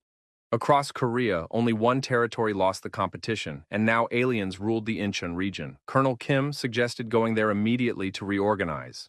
At that moment, a subordinate arrived and reported that the 17th Division of Incheon had urgently sent a radiogram. It said that Earth's representatives in the region had lost the competition but had managed to transmit the information gathered during the interaction. Their rivals were humanoid lizards from the Sabros dimension, and their gate was now open in the city of Incheon. These creatures were considered to be well-trained, armed forces with excellent mobility and capable of fighting both on land and in the air. During the clashes, artillery brigades and air defense units were destroyed. The fighting stopped 2 hours before the end of the competition, but the humanoids continued to emerge from the gate, filling the streets of the city. Moreover, there were signs of a large-scale deployment of troops in preparation. Tracking their direction of movement, it became clear that they were heading for Seoul. That is why a radiogram was sent to warn the residents of the capital. What was strange was this. Why would the aliens go to Seoul if their target was Jonghyun, but they didn't know where he was? Moreover, there was no reward for his capture, and the distance between Seoul and Incheon was quite short. Incheon lost the competition, and Guillaume was in Seoul. What would happen next was completely unclear. The notice said that a special mark would appear above the head of the representative of the winning region, but Guillaume did not have one. This seemed strange, since he was the representative of Earth. Without him, the competition would not have taken place at all. It was also reported that everyone who reached the 7th rank would be able to pass through the portals installed in the area. In addition, representatives of other civilizations who won the competition were given the right to create additional portals in the region by killing its Earth representative. Now it was clear. They would have to deal with 7th-level opponents, and the main target of all the aliens would be Guillaume himself. It resembled a typical territorial conquest, but the good news was that there was no mark above Guillaume's head. This meant that the enemies would not be able to pinpoint his location for the time being. Lancelot wondered how this was even possible, and suddenly it dawned on him. Without saying a word to anyone, he moved the ceiling lights and climbed into the ventilation shaft. Climbing onto the roof, Lancelot saw a huge illuminated sign announcing that a representative of Seoul was located in this building. His friends had not seen it before because it was too high up. Its gigantic size was visible from afar, letting everyone know exactly where the city representative was located. At that moment, Guillaume felt a strange uneasiness, as if the man-lizards had already regrouped before the competition was over. It seemed as if they knew about the new rules in advance, as if someone had told them everything ahead of time. He was sure that the humanoids had indeed managed to obtain information about the upcoming changes, and instead of attacking immediately, they decided to prepare for the next stage. Perhaps, thanks to their rich experience, they understood that the new rules would favor the aliens, and there was very little time left to prepare. This explained why the representatives of Seoul had so easily defeated their rivals. Kim Seoul suggested immediately taking refuge in subspace. However, Lancelot objected. Guillaume would indeed be safe there, but the lizards might try to pull the others out as hostages or divide their forces and capture neighboring areas. Jean Guillaume also believed that hiding was not an option. Subspace should be used not for escape but for defense. After all, from there he could attack while remaining out of reach. If he had become their main target and his location had been revealed, then he needed to do the opposite, lure the lizards into a trap where he would have the advantage. It would be ideal to carry out full preparations, choose a location, think through a strategy, and plan the deployment of troops. The main thing was to do everything as quickly as possible before the lizards launched their attack. Yongsu said that there would be no problems with transportation. He would reduce the time to a minimum and suggested leaving immediately, but admitted that he did not yet know where exactly. And so, choosing a location became the main issue. It was necessary to find a position with the greatest tactical advantage. The best option would be an area where we could inflict significant damage on the enemy, minimize our losses, and not attract attention.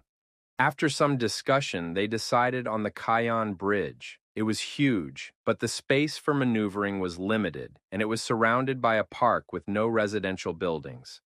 Even if the lizards tried to cross another bridge, Bedivere would spot them in advance. There were no tall buildings nearby, and he could use the materials obtained from Eames's measurements, as well as his father's construction skills. The Eames warehouse also stored spears, which could now be used for barricades. These spears were distinguished by their strength, quality, and the blessing of the goddess. They were far from ordinary weapons. Bedivere, famous for his spear-throwing skills, was happy to team up with Kim Seoul. Work was in full swing at all levels. The residents of Seoul were actively preparing for the upcoming battle with the lizards. In a hurry, they erected a metal frame, placed archers on it, and reinforced the walls by connecting beams. A protective barricade was built around the building to limit access from the ground as much as possible. Rumor had it that the lizards were incredibly fast both on land and in the air, so it was necessary to block the airspace as well. All this work was completed in a matter of hours thanks to my father's help and skill. However, a new, unforeseen problem soon arose. The reptiles turned out to be excellent swimmers. This circumstance could have nullified all efforts. After all, the river in that region was wide, and the lizards could approach the city unnoticed by water. The next point to consider was that the bushes were much thicker than planned. Therefore, the lizards could reach Seoul very quickly and unnoticed, and they did not understand how these ordinary people could lose to the guys from a mesa. Of course, humans are known for their defensive abilities, and they also stole expensive building materials that belonged to the aliens. They had to sit tight and not stick their necks out in their subspace for a while, so it was necessary to take advantage of this situation. The huge and powerful leader of the lizards, General Rackus, said that last time he was able to take their spear away, and this time he would make armor out of it. It soon became clear that the lizards were not going to delay their attack for long, and one of the generals named Yatu was already ready to attack. Bedivere, the one-armed knight of Let, was carefully observing the situation around the bridge where the lizards were expected to attack when suddenly a sound caught his attention. Lizards were flying across the sky at tremendous speed, sitting on the backs of winged, terrifying wyverns. Their approach was not unexpected, but the scale of it was astonishing, for not only were the lizards on foot participating in the battle, but the sky was also filled with flying ones. Huge, powerful, muscular lizards sat on dinosaur-like horses and rushed into the attack without stopping for a moment. The soldiers opened fire on the approaching enemies. Of course, their appearance was unexpected and numerous, but resistance was necessary. Struck by bullets flying from rifles, the lizards fell onto the road. However, their numbers were staggering, and the attack continued. Then the discs were put into action, knocking down several monsters at once. Some of the troops fell, but the lizards were not only physically strong, they were intelligent, warning each other and trying to avoid direct fire. General Rackus understood that the lizards might be frightened by weapons made from materials from the Emis dimension, so he planned to stay close by to keep up morale. General Yatu also participated in the attack alongside him. Gyam threw objects out of subspace, helping to correct the direction of fire. The name Yatu seemed familiar to him, and he remembered a lizard who once said that he only knew how to attack and never lost. He was impossible to stop. At that moment, Lancelot cut off the lizard's tail, but its body continued to crawl into subspace. Of course, this was not enough to kill the creature, and a huge shield was thrust into its face. However, as soon as the shield was removed, the wound on the lizard's face immediately closed. Lancelot had already learned not only to fight, but also to analyze his opponent's tactics. He understood that he was facing two 7th-rank creatures, but the big guy just attacked without using any special techniques. The most dangerous lizard, General Rackus, remained behind the barricades. Everyone understood that this would be a very difficult battle, but fortunately, Gyam's attacks proved effective against General Yatu. Lancelot said that the moment Yatu touched the building, the battle would be practically lost, so it was necessary to continue the attacks, maintaining constant pressure. Lancelot himself went to meet with General Rackus, realizing that he was the brains behind this army. General Rackus was completely confident and calm. He was even a little surprised when he realized that Lancelot, the skeleton knight, had come to him personally for a duel. Lancelot tried to attack by throwing his spear at the lizard, but it was pointless. The monster caught the spear in midair. General Rackus ordered his subordinates to ignore him and continue fighting, while he himself gladly accepted the skeleton knight's challenge. The knight showed courage by breaking into enemy territory alone, and his spear strike to the lizard's neck was quite skillful. General Rackus admitted that it had been a long time since he had met a worthy opponent. The general wanted to know the name of this brave warrior because he respected his fighting skills. The lizard understood that his goal was to capture the enemy, but there was only one reason why General Rackus was now talking to the knight. Since ancient times, the warrior's instinct had been to fight a strong opponent, and now the lizard general asked Lancelot if he was ready to fight to the death. Lancelot accepted the lizard's challenge, saying that if he did not care about his own life, then let the battle begin. The rivals were already prepared for the duel, but Lancelot was outraged that General Rackus was sitting astride a lizard. The knight considered this unfair, because a duel between warriors risking their lives is a battle to determine who is stronger. Therefore, Lancelot believed that General Rackus was riding a lizard because he lacked confidence in his own strength, and added that after his victory, he would not tell anyone about it. Hearing such a clear challenge and succumbing to provocation, General Rackus jumped off the lizard and stood face to face with Lancelot. Meanwhile, the armed army continued to fire on the ordinary lizards, which did not stop attacking the city. The lizards tried to break into the buildings, and the fire did not subside even at the cost of the lives of brave soldiers. While some of the defenders tried to block the exits, the lizards became more and more numerous, and the army could no longer cope. One of the lizards fell from his horse, losing his weapon. Before he could regain consciousness and come to his senses, Kim Sol smashed his head by jumping on the monster. She ordered the guys to continue shooting while she took on the lizards that were trying to break into the building. The girl used all her strength and attacked the enemies with her fists, inflicting serious damage at close range. Zhu Yan worked as a nurse, using her healing abilities to restore the soldiers right on the spot. Air attacks were added to the attacks on the buildings, but the spears launched from under the portal accurately hit their targets and shot down the flying creatures. Another strike, delivered with the delivery ability, hit the flying lizard's torso and tore it to pieces. However, no matter how well the defenders of Seoul fought, the number of approaching flying lizards did not decrease. The one-armed knight Bedivere already understood clearly that he could not cope with the impending danger alone. The battle continued on the ground as well, and at one point one of the lizards was completely pierced by metal beams that flew out of Guillaume's subspace. The next moment, another batch of the same beams flew at the lizard, but it, without stopping to comment on what was happening, said that successive attacks that gave no respite were not a bad solution.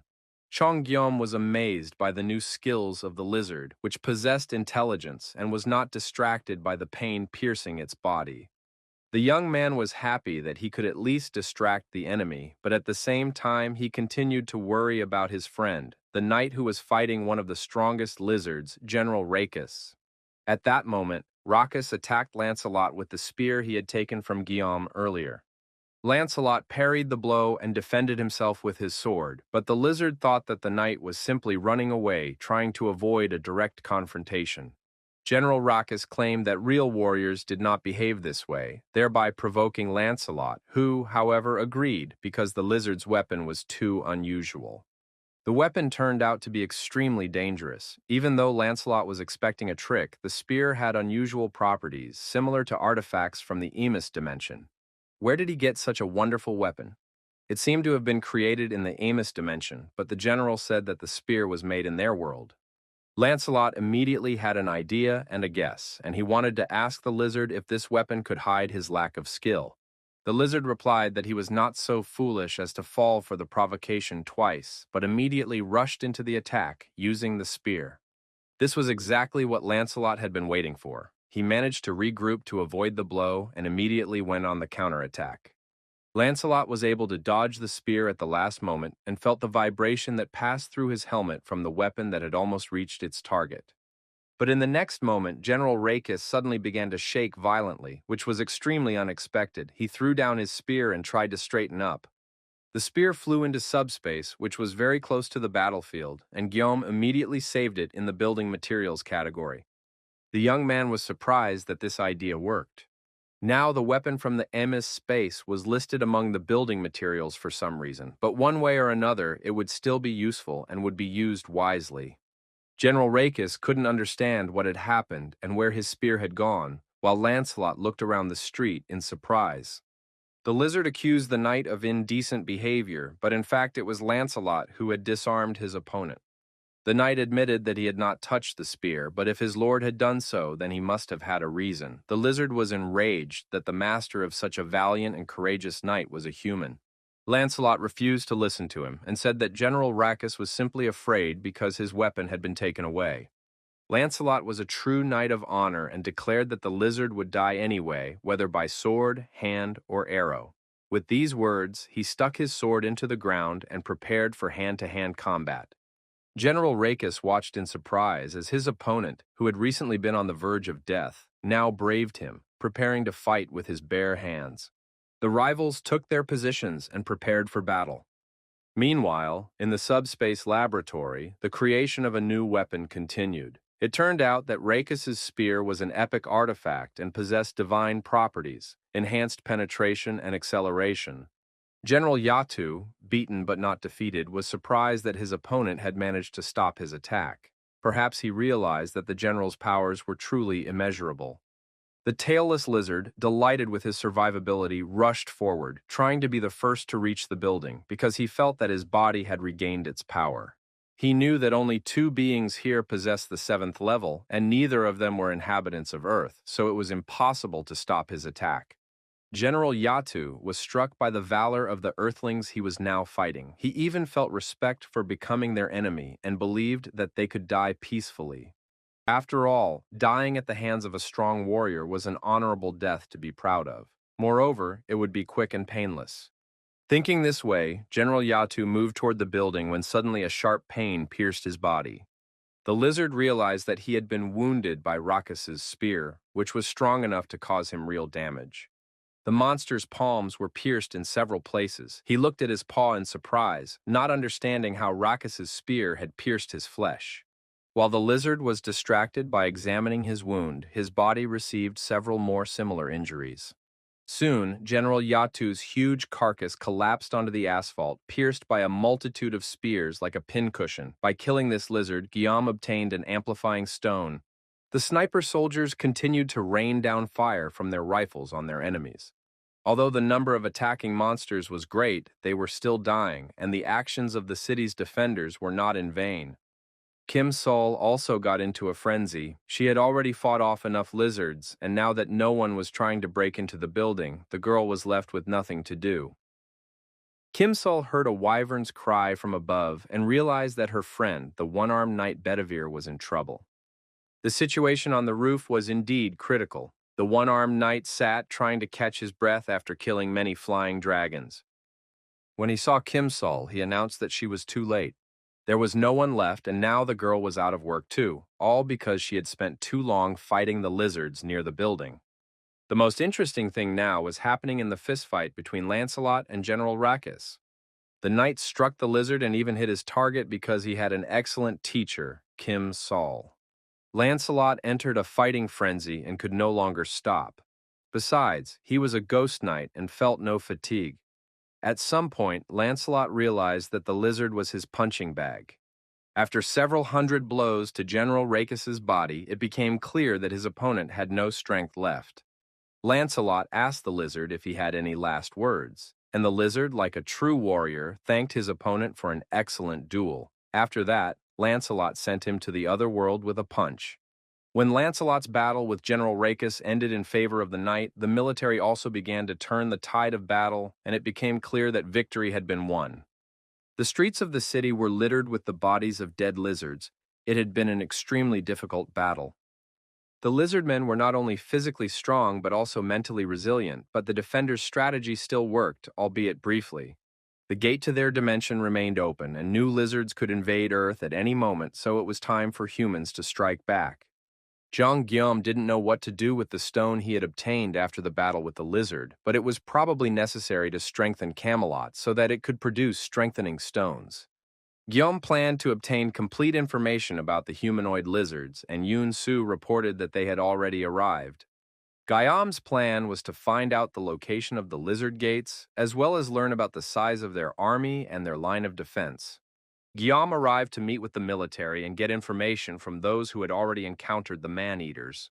He was met by Lieutenant Colonel Park Inbo of the Incheon City Operations Headquarters.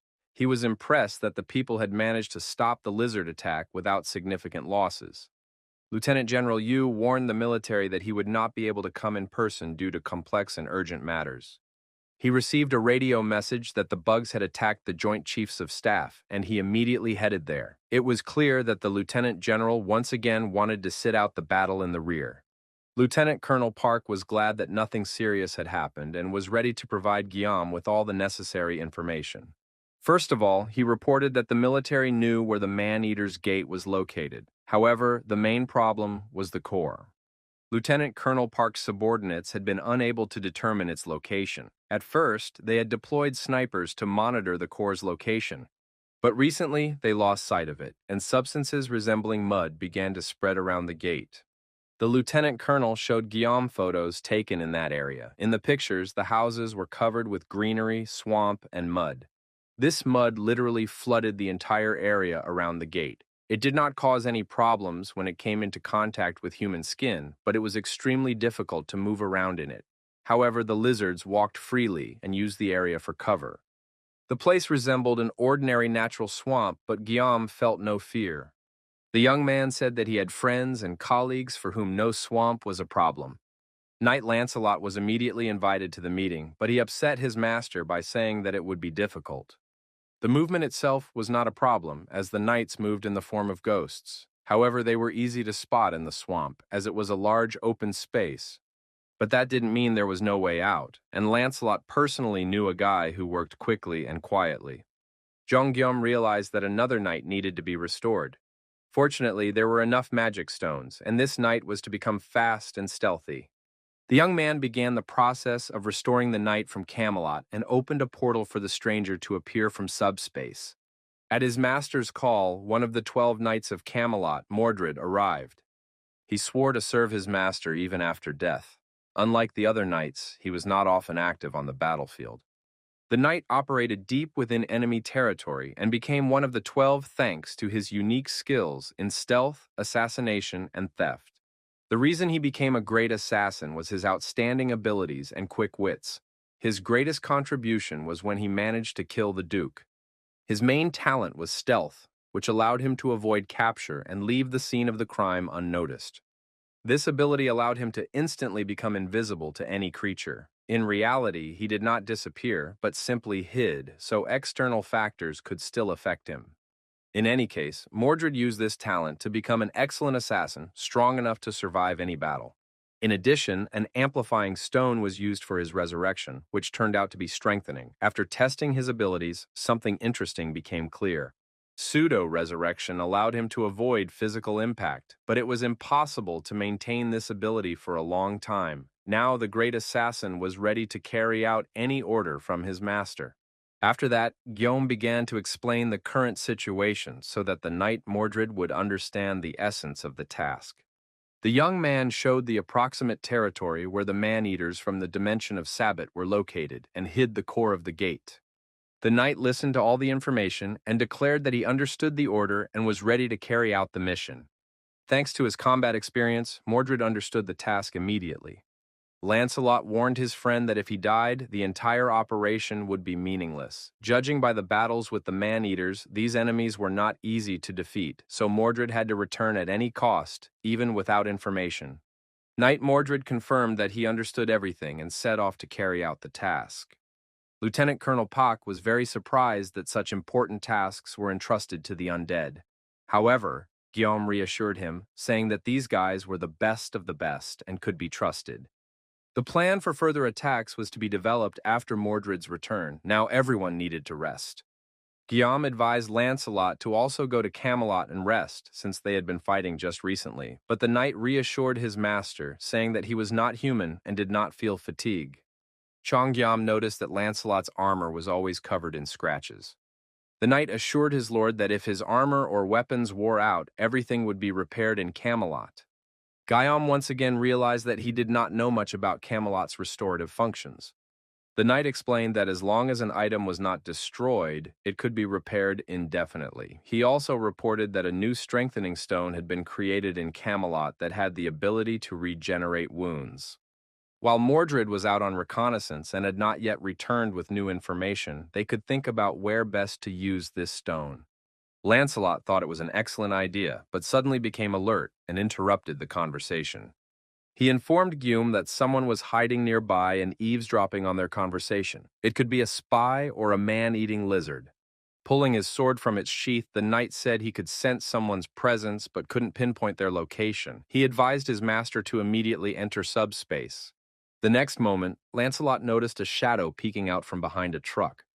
Telling his master that he would return soon, he literally disappeared into thin air. A moment later, the knight's sharp sword almost touched the neck of the stranger hiding behind the truck. Lancelot declared that he served only his master and his friends, and that not all people were his allies. Depending on how the stranger answered his questions, the knight would decide whether to let him live or not. The skeleton knight asked the young man why he was hiding and eavesdropping. Jeongyeom ran toward the screams coming from nearby and saw Lancelot holding an unfamiliar guy by the throat. The knight informed his master that he would find out all the information about the stranger in a minute. Then the knight turned his attention back to his victim, trying to find out where the man-eaters were and why he had been sent. Trying not to suffocate, the stranger managed to shout the name of Cheon Guillaume. Lancelot was outraged by such insolence. After all, the stranger dared to utter his master's name in such a situation. Apparently, he himself desired a painful death. Now the knight was going to make everything so perfect that the stranger would be in unbearable pain and begin to beg for death. Guillaume turned to Lancelot, saying that he didn't know what the problem was or what had happened, but that this guy was his friend. As surprising as it may sound, the bespectacled man, wheezing and gasping for breath, turned out to be a school friend named Park Min-woo. The area of the city captured by the man-eaters looked disgusting. All the houses and streets were swamped, resembling a stinking swamp overgrown with slime and all kinds of algae. The bodies of fallen monsters lay scattered here, considering it an honor to die in battle, for the man-eaters were a warlike race. This meant that the lizards could smell blood and had become insensitive to it. If he covered himself with blood plasma, it would be much more difficult for them to track the knight by smell. Camouflage was the first thing he needed to do. After Modred smeared himself with bloody plasma and eliminated the smell, he could begin to act, and the entrance to some kind of cave appeared before him. The knight entered without fear of being noticed and noted that the passage was quite large. However, it was unclear what it was made for. Some of the passages were huge, while others were narrow. Apparently, the passage had been dug based on the maximum size of the creatures, which meant that there were giants among the lizards. The most formidable individuals are most likely these giant fighters. There is no reason to endow them with intelligence, since they are already strong. One such powerful lizard was just passing by, striking with its size, muscle strength, and dimensions. This lizard was several times larger than the knight Modred and almost touched him as it passed by. The knight began to tremble with fear. Another representative followed, whose size was even more impressive. Knight Modred realized that if it weren't for his ability to pseudo-burn, he would have been discovered and killed on the spot long ago, and he didn't want to fail his mission. First of all, the knight decided to quickly find the core of the gate and immediately return to his master. At that moment, he saw a strange lizard, which was an eye on legs. Following the creature deep into the cave, the knight saw an old man bent over a book, reading something.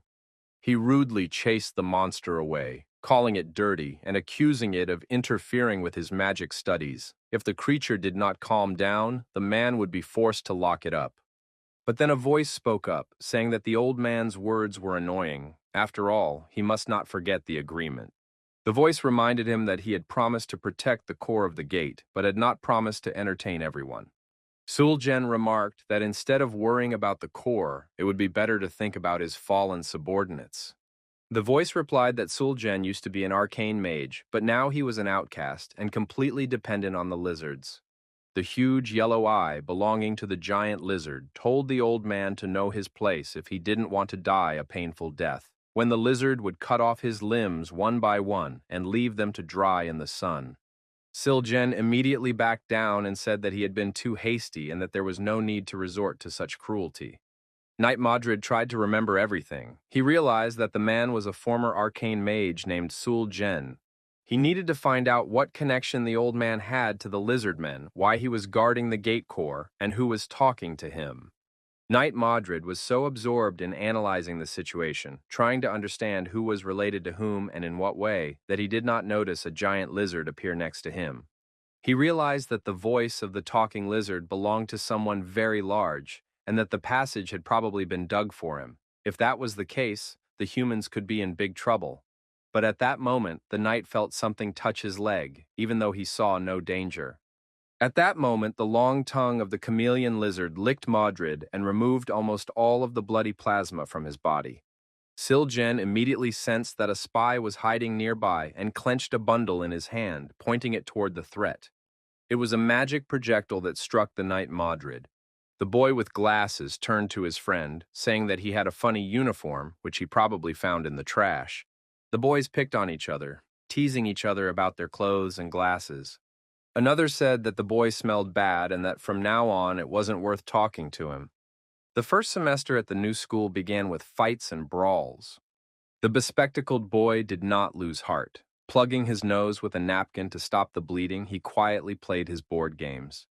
He attracted the attention of his friends by bragging about his possessions and telling stories about how great his family was, as well as how much money he had. But in reality, there was no reason to envy the boy. Even though he had money, he was an annoying person, and so the friendship between Guillaume and this rich son turned out to be a big coincidence. Once again, the high school students took the boy's toy and beat him up. However, this time, things did not go so smoothly because Guillaume stood up for the unfortunate boy. However, it was not an act of justice, but rather a demonstration of strength. Guillaume showed the boy who always made fun of him in front of his friends that he was not a weakling at all. The situation ended badly for both of them because Guillaume also got beaten up by the older students. But then the moment came when the beating was stopped. It turned out to be the very moment when Kim Sol dealt with the bullies and took her younger brother to training. Be that as it may, after this situation, a real friendship developed between the boys. This continued in the following years. The boys grew up together, supporting each other but also competing with each other. After high school, they went to different colleges but continued to socialize, meeting in their free time. Later, they met again at university and have remained best friends ever since. As they grew older, the boys had an increasing influence on each other. At one point, Minwoo announced that he was going to join a sports club to become stronger. The young man said that he had watched Guillaume's training sessions with his sister and realized that he wanted to try the sport. He wasn't deterred even by the prospect of grueling training sessions. He wasn't afraid of injuries or pain. Min Woo practiced and trained a lot in high school and then in college, so after the apocalypse, he awakened as a fencer. This news literally shocked Gom because he never expected the bespectacled and quiet Min Woo to become a fencer. Min Woo admitted to his friend that he himself did not understand how Gom became the representative of Seoul. He was afraid of his skeleton friend, so he could not approach him and hid, watching and waiting for the right moment to come out of hiding. But in the end, he was caught, and now the situation didn't look very good. The young man understood that he could be considered a spy. Minwoo couldn't relax because the skeleton knight was nearby, so he asked him to leave the room. However, Lancelot knelt with his forehead pressed to the floor because he could not forgive himself for his behavior. Lancelot regretted that he had almost killed his master's close friend. It was so sad that it literally broke his heart. He realized that he was not fit to be a knight.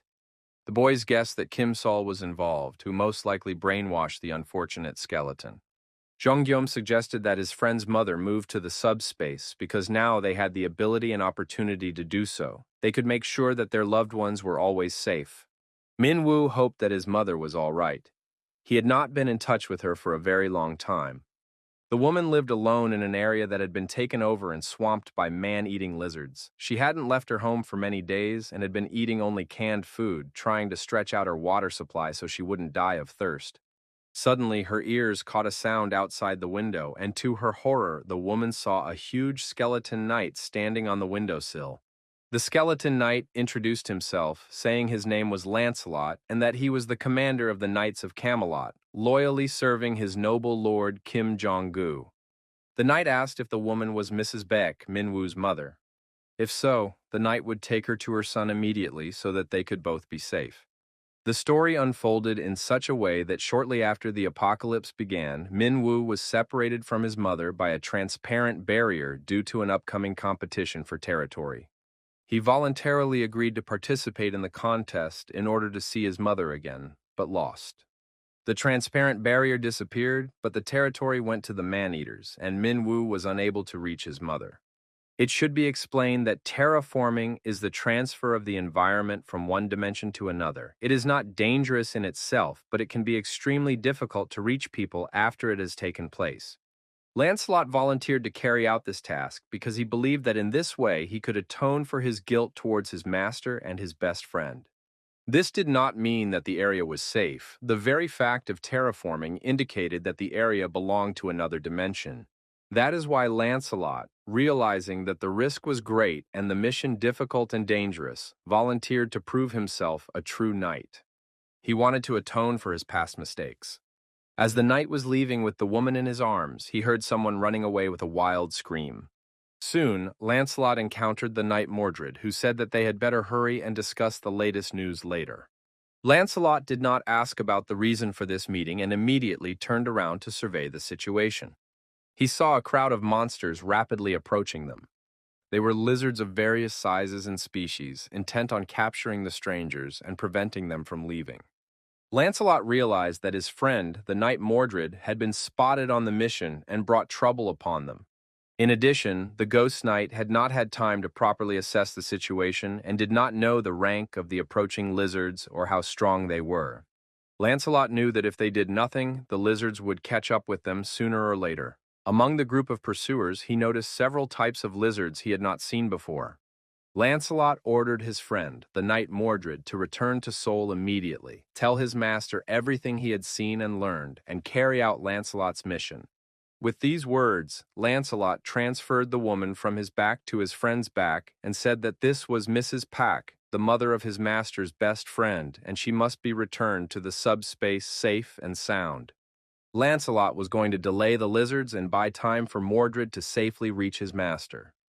Before parting, Lancelot asked to convey that Persephone would greatly benefit from the strengthening stone. There was no time to say more. The knight hoped that his master would understand everything. Mordred rushed off with the woman in his arms, while the noble and brave knight Lancelot drew his sword and prepared to face the enemy. Lancelot understood that in this situation his duty was to protect his master, and he was prepared to fulfill it with honor. He reassured himself that he had nothing to fear. He was a knight of Camelot and capable of much in the name of his master. At that moment, the lizards approached, and the attack began. Soon, a breathless ghost, the knight Mordred, ran into the room where Gom was talking to his friend. He reported that the mission had been accomplished and set the woman sitting on his back down on the floor. Chong Yum realized that Minwoo's mother was safe, but he also realized something else. Lancelot was involved in this matter, which meant that something bad had happened. He rushed to check the alerts and, to his horror, read that a knight of Camelot named Lancelot had disappeared. The young man could barely hold back his tears, realizing that the knight's disappearance meant his death. Standing nearby was the distraught knight Mordred, who had failed his mission and thus brought trouble upon his comrade. Lancelot sacrificed himself to protect Minwoo's mother and pass on the information that Mordred had obtained. He gave his life, but did not die in the usual sense, for Gawain could restore the knight with the help of strengthening and magical stones. However, this was extremely difficult because being resurrected and being alive are two different things. Chongom regretted burdening Lancelot for no reason, and that was why the knight had to make unnecessary sacrifices. The young man should not have let the situation take its course. Knight Mordred added that Lancelot had asked him to convey some special information to his master. "The amplifying stone will suit Persephone very well. Use it," he relayed the knight's words. The young man wondered what Lancelot meant, where and how to use this stone. The stone had the ability to regenerate. Lancelot acted selflessly and even in such a critical situation thought about how to use the strengthening stone for the benefit of all. The young man thanked the knight Mordred for his message. Now he wanted to hear everything that the spy had managed to learn and see behind enemy lines. This had to be done so that Lancelot's sacrifice would not be in vain. A plan had to be devised to close the gates to the lizards. After the lizards defeated Knight Lancelot, his helmet rose into the air under the influence of magical power and began to move. Eventually, it reached the old man Sul Jen, who immediately realized that this helmet belonged to the undead. The lizard praised the old man for his excellent work. Although he had missed the spy who had infiltrated the castle, he had managed to catch and destroy a 7th-ranked knight, thereby seriously weakening the enemy's army. Suljen said that he would like to hear the usual "thank you" from the lizard, rather than praise such as "you did a good job," because catching intruders is the job of the lizards themselves. But the lizard repeated that the old man had worked hard, not understanding that sometimes people just need a simple thank you. After that, he took the knight's magic stone. The lizard had not yet decided what to do with the stone. Previously, he would have given it to Rakis or Yatu, but unfortunately, both of them had died. Siljen suggested the most obvious option, to give the stone to him. In return, he promised to share with the lizard a scroll that he would create especially for the monster. These scrolls were disposable items that allowed non-mages to use magic. Their cost depended on the type, but even the simplest one cost more than 3 power stones. The lizard was disgusted that the old man used living creatures to create scrolls. In his opinion, it would be much wiser to trade equipment, as the guys from the Emis dimension did. Siljen said that the lizard was simply stupid and did not understand the essence of his masterpieces because he was a brainless savage. The lizard disagreed. He said that he had not become a savage only because he did not follow the old man's path. Does this mean that the other arcane mages who did not follow Siljen are also savages? After all, the old man himself was expelled from the arcane mages and became an outcast. The lizard decided that he would use the amplifying stone himself when dealing with the guys from Emis and advised using the prisoners provided by the lizards under the agreement for the scrolls. Siljen considered this extremely foolish behavior, but there was no point in arguing with the lizard. Soon, footsteps were heard nearby. The old man became alert and turned to the newcomer, asking who he was and what he wanted. The visitor turned out to be a huge knight, powerful, clad entirely in armor. He held a shield and an axe in his hands, and his single eye glowed green. The knight introduced himself as Persephone. The old man realized that, judging by his appearance, he was a companion of the young man who had recently been killed, and he had come to take revenge. Persephone said he had brought a gift and stretched out his huge hand toward the old man. The second circle magic scroll, Fireball, was instantly activated and aimed at the knight. Persephone covered himself with his huge shield, and the tongues of flame only licked the iron, causing no harm to the knight. Siljen realized that the knight was a very strong opponent and could not be defeated so easily. The old man decided to try the next magic trick and see if the knight could withstand it. He tried to reproduce the scrolls in his hand, but soon realized that for some reason they were not appearing. At the same time, the scrolls disappeared, flowing into subspace. It was surprising. The old man had never encountered anything like this before. It turned out that someone had outsmarted the arcane mage. Chongyam received a notification that he had been able to store all items corresponding to the magic scrolls in his subspace. After that, he gave the order to take care of the rest. The command was received by Persephone via radio. The device was built right into his armor, so he could always hear his master's orders. Persephone confirmed that he understood the task and asked Mordred if he could hear their master's words. Knight Mordred did not answer, because at that moment he was already standing behind old Siljen, and in the next moment he cut off his head. This action greatly pleased the knight, for he had already come to hate the old magician, who was responsible for the death of his comrade. The day before, Mordred had told everyone about the magician who, for some reason, had been expelled from Arcane. The knight learned that the old man's name was Siljen and that he served the lizards as the guardian of the gate's core. The young man remembered that a long time ago, the king of the skeleton knights had mistaken him for a mage and had also mentioned Arcane. The one-armed knight knew that Arcane was a dimension of powerful mages, among whom there were 3 ranks. The lowest was 6th, but even mages of this level possessed incredible power. Knight Mordred learned that Siljen could no longer use magic. Since the existing hierarchy of mages had lost its power by expelling the old man, he could be killed without any consequences. Although Siljen is unable to use magic, he still creates and uses scrolls. A scroll is a sheet of paper that stores magic. Only relatively simple spells can be sealed in it, but it is still a valuable thing, because thanks to the scroll, any non-magician can use magic. The old man made these scrolls himself, and he had a lot of them. When necessary, he used any of them in battle. Chongyom summed up and said that there were 2 key questions. Did other humanoids have scrolls, and what kind of magic did they contain? Unfortunately, the scout did not have time to study this information, but he thought about it himself while running away from his pursuers. It was strange that the old man used magic to catch up with the knight because they had many lizards, fast and dangerous creatures. Why would the old man use magic in this case? Perhaps he simply did not trust his allies, the lizards. The ghost remembered how, during the chase, he had heard an appeal to Commander Costas. The chameleon lizard had found an uninvited guest who had managed to hide his presence, and this had to be reported to the others immediately. Knight Mordred understood that if he left now, he would be able to escape. One of the lizards suggested sealing the entrance first, but the chameleon objected that they were losing their combat effectiveness and needed to act quickly. In the next moment, the lizard's head flew off its shoulders, cut off by the knight's sword.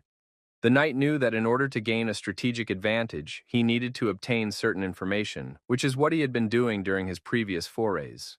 Soon, the chameleon's head was also cut off with a sword and thrown aside. Old Soljen was outraged by the stupidity of his allies, who had failed to catch even one intruder. He had to take matters into his own hands and use scrolls, even though making these scrolls was extremely laborious. The old man did not understand why everything had turned out this way, and he regretted that his life had become so difficult in his old age.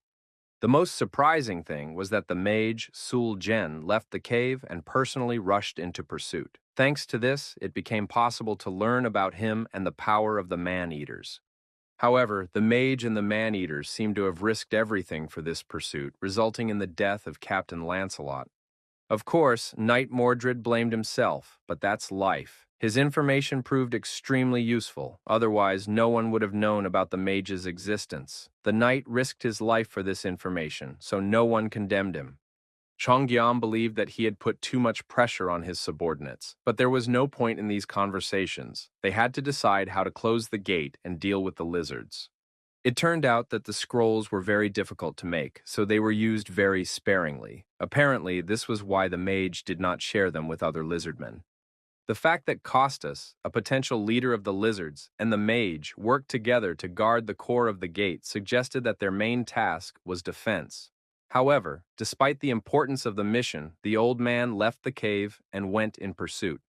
There could be two explanations for this. Either the Allies' forces were insufficient and the mage was forced to participate personally, or the core required full mobilization to prevent information leaks. If that was the case, then they needed to catch the old mage, and dealing with the rest would be easier. The only problem was how to neutralize him. But Gom already had an idea about that. After reaching the third level of subspace, he gained a new ability, categorization. Now all objects stored in subspace were automatically sorted according to their properties and criteria.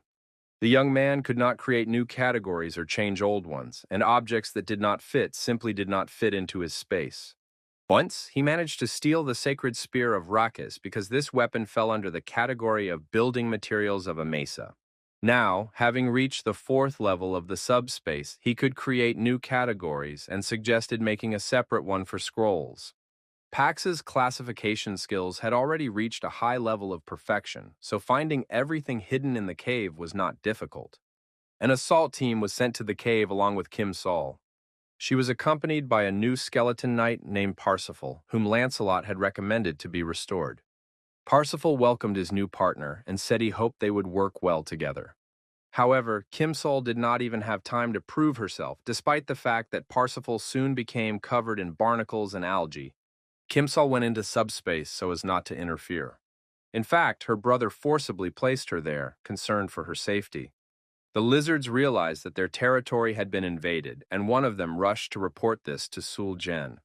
Modred led the group and brilliantly accomplished the infiltration task so that the mission was soon completed. The head of the old wizard Sul Jen lay on the ground, severed by Parsifal's sword. A voice belonging to a huge lizard said that it felt a slight vibration from the floor, and then someone killed the wizard. The vibration was very weak, and the lizard decided that someone had infiltrated them using invisibility. At this time, Parsifal continued to destroy the lizards that were still in the cave. Suddenly, everyone's attention was drawn to a movement that caused such a powerful wave of air that Parsifal was blown aside. Knight Mordred raised his sword, wanting to find out from the blue lizard where the core of the gate was located. The head of the huge blue lizard said that the core of the gate could not be touched. The lizard had heard about the power of the knights from those who had survived the Seoul offensive, but he knew nothing about these two knights. Cooperation with the mage proved useless from the very beginning, and everything turned out very strangely. Then the blue lizard grabbed its round-headed, one-eyed relative with its teeth. After that, the blue lizard rushed at the wall at tremendous speed, dug a tunnel, and rushed past the stunned Parsifal. It was completely unexpected. The lizard literally passed through the wall and took the gate core with it. Apparently, this representative did not possess the 7th rank. His head was outside the cave to observe and assess the situation. At that moment, in a helicopter in the sky above the area, Jiang Gyom was trying to spot and find the giant monster. The young man realized that he had finally found the lizard, but this information did not make him happy at all. No one had ever known or reported the true length of the blue lizard, so everyone was terrified when the monster opened its mouth, which could easily swallow the entire helicopter. Thanks to Yonsu's excellent skills, the helicopter managed to dodge the dragon's teeth, and Guillaume activated the delivery function. A huge number of shells were fired at the blue dragon, slowing its attack down a little. The lizard noticed that the construction materials of the guys from Amisa were being used as weapons of attack. Jonggyom was amazed at how huge this snake-like monster was and asked Yeonsu to keep his distance and control the distance. The next attack was activated, but the snake did not seem too frightened or tense. Suddenly, Guillaume noticed that the huge lizard was able to move its body incredibly quickly to avoid being hit. It literally wriggled like a snake. The following attacks proved completely useless. Writhing, the lizard dodged all the blows, and it was necessary to urgently change tactics. But that wasn't the last surprise from the lizard. It managed to climb high enough to reach the same level as the helicopter by spiraling around the buildings. After that, the monster began to spit its poisonous saliva at the helicopter, and some of the droplets reached the fuselage. The poisonous saliva hissed on the glass, and it was unclear how this could end for the helicopter's passengers. Then Guillaume urgently activated the product recall function, and the helicopter instantly returned to subspace. After the harmful effect was neutralized, the helicopter took off again, ready to continue its attack on the snake. The snake was surprised to see that after exiting the portal, the helicopter was completely restored. He did not understand what kind of ability this human had. Jonggyum was not worried about the helicopter because he knew that he could return it to subspace at any moment. The problem was elsewhere. The metal beams with which he attacked the snake were no longer effective. The young man didn't know what to do or how to deal with this monster. There was no choice left, and the guy decided to use that very magical thing. It turned out to be an excellent decision. Reika's spear not only pierced the snake's skin, but also greatly surprised it. While the snake was trying to understand where the man had gotten Reika's spear, another one flew into its body. The news of two Rocky's spears literally stunned the snake. While the huge, dull-witted monster was trying to figure out why his opponent had two identical items that belonged to his former comrade, a new gift from Gum was already heading his way. It was a second circle spell, Ice Spear, which pierced the middle of the snake's body at tremendous speed. The scrolls of the mage Suljen were used to create this spear, but the snake still believed that it was impossible to defeat him with such attacks. Chongyum noticed that the area around the wound remained frozen after the ice spear struck and immediately gave the order to recall the item. He returned with the helicopter to the portal, leaving the snake in confusion. All the knights who were near the monster also moved to the portal. The snake did not understand where the man had disappeared to. The sign with the inscription "Representative of Soul" remained, but he himself had disappeared into another space. The strange power simply amazed the snake. He was even more disturbed by the fact that two of Rakis's spears had pierced him. After all, there was only one such spear. It was unclear what abilities this guy possessed. While the snake was trying to make sense of what was happening, a strange, frozen portal began to form next to him. Meanwhile, in the subspace, everyone who could was holding scrolls at the ready. The entire team of friends and allies prepared to use them on command. Chongyam gave the command, and all the participants holding scrolls opened them and directed them toward the snake. Powerful magical waves in the form of second circle spells, Ice Spear, simultaneously struck the monster from different sides. It wheezed and growled, but could no longer hold itself up and soon collapsed to the ground. The young man ordered everyone to step back and told Paksu to bring the Black Hawk. Together with Yeonsu, the young man flew out of subspace and headed for the snake, which was still alive but barely moving. When the helicopter flew closer, Guillaume stood in the doorway, trying not to fall out, and prepared to give the order. At one point, the young man realized that the time had come and shouted, "Attack with all available scrolls." The frozen snake, bound by icy shackles, could not move. Therefore, all the magical flows directed at it reached their target, and soon the monster ceased to be a threat.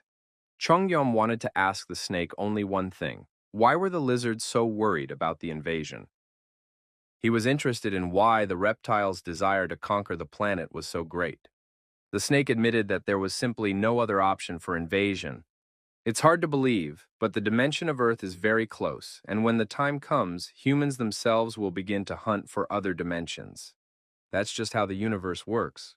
Soon, the system reported that the snake had died and its magic stones had been transferred to Gyeonggyeom.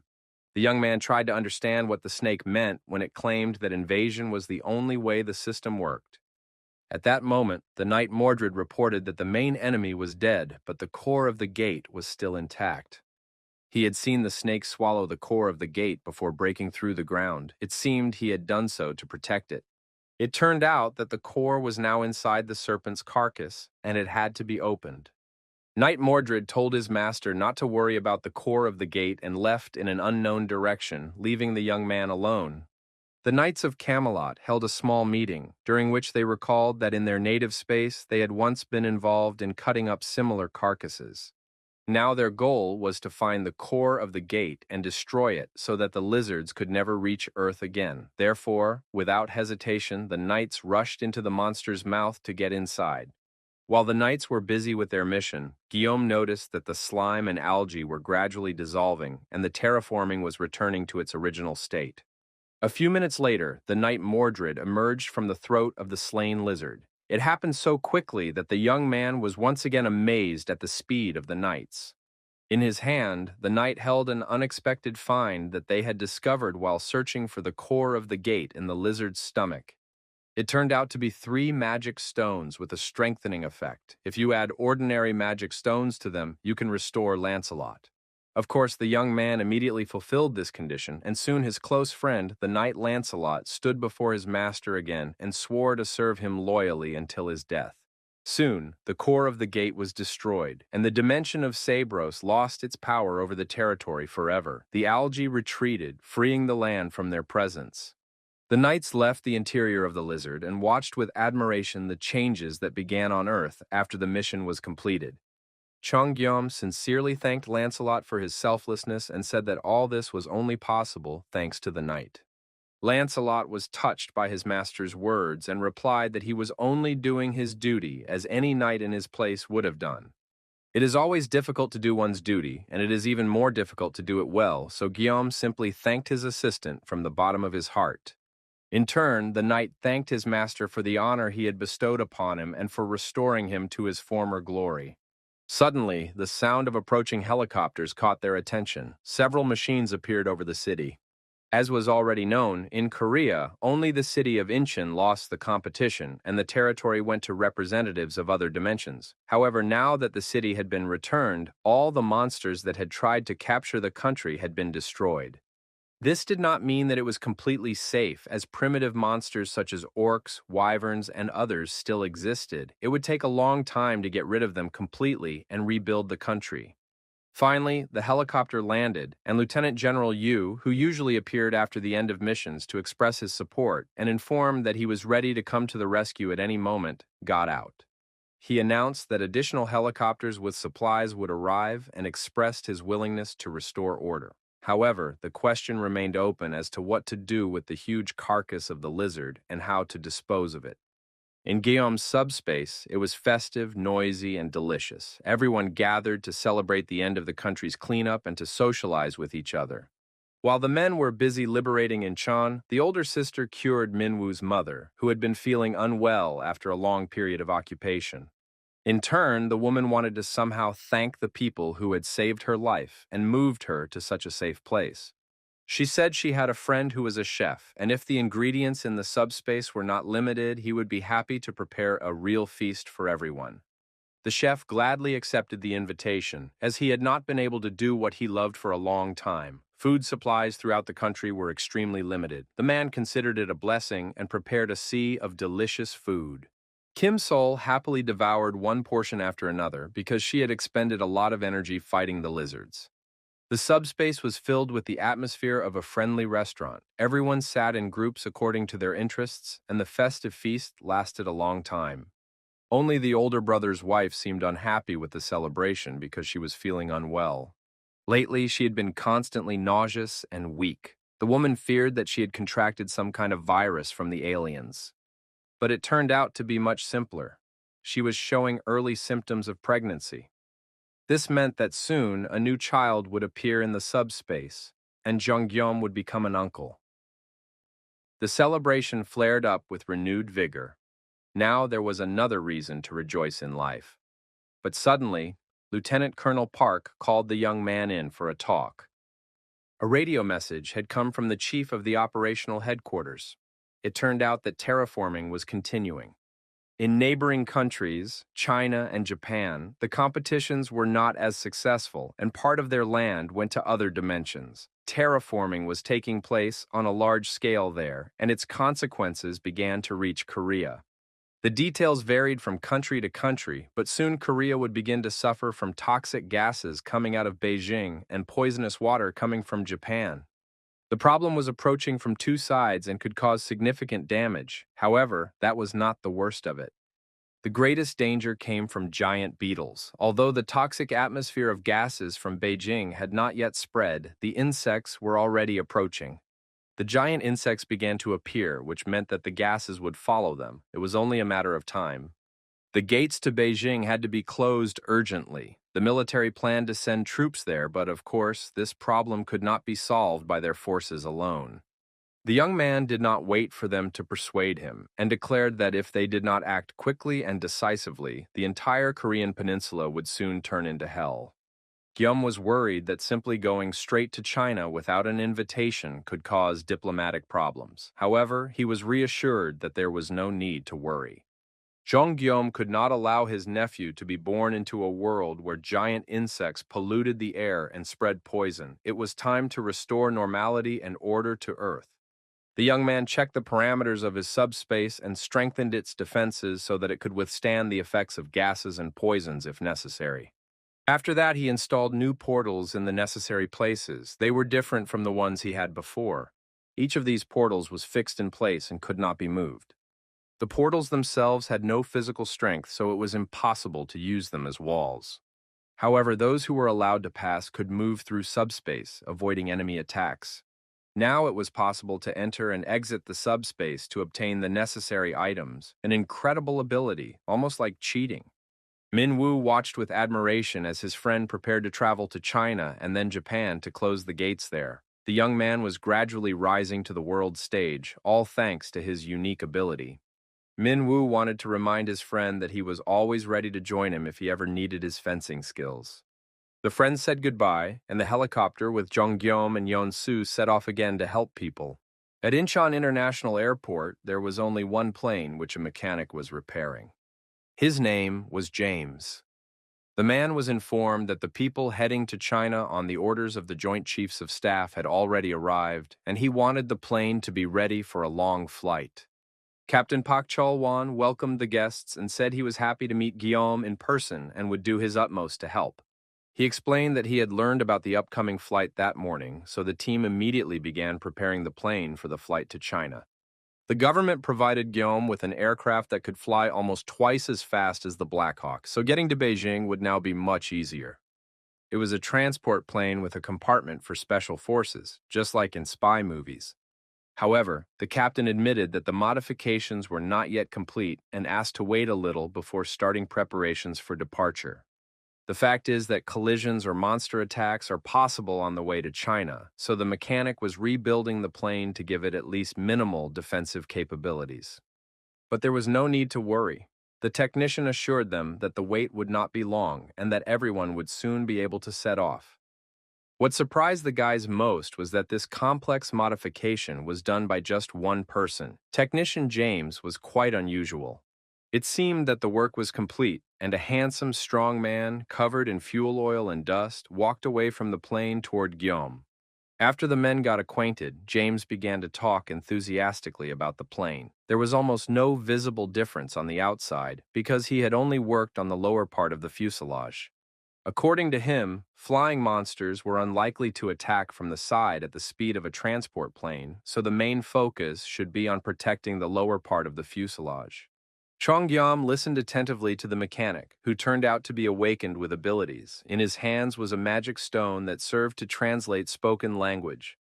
Before awakening his abilities, James worked as an aviation engineer. After the apocalypse began, he found himself locked in an airport, and most likely, his power was related to improving his professional skills and convenience at work.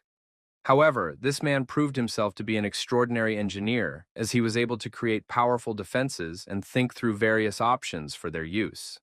Chong Geom noted with surprise that the changes in the engineer's abilities were simply colossal. After that, the young man distributed supplies to the locals and told James about his subspace. At the same time, he noted that the technician was an extremely unusual person. In the modern world, where people have to hide from monsters and endure fear, hunger, and thirst, there are rare moments of happiness when one can relax a little. But James was not one of those people. When offered food, he replied that he was not hungry and in general was not interested in anything.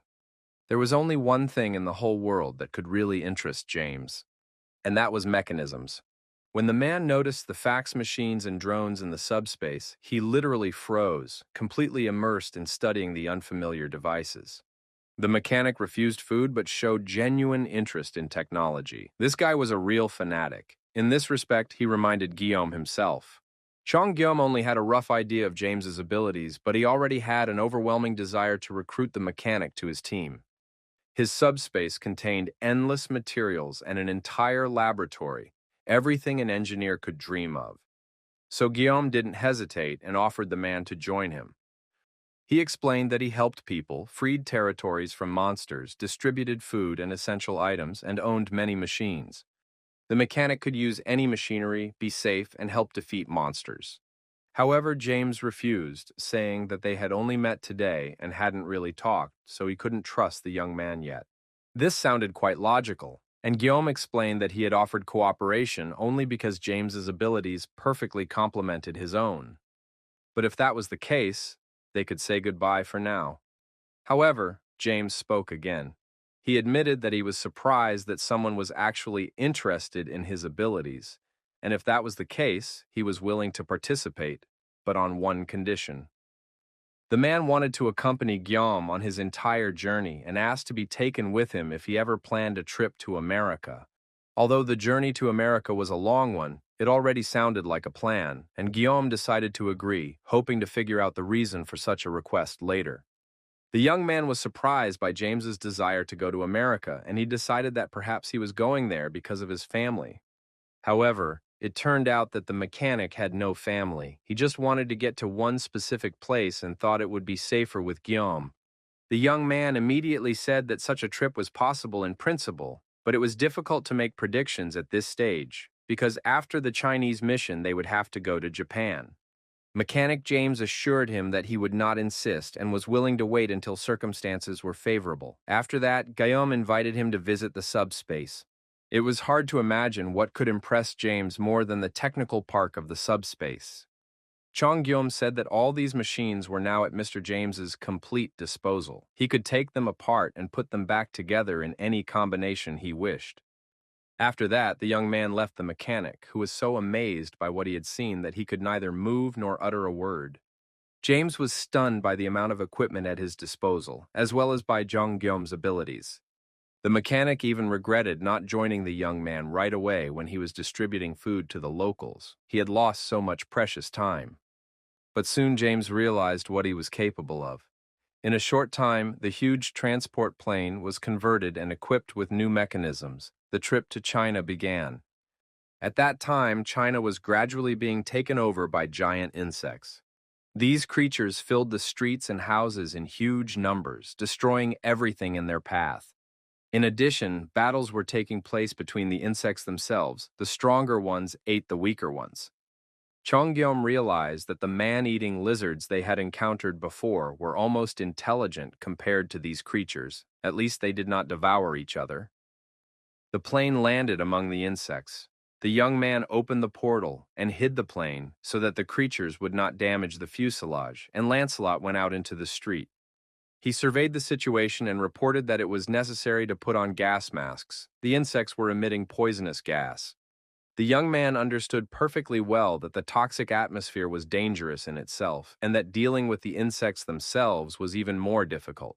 Soon, amid all this horror, a man appeared on the street who greeted the guests, saying that he had been waiting for them for a long time. It was Yang. Together, the group moved to a relatively safe place, a local hotel where there were no bugs yet. The owner warned that the conditions were not very good, but it was the best he could offer his guests. Before the eyes of the surprised Korean guests were men sitting in the lotus position and in a state between portals. They seemed to be radiating energy, which they passed through themselves and spread throughout the room. One Young explained that people use internal energy to purify the air of poison so guests can remove their masks.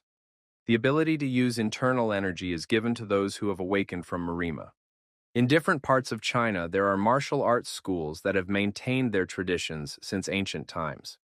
When monsters appeared in the world, people who awakened their powers appeared along with them. Among them were members of martial arts schools. The abilities of these people differed from the powers of ordinary awakened ones, which Guillaume already knew about.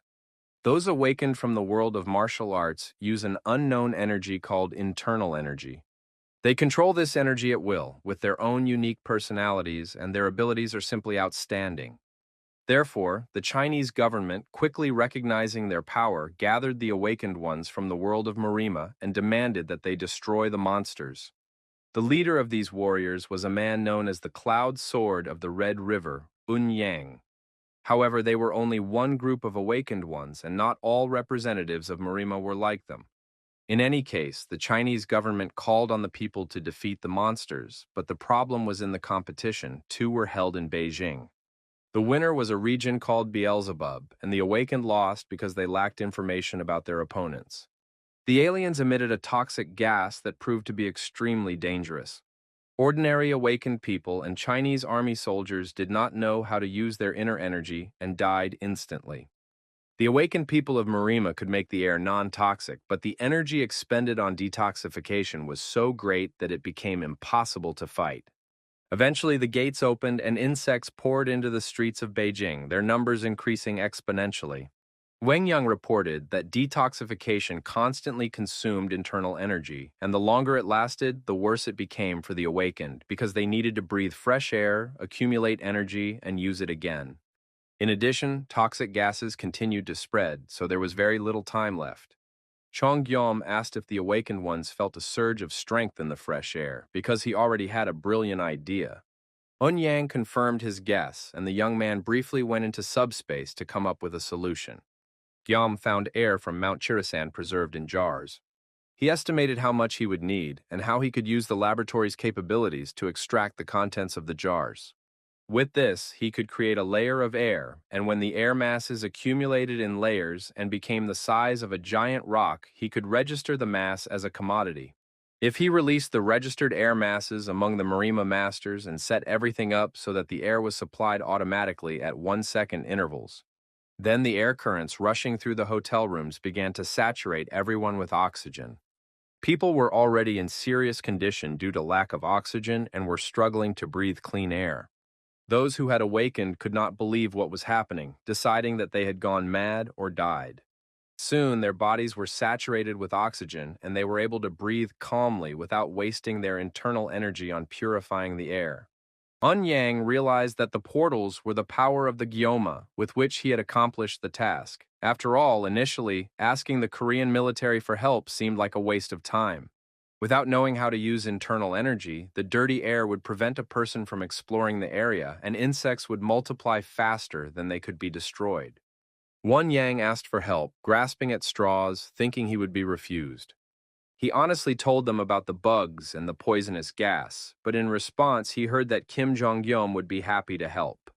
The stranger's voice sounded calm and confident as he said he would leave for China that very evening. Yang was sure that the Koreans were also defending themselves against the monsters. But it turned out that everything in Korea had already been cleared and put in order. Now Yang understood why Guillaume's voice on the phone had been so calm. The young man had incredible abilities. Yang bowed low to his savior and offered his sincere apologies for any inconvenience. The man assured him that the Chinese would never forget this favor. Before the gas spread, the awakened people of Beijing would definitely eliminate the threat and not allow it to spread further across the land. Wang Yang noted that initially the situation had been against them, but now, thanks to the clean air, the inner energy of the awakened would be restored. He understood that time was short, but he wanted to take a short break so that his people could recover. Therefore, he suggested that the Gyomu meet in 3 days for a decisive battle with the insects. This time should be enough to gather strength and rest. The young man, in turn, asked his Beijing comrade to spend these days as usefully as possible. First, everyone was given a hearty meal to replenish their energy. After that, Yang gave a lecture on the types of insects found in Beijing and how people could exterminate them. Most of the creatures resembled ordinary beetles familiar to people in everyday life, but they emitted toxic gas and were gigantic in size. Flying insects, such as moths and flies, emit particularly large amounts of gas. Most of them are 9th and 8th level, but sometimes 7th level creatures are also found. The problem is that there are too many of them, and it is difficult to understand the nuances to determine which level an insect belongs to. Therefore, conclusions have to be made based on the appearance of the creatures. There was also information about the gates. There were 2 of them. One of them was located in Baiwan Shan. The lecture continued when suddenly Lancelot's attention was drawn to a noise from the street. He warned his master that a monster had appeared, which he could not describe accurately because he had never seen such a creature before. It was indeed a monster, not an insect. It resembled a centipede with a huge head, fangs, and long tentacles. Its giant legs were impressive in size and number. At first glance, it was clear that this creature was no less than a 7th-level monster. The insect looked disgusting, and when its enormous size became apparent, it became even more repulsive. In addition, it moved very quickly. Yang reassured his friends, saying that it was an 8th-rank centipede, although in fact there was almost no difference. Lancelot was genuinely surprised and remarked that he would never have thought that such a huge, powerful, and terrifying creature could be of such a low level. Be that as it may, according to Yang, this centipede was significantly inferior to grasshoppers and hornets. Kim Sol had already been sitting in the subspace for a while, and upon hearing that the insect was only 8th rank, she declared that she would deal with it herself, even though it would be a bit boring. The girl demanded that no one interfere because she wanted to stretch her legs. After all, movement helps relieve stress. Yang was amazed to see the girl rush into the attack, but Guillaume reassured him, saying that she was his older sister. She was very strong and practically invincible. However, it soon became clear that Kim Sol would not be able to defend herself against the toxic gases. This really became a problem, and it was necessary to get the girl out of there urgently. A happy Kim Sol rushed forward, activating the power in her fist and struck the giant centipede. With a few precise blows, she pierced the insect's head. Yang noted that regardless of skill level, if you inhale poisonous gas during battle, you will still be poisoned. Yang's student, Quan Ryong, was urgently summoned to help the girl. The master himself was going to deal with the centipede, while Quan Ryong was tasked with treating Kim Sol's internal injuries. But soon a victorious cry rang out, and everyone rushed to the window. They saw Kim Sol's fist finally piercing the centipede's strong armor.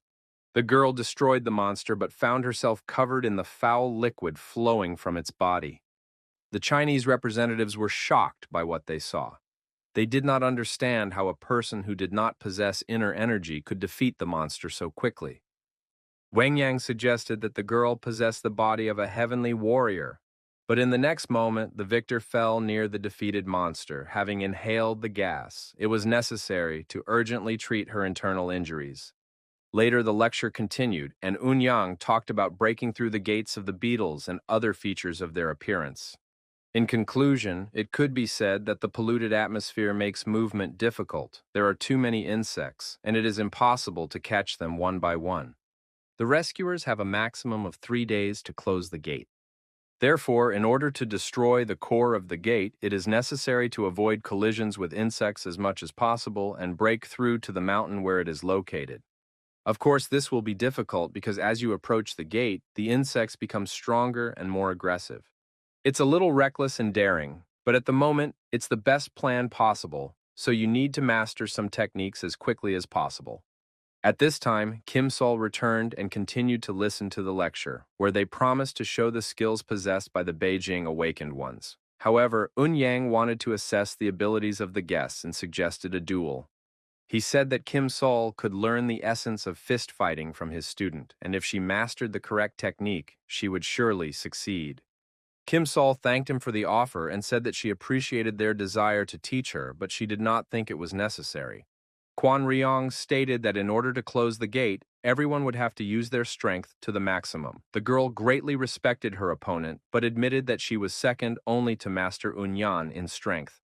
Kim Sol did not want to engage in combat and immediately apologized to her opponent for the possibility of accidentally injuring her.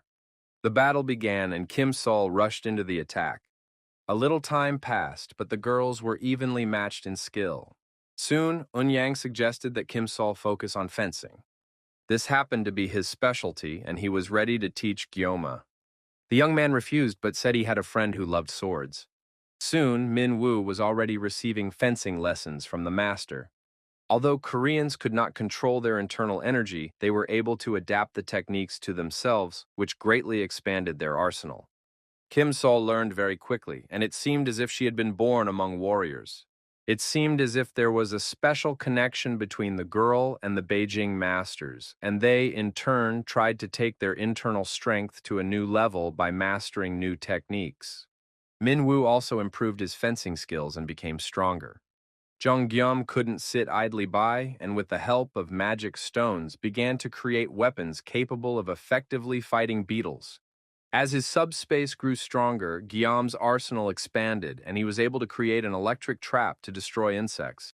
It worked great against small creatures, but most of the bugs were much larger, so it was of little use. However, the young man decided to make the trap large enough to destroy even large creatures. It was difficult, but quite feasible. Chongyam was worried that he didn't have any special knowledge and that all his traps would fail. Of course, he wanted to just get in a helicopter, but that was very dangerous because the location of the 7th-level flying beetles had not yet been determined. In addition, the delivery radius was only 100 meters, so he had to get very close. If he could, he would simply invent pesticides and destroy them all. His sister-in-law appeared next to the young man and said that she could make pesticides. With all this commotion and many things on his mind, one very important piece of information slipped Gyum's mind. And now he remembered the day he met his family. They told him that they lived in a closed house very modestly, but they always had water without restrictions. And all this thanks to his sister-in-law, who had acquired the abilities of an alchemist. The girl was also awakened, and although her abilities were not as great as Gyum's, she could still use the laboratory and do whatever was necessary. Chong Gyum was simply delighted with this turn of events. It's always nice to get something you didn't expect.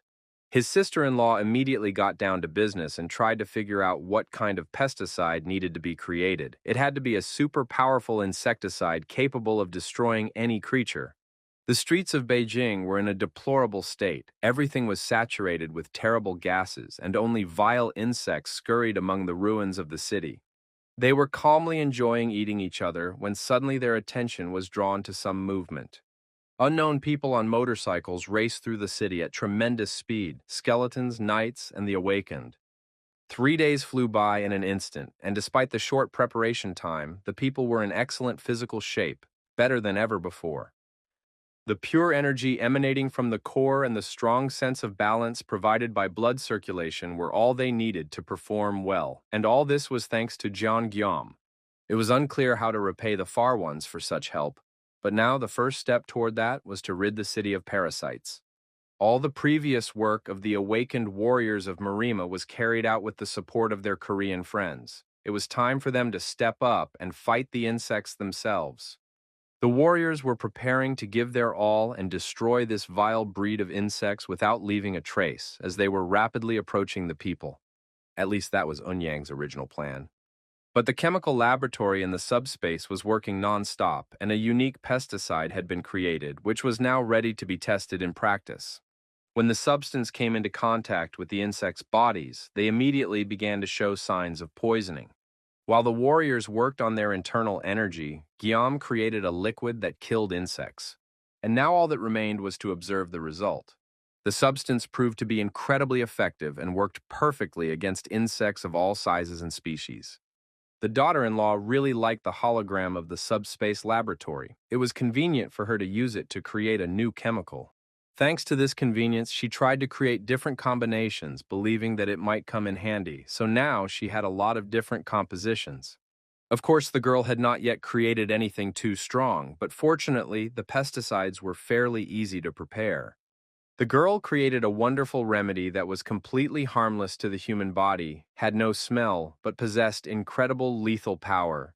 However, it was clear that such a compound would not work on 7th rank bugs, even considering that it had proven itself well on ordinary insects. Soon, our rescue team reached Mount Baiwanshan, where the gate cores were hidden. This mountain was famous for its beauty and was located near Beijing, but now the place was swarming with insects. Thanks to the pesticides, everyone made it through Beijing without any problems, but it will be very difficult on the mountain. Last time, the warriors tried several times to destroy the core of the gate by climbing Mount Baiwanshan. But each time, armies of beetles attacked them, and although they were only mindless creatures, they instinctively understood that they had to defend the gate core. It had been a long time since Wang Yang had climbed there last, so he didn't know what kinds of beetles lived there now. In addition, the mountainous terrain made it difficult to fight flying enemies, but Guillaume saw no problem with this. He said he was prepared for absolutely anything. No matter what kind of beetle they encountered, he would still be at the 7th level, and Lancelot would also be at the 7th rank. It could be said that the group had weapons with which to counter such enemies, so there was no need to worry too much. What he had said the day before now sounded very funny after a grasshopper came out to meet the guys, its size and appearance completely paralyzing them. Guillaume found this insect disgusting and realized that he had bragged too much the day before, having no idea what lay ahead. Unlike lizards, it was unclear how such a large beetle had a 7th rank and how it could even fill out a registration form in another dimension, since the creature had a completely blank stare.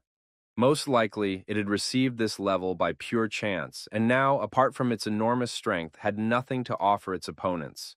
As Lancelot once said, the use of human sacrifices to obtain rank was originally a method used by creatures with low intelligence. The goblins, the traitors who staged the coup, used a different method. They obtained documents provided to them by a higher-level creature and used them to perform sacrifices. In short, it was a shortcut for the stupid. Creatures from primitive dimensions kill other life forms and consume their magic stones. For them, this is a suitable way to grow. These are powerful beings that have absorbed many lives to attain their rank. They are so powerful that they basically don't need intelligence. A portal opened above the grasshopper, illuminating the entire area. After that, huge ice beams were dropped on the insect. Paradoxically, this had no effect. The grasshopper stood completely unharmed. Seeing this, Kim Sol rushed into the attack, preparing to fight the dull grasshopper hand to hand. Everyone already knew not to interfere when Kim Sol was fighting an enemy, so they stood aside. However, Lancelot heard some strange sounds. The knight looked around several times but didn't notice anything. Around the clearing where the battle was taking place was a dense forest. However, the strange sounds continued to annoy him, and the knight noticed that the tree was moving. And at the moment when Kim Sol thrust Rakus' sacred spear into the grasshopper, it became clear that it was not a tree that was moving, but a leg.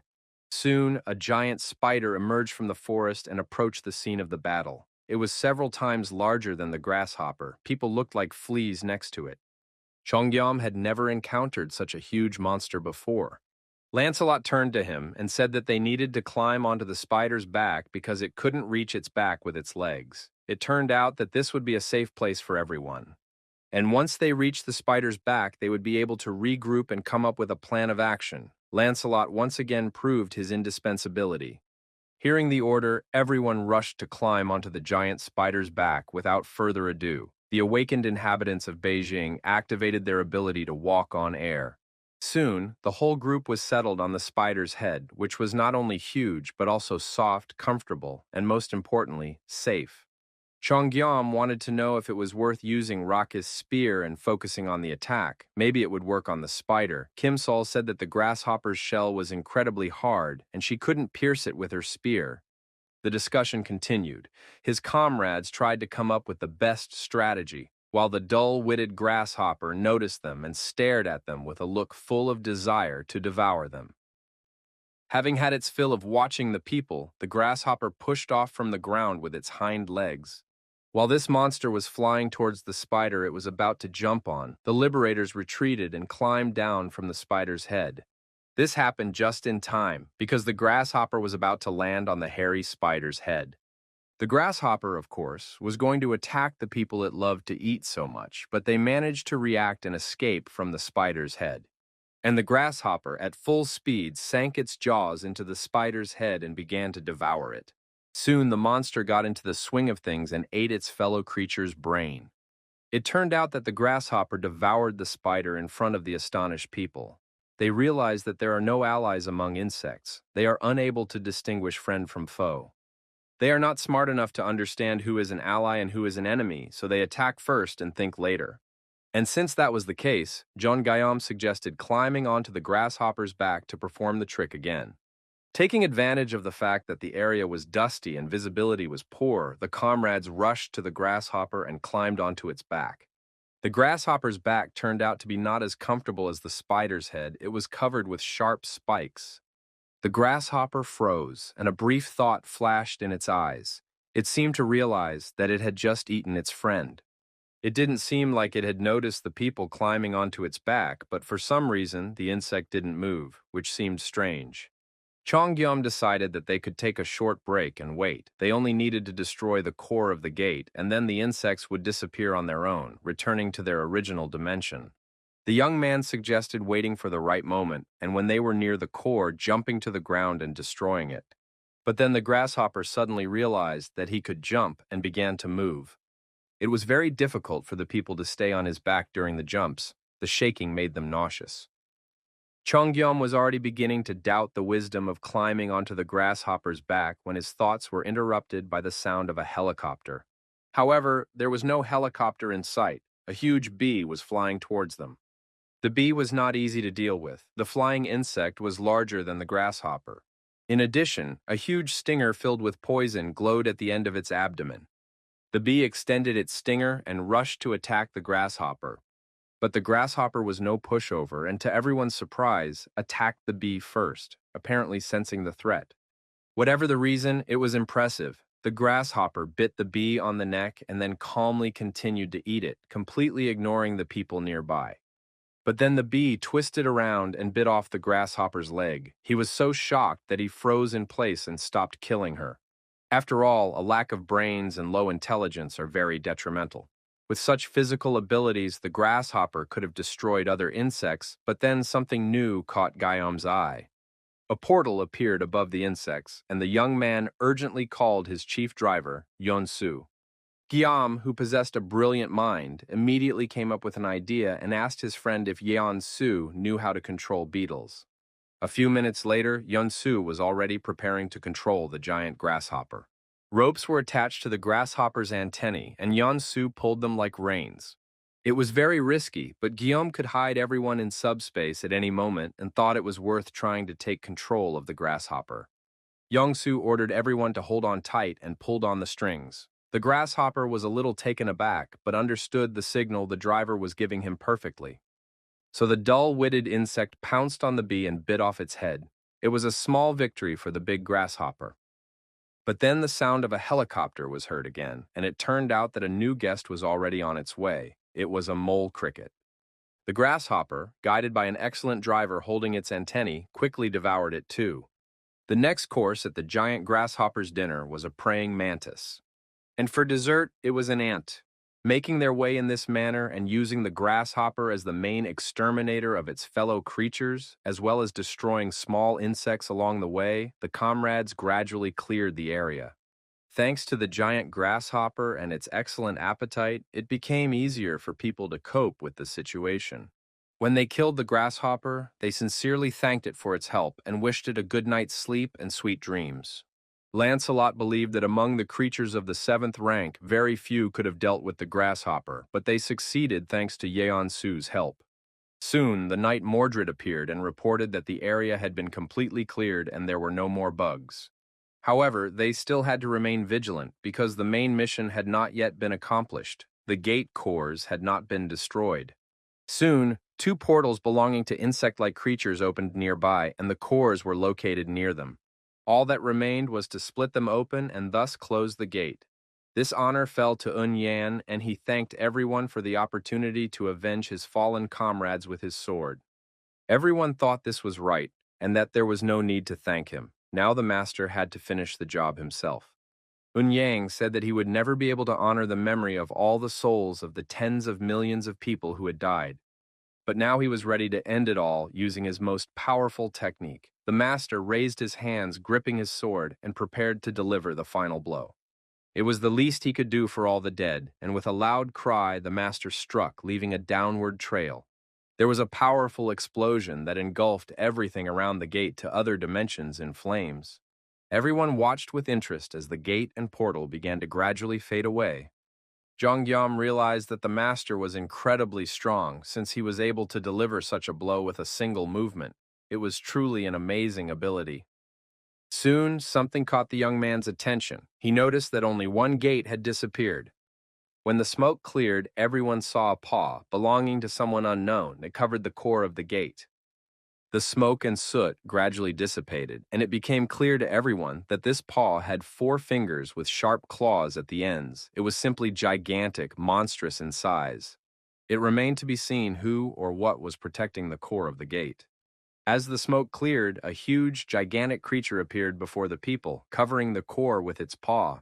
Most likely, this huge insect was a type of fly. Its green eyes consisted of countless small facets, looking in different directions and ready for anything. In addition, this creature stank disgustingly and spread a huge amount of gas around itself.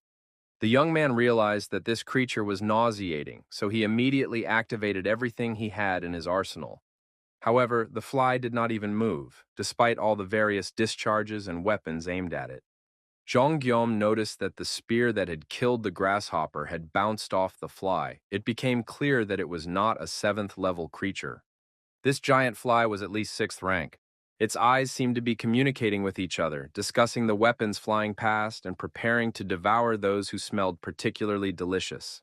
The fact that this insect was so high-ranking made the young man think and remember how he had acted when fighting stronger opponents.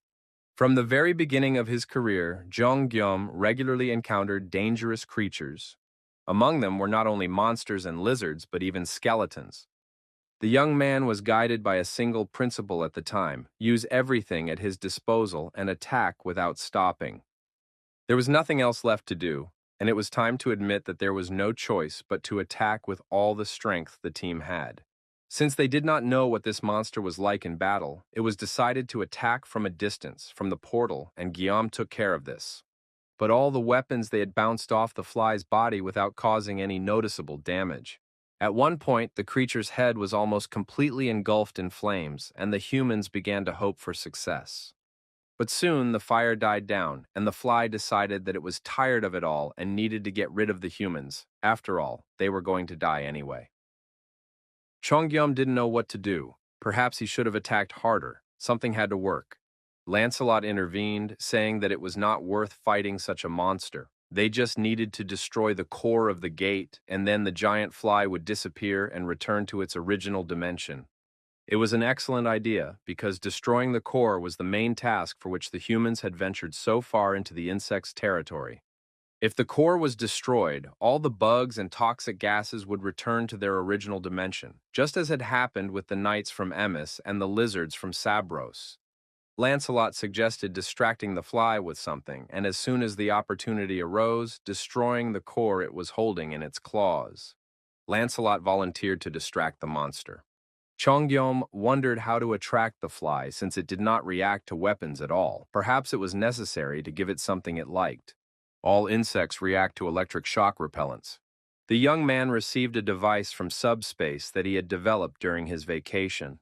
He activated the device and began to watch as thousands and millions of fly eyes literally stared mesmerized at the device, finding the waves it emitted beautiful and attractive. Taking advantage of the situation, Lancelot said that Mordred would activate invisibility and attack the hand holding the core. Mordred was able to get close to the paw itself, which, although it was clutching the core, was also enchanted by the waves emanating from the trap. Now the knight had reached the very fingers and saw the core of the gate in the middle of the palm. With a light movement of his sword, the core was cut in two, and soon a notification appeared that the new space was coming under Guillaume's control. The fly continued to listen and enjoy the waves emanating from the electric shock trap, not even noticing that it had lost the gate core. However, suddenly everything spun and whirled around the fly, and she returned to her original dimension. The territory of Beijing once again came under the control of Earth, and the sun began to shine again, delighting the people. The happy liberators rejoiced and celebrated the disappearance of the bugs. They had already given up hope for a favorable outcome for their region. The clearing of the Chinese gate was complete, and Zhang Guillaume felt very tired. He sat on the ground and tried to comprehend what had happened.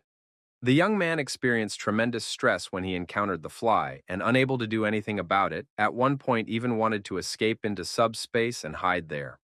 But Guillaume was surprised by the fact that the fly was afraid of the multiverse Chamber of Commerce because of the loss of its core. Obviously, this organization was very dangerous and influential, and if people wanted to return to their former lives, they would have to deal with it. Chongyum feared that he would not be able to deal with the Chamber of Commerce, which even such monsters feared. He realized that he needed more strong people who could work together. Guillaume shared his fears and thoughts with Master Unyan.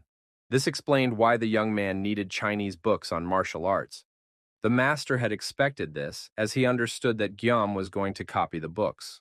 But he never thought that the young man would collect all the books into one huge collection, and now they formed impressive stacks. Now that the complete collection of martial arts writings was ready to be shared with people, the master promised to do so immediately. The master expressed regret that Guillaume and his team would soon be leaving, but the young man promised to leave a portal before his departure so that he could visit often. The team's next destination was Japan. Huge fish-like monsters awaited them there. Some time ago, a call came in from the coastal part of Japan. This call was made shortly after Chung Guillaume's team closed the gate in Beijing. The young man was urgently summoned to a meeting with the lieutenant general and noticed that he did not look very well. In addition to the military man, there was an unknown girl in the office. She turned out to be a representative of the city of Busan from Japan named Park So-yeon. She had heard about Guillaume's abilities and the missions he had successfully completed, and now the young man had access to information from the Chamber of Commerce. The Japanese region of Fukuoka had declared war on Busan. It had long been clear that the situation in Japan was dire, but Guillaume first went to China because he wanted to stop the spread of gas. The government in Japan collapsed, and the situation became so difficult that an extreme right-wing group seized power. The new leaders of the country began to worship beings from other dimensions. Guillaume remembered that similar behavior had been observed among Korean traders from the First Army Corps. The general showed a photograph of one of the members of this society. It was not a human being, but something that was a combination of a fish and a human. The differences between humans and these creatures were obvious. At one time in Korea, Zhang Guillaume was able to stop the First Corps, but in Japan, there was no one to do so. One way or another, this group gradually expanded its power and eventually took over the whole of Japan. It all started when their leader appeared in Busan. Hideki attacked people indiscriminately and satisfied his animalistic appetite by devouring ordinary civilians. The reason Hideki appeared in Busan and started killing people without warning was simple. The society had taken control of all of Japan and was now eyeing other countries. Immediately after Hideki wreaked havoc, the society sent a notice of war. It didn't make sense, but that was the situation. Guillaume believed that people should help each other survive. There was absolutely no information about the enemies, except that they were half fish. Nothing was known about their abilities, but in 6 days, these fish people were supposed to attack Busan. The citizens of Japan turned to the armed forces to recruit the awakened, but their numbers were negligible. The young man understood that after Japan, these monsters would move on to Korea. At first glance, the situation resembled that of the First Korean Corps, where the strongest of them had the 8th rank. But gradually, the young man faced increasingly powerful opponents. Even the grasshopper's level was very high, although it was only at the 7th level. Guillaume understood that at least one 7th-rank creature would appear in Japan, but the problem was that it was unknown who they might join forces with. Now it was impossible to use the old tactics. There was only one thing left to do: prepare for the worst in advance. The frightened lieutenant general promised to make Guillaume a general, but expected the young man's team to go to Japan, even though they had just returned from China. Jean Guillaume immediately agreed to participate in the operation and try to stop the monsters. Plans immediately began to form in his head. The young man wanted to know how many awakened ones were on the committee of chiefs of staff. After obtaining this information, he reproduced a book on martial arts and gave it to the lieutenant general to distribute among the awakened ones. These martial arts compendiums were intended to help the awakened strengthen their abilities. The young man wanted to distribute these books not only to the immediate participants in the mission, but to all the awakened ones in general. He informed the lieutenant general that, in addition to his group, there were still some people who would also study these books. For example, one of the former hospital employees, whom the young man had not seen for a long time. Sun Hyung-gu said that he felt great and was still in excellent physical shape. Hyung-gu remained strong thanks to his abilities and was able to kill small monsters little by little, which did not require much effort to destroy. Jong Gyom said that he also managed thanks to his abilities, but there was a reason why he turned to the strong man. The young man took out a copy of a martial arts book and said he had a difficult favor to ask of Hyung-gu. It was related to a job scheduled for 6 days later in Busan. After that, Guillaume went to his arsenal, located in subspace. When he met James there, he heard that the man had been expecting him. James had once agreed to help if the matter concerned America, but now he realized he had been wrong. It was just that at the time, he didn't know what the guy was capable of and didn't trust him. All these huge machines, equipment, and helicopters were connected to Guillaume's power. James wanted to know what else the young man could control. Chun Guillaume was surprised that James didn't know about his abilities and was glad that he had finally pretended to be stupid so that the misunderstanding could finally be resolved. It was time to take another look at his powers. Now the young man had at his disposal 200 members of the awakened squad from the Joint Chiefs of Staff, plus 20 awakened individuals, including Sun Hyung-gu and James. It was too early to turn to the martial arts masters from Beijing, as they were busy rebuilding their city, but there was someone else who could help. He hadn't used strengthening and magic stones in a long time, and during that time he had collected a significant amount of them. So it was soon decided where the guy could put them to good use. Now, more than ever, it was necessary to increase the power of the group. Looking at his new companions, Guillaume felt a feeling similar to when he was reunited with his family. The faces of many skeleton knights were already familiar and beloved. In addition, the rest of the knights of Camelot joined them. James had also finally decided on his place in this world and the mission he was ready to carry out. He realized that he wanted to help people so that the beautiful sun would shine as long as possible on good people. 5 days before the war began, a meeting was held in Busan. This meeting concerned the upcoming battle, as there was no information about the enemy and everything had to be done to minimize possible damage. Based on the decisions made at the meeting, Father Guillaume and James got down to work in earnest. The father built a fortress to protect against enemy attacks. James built a ship that allowed them to fight the fish people at sea. James's role in this battle was particularly important, and Guillaume was a little worried about him.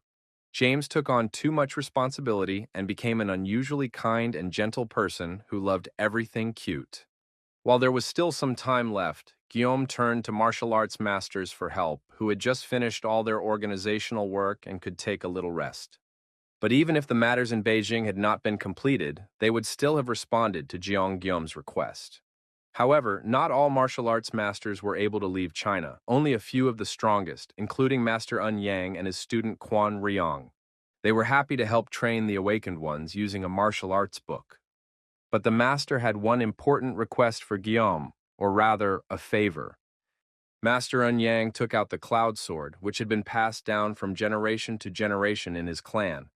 The master had once used a strengthening stone obtained while hunting beetles, and the power of this sword had increased significantly. Now the master asked the young man to copy this sword through his subspace. The master was sure that if he could share such swords with people, it would help them in their common struggle. Jeong Guillaume understood how serious this was. It was not easy to give away a precious sword that had belonged to his family for centuries. The young man accepted the weapon with trepidation and promised to reproduce it. After that, the swords had to be distributed to those who needed them.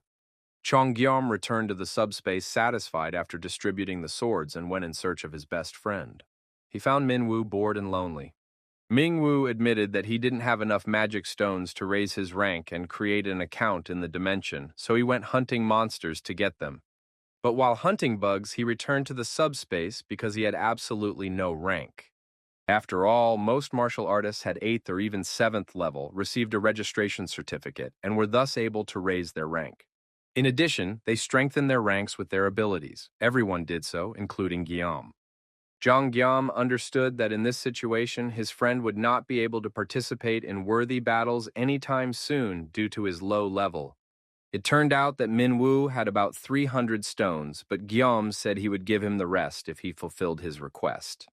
Minwoo was supposed to participate in the battle against Fukuoka in Japan, and preparations for the battle with the fish people were underway. The days flew by unnoticed, and the moment of truth arrived when the war between Fukuoka and Busan was declared. The beautiful sea surrounding the city of Busan, unfortunately, brought great misfortune to all its inhabitants. It was home to mutant monsters that were a combination of fish and humans. These creatures had fish-like heads but possessed upper and lower limbs, developed muscles, and sharp, toothy mouths.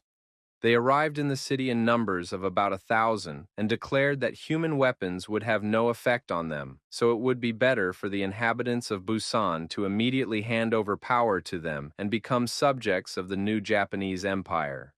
The monsters declared that they had not come to shed blood, but Guillaume replied that he did not believe a word they said. The fish people noticed that the stone barrier surrounding the city was open in one place, so the monsters decided that victory was already in their grasp. They rushed at full speed to storm the city's shore. But as soon as one of the monsters tried to push its snout through the barrier, a powerful electric shock pierced its body. Soon, this electrical charge spread through the water to all members of the pack. One of the skeleton knights held a whip that emitted electric discharges, thus protecting his master and the entire city from invasion.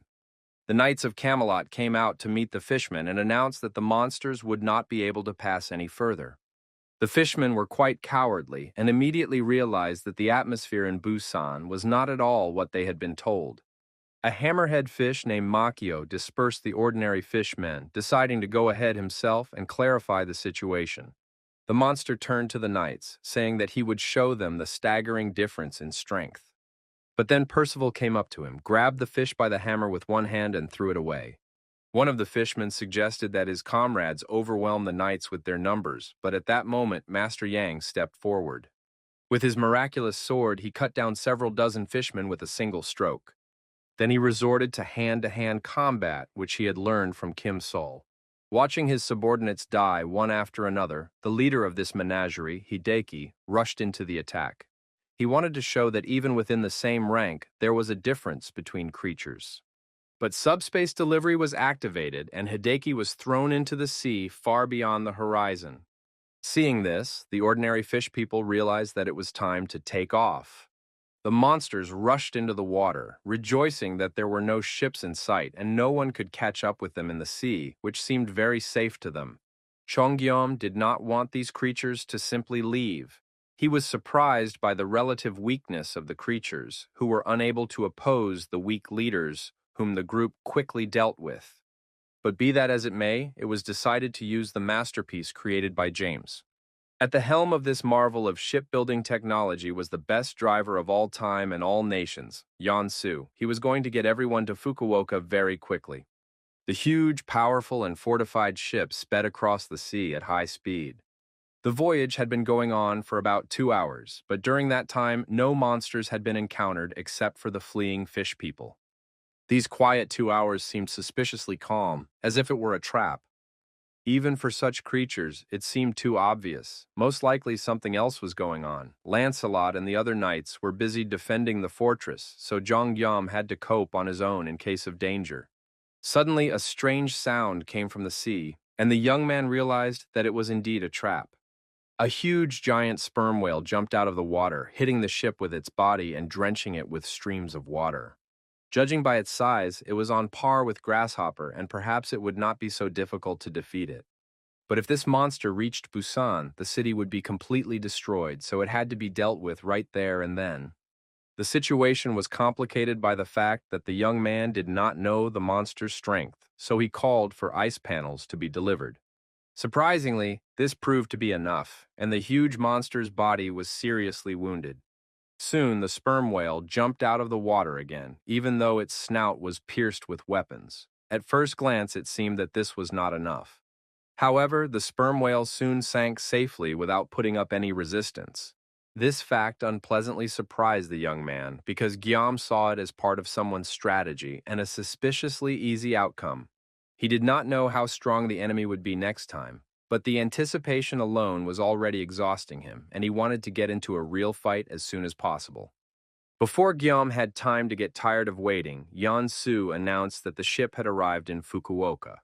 The fact that the ship had crossed the sea without any problems was both gratifying and alarming. Of course, it was nice to know that the group had made it safely. But now they were completely in enemy territory, and they couldn't relax for a second. The group's target was the chief representative of the Fukuoka dimension. The representative of Fukuoka occupied a huge and beautiful building, and it was clear that finding him inside would not be easy. The monsters in this area felt at ease, and traps could be waiting at every turn. The young man had one knight in his arsenal, specially created for secret infiltrations. The task of the knight Mordred was to infiltrate the enemy headquarters and bring back all possible information about them. The knight activated his invisibility function and, becoming invisible to those around him, made his way into the building.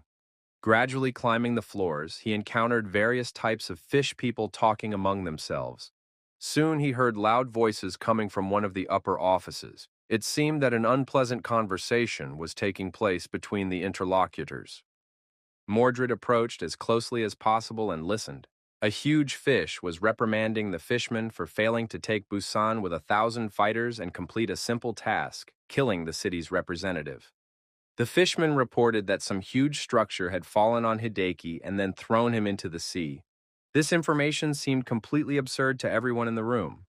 One of the participants in the conversation stood with his back to the room and looked out the window. It was clear that he was the leader. He said that the fish people had underestimated Korea's power, and it seemed that Gyoma's group's high position in the competition was well-deserved. One of his subordinates, a huge fishman monster, declared that even if Fukuoka was taken away from them, he would make sure that there would be no loss of investment. But the boss interrupted him, saying he didn't understand who would allow Fukuoka to be taken away. And even if the situation in Busan had failed and they had not been able to kill the Busan representative, that did not mean defeat in the war. If it was too difficult for the fish people to meet with Busan at this stage, then they needed to plan for the future, especially since the leader was already in Japan. The branch manager will delete the hologram of the regional representative at his discretion, and the representative himself must be locked in the basement. The chairman said it was a great idea, and that he would lock up the representative himself right now. One of the fish people asked if the basement wasn't meant just for keeping monsters like the hellish Ghost Lord. She couldn't say anything else because the chairman's hand covered her throat. The chairman promised that after killing the representative of Busan, he would go and free the fishman. After listening to all these conversations, Knight Mordred returned to the ship and reported what he had heard. Chong Guillaume was very surprised that this operation turned out to be a full-scale one, rather than a decoy. It was strange that the chairman had locked the Fukuoka representative underground, and the creature from another dimension, the branch manager who had given the order, seemed to be connected to the system. In any case, Guillaume had come here to deal with the Fukuoka representative, and it didn't really matter to him who was the branch manager and who was the chairman. The only thing that bothered the young man was the creature from another dimension, which was neither human nor fishman and had caused the inscription Fukuoka representative to disappear. Perhaps it was another exiled mage. Moreover, it was unclear who the hellish Phantom Lord was, who had been locked underground. In addition, he needed to figure out how to get into the basement to focus on the representative of Fukuoka. But then Knight Mordred announced that he had brought something for his master. It turned out to be a bunch of keys, but it was unclear why there were so many of them. But when Guillaume and the knight arrived at the basement and began to unlock the door, everything became clear. The fact was that there were a huge number of locks on the door. They were soon done, but Mordred said that the most dangerous monsters were locked up in Japan, so the young man was in no hurry to go down to the basement. The representative of Fukuoka spoke about the hellish ghost lord and was afraid to go into the basement himself, so the young man decided to quickly find the representative of Fukuoka and leave the room. They went down to the basement, which looked like a hospital or a prison because there were beds and IV stands there. The room was too empty, and he wanted to find Fukuoka's representative as quickly as possible and leave the basement. Suddenly, Mordred signaled his master to stop because the knight heard some noises. Soon they saw a cage with a man chained inside. The stranger was kneeling, his hands raised and chained, his eyes blindfolded. Chongyom was very surprised to see that the representative of Fukuoka was not a fishman, but a human being, so he wanted to talk to the stranger first.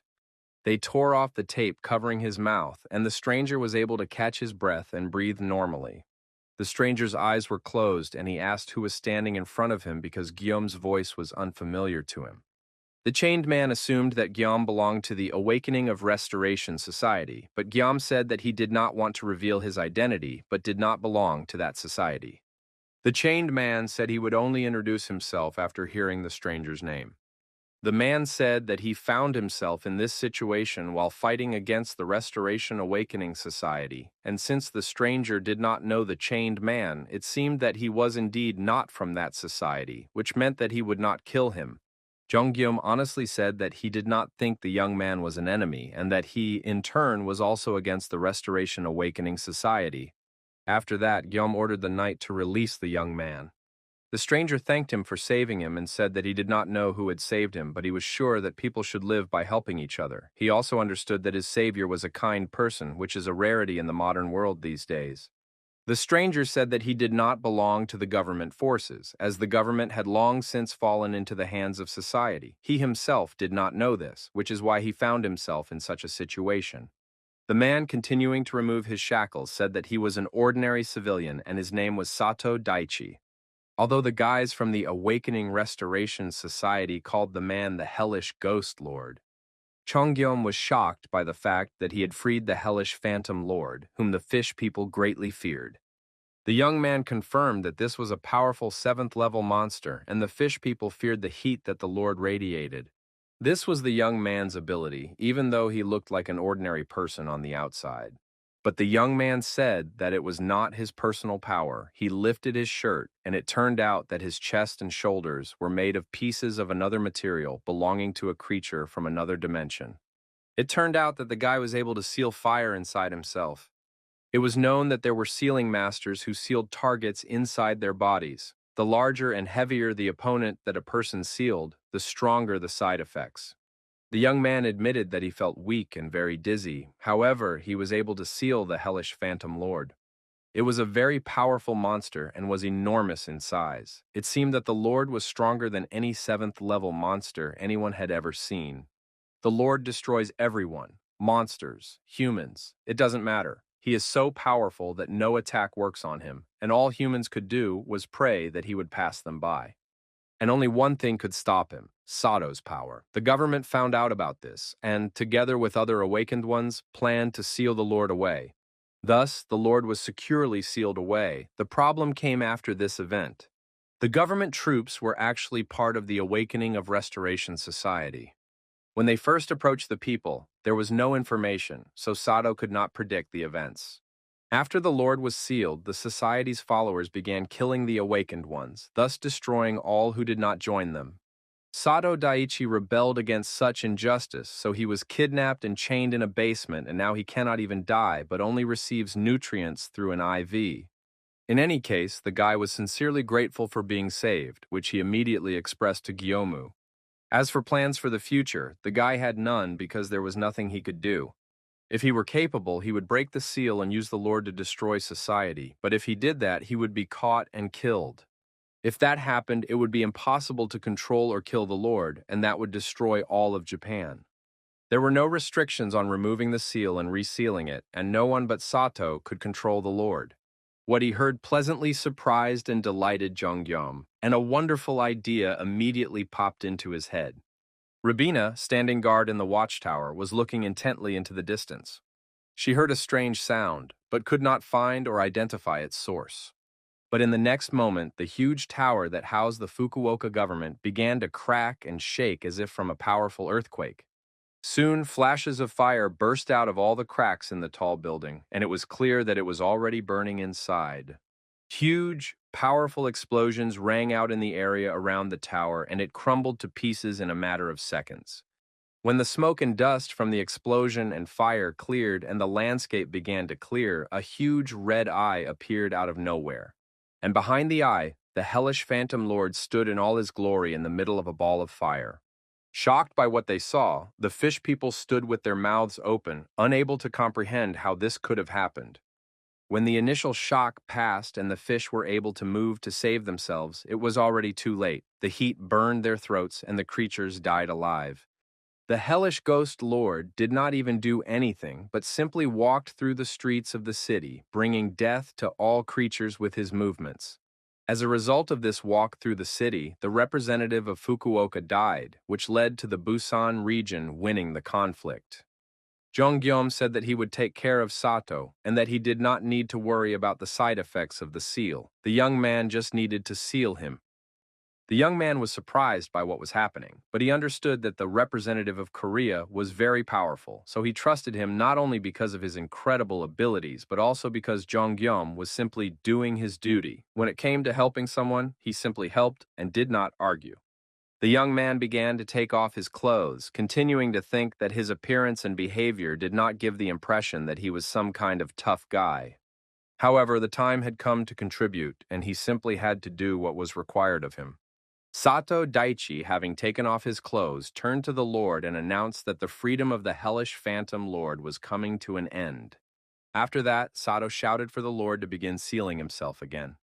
The young man gathered and strained all his inner energy, creating a ring of fire around himself, and began to suck the Lord into himself like a vacuum cleaner sucks up dust. The hellish Phantom Lord did not want to return to the young man's body at all because he had not yet had his fill of wandering the earth. He clung to everything he could with his claws and fiercely resisted the seal. However, the young man did not give up and endured the entire sealing process to the end, even though it was clear that his body was in excruciating pain. Jeongyeom praised the young man for doing an excellent job and thanked him for saving people. After that, the young man called Yeon-soo, and together they dragged the guy who was suffering greatly from the side effects of his abilities. At that moment, Guillaume realized that Yeon-soo had somehow unexpectedly and quickly appeared in a new place, just when he was needed. It turned out that the guy now had a new ability. He could receive and deliver not only goods, but also people from the subspace very quickly. But then again, there were announcements that the Japanese branch of the Multi-Space Chamber of Commerce was ready to present an award for the victory. It was all very strange and seemed like some kind of system. Suddenly, the young man began to understand the truth, but he did not have time to fully formulate the thought in his head. A glass dome appeared ahead, inside which were monsters watching them closely. They were the branch manager and the chairman, standing in a completely undamaged building, themselves safe and sound. It seemed as if they had appeared from another dimension. Young-soo realized that the matter was not yet closed and decided to take the sick young man to the subspace for treatment himself because these monsters were representatives of the Japanese branch of the Chamber of Commerce. The monsters also watched the guys and realized that suddenly the Lord was free and the representative of Fukuoka was dead. It was very interesting. The light above Guillaume's head showed that he was a representative of Seoul, the very guy they had already heard about. The chairman began to urgently swallow magic stones to increase his abilities right now. The branch manager ordered the matter to be resolved in such a way that it would be profitable for him to invest the chairman's money again next time. And then a huge monster appeared on the streets, promising the manager not to disappoint him.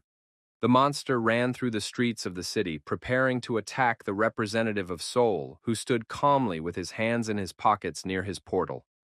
Good delivery was activated, instantly piercing the huge fish with spears and immobilizing it. The fight was so swift and quick that no one even had time to be scared or happy. The chairman died, and the branch manager watched him. He asked the chairman in surprise how he could have lost so easily, since the manager had personally invested in the monster to raise it to the 7th rank. All this made him think about the future. Jeongyeom received a huge amount of magic stones for killing the monster. The branch manager admitted that the original plan was to use Japan as a base to occupy neighboring countries in the future. However, perhaps this was the wrong approach from the start.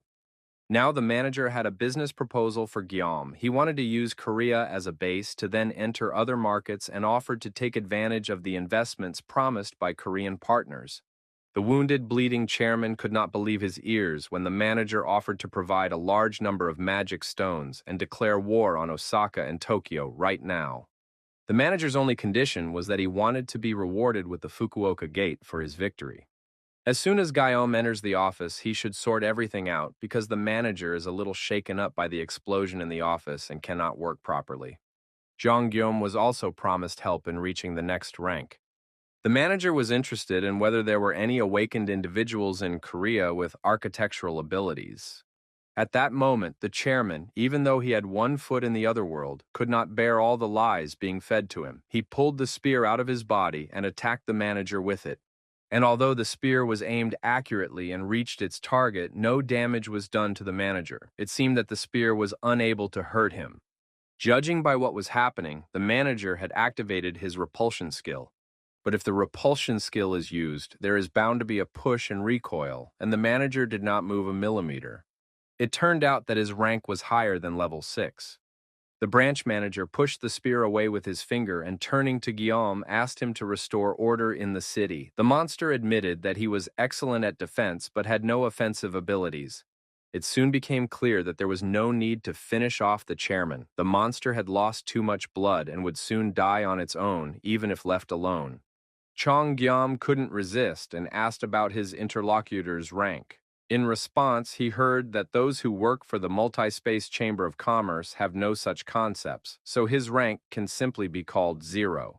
When managers travel to such places, they are given a privilege for the inconvenience. They become untouchable by any attacks. The young man understood that the manager's proposal was to change his status from someone whose territory was being invaded to someone who was invading himself. He replied that he needed time to think. The administrator added that the universe is full of beings with powers similar to Guillaume's. Even the seal master who recently summoned the Lord is similar to the young man.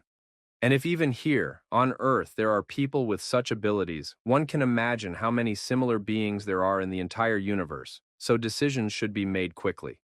But this information made the young man think that the manager did not understand his abilities at all, since he compared him to Sato Daichi. Before leaving for his portal, Guillaume asked what would happen if he refused. The branch manager said it would be the end, and at that moment the young man refused his offer. This position surprised the monster, who did not expect to hear such a response. He suggested that the young man think carefully about his decision. But the young man announced that he had already made up his mind and seen everything he wanted to see. To say that the branch manager was stunned would be an understatement. As a member of the Multiverse Chamber of Commerce, he was obliged to remain neutral, but now the monster was on Earth and openly putting forward its terms.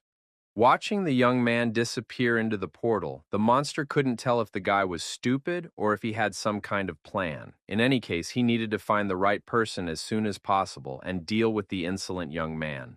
Guillaume thought that he had previously intended to deal with the Multiverse Trade Chamber because it only complicated his life, but now he understood one thing. The manager's repulsion was too strong, so the guy couldn't deal with the chamber, and making enemies among such powerful beings was a dead end. The manager was surprised by the young man because it turned out that he did not want to be an invader. He was a very strange representative of Earth civilization, in the manager's opinion. The young man did not know what to do until the very last moment, but he realized that at that moment it was best to just leave or at least pretend to leave. Entering his space, Guillaume gave Pax the command to preserve the building. It was an incredibly cunning and devious plan, but Guillaume didn't lose his cool. He stole the office. After defeating the reptiles, the young man leveled up, and as a bonus, received the right to save. But he still couldn't figure out what exactly was worth saving. The manager's problem was that he could level up from the office, but he didn't know his abilities. The next moment, the branch manager's head simply exploded. It seemed to be punishment from the Chamber of Commerce for losing the office and completely failing the mission. The streets of Fukuoka were adorned with an oil painting, the bleeding and dying chairman, as well as the headless manager of the Chamber of Commerce branch. The chairman even felt a little sorry for the manager because in the end he was just a subordinate who was punished for failing the task. And from the perspective of the vast universe, the manager was an insignificant creature, as was the chairman himself. Thus, all the magic stones left over from these monsters went to Gyomu. The young man did not expect such a rapid end to the branch manager's life. Perhaps he should not have kept the office, or perhaps it was precisely because of this preservation that the monster's head exploded. And although the young man was overcome with anxiety, perhaps he really shouldn't have kept the office, nothing could be changed now. The young man decided to think about it later since the situation had been resolved for now and the problem was no longer relevant. First, he needed to return to Busan and talk to Lancelot. A notification informed him that a relevant update had been found in the newly saved object, and the system requested permission for this action. Perhaps the young man had not saved the office in vain after all. Sato Daichi was completely healthy and feeling great, which was amazing considering how little time had passed since he sealed the hellish Phantom Lord. The young man turned to Gyomu, saying that he had already recovered and wanted to leave the subspace because there were many other things to take care of in his hometown and country. The Japanese representatives had lost almost all the competitions, and the situation had developed in such a way that the awakened from other countries were now fighting monsters in Japan, risking their lives for the sake of others. Therefore, Sato decided that he must start fighting and follow the example of Jonghyum. In fact, he was a representative of Yokohama, so he hoped to attract and gather the awakened ones to join forces and liberate his country. Jonghyum expressed regret about their imminent separation. The young man was firm in his desire and promised Gyom that he would stand by his side as soon as the need arose. Jonghyum, in turn, also asked the young man not to hesitate to ask his Korean friends for help. After that, the young men were about to part ways when Gyom had a new idea. Madrid had once said that the branch manager had the right to appropriate the knowledge of the regional representative. It was time to verify this information. But just then, a notification appeared that the subspace update was complete. The young man decided to conduct a brief inspection, but everything appeared somewhat sterile. Everything looked perfectly normal, but there were no documents or objects, as if it were no longer a logistics center. Suddenly, Pax's familiar voice came from under the ceiling. He announced that he was glad to see Gyom. Pax's new appearance greatly touched the young man. Now it was a cube with a propeller like a drone. He informed his owner that after the update, he had taken on a more suitable form and offered to review the new features that were now available. Pax decided to describe and explain the added features. He reported that there had been changes to the notification delivery system. Now they could only be delivered to targets within certain zones.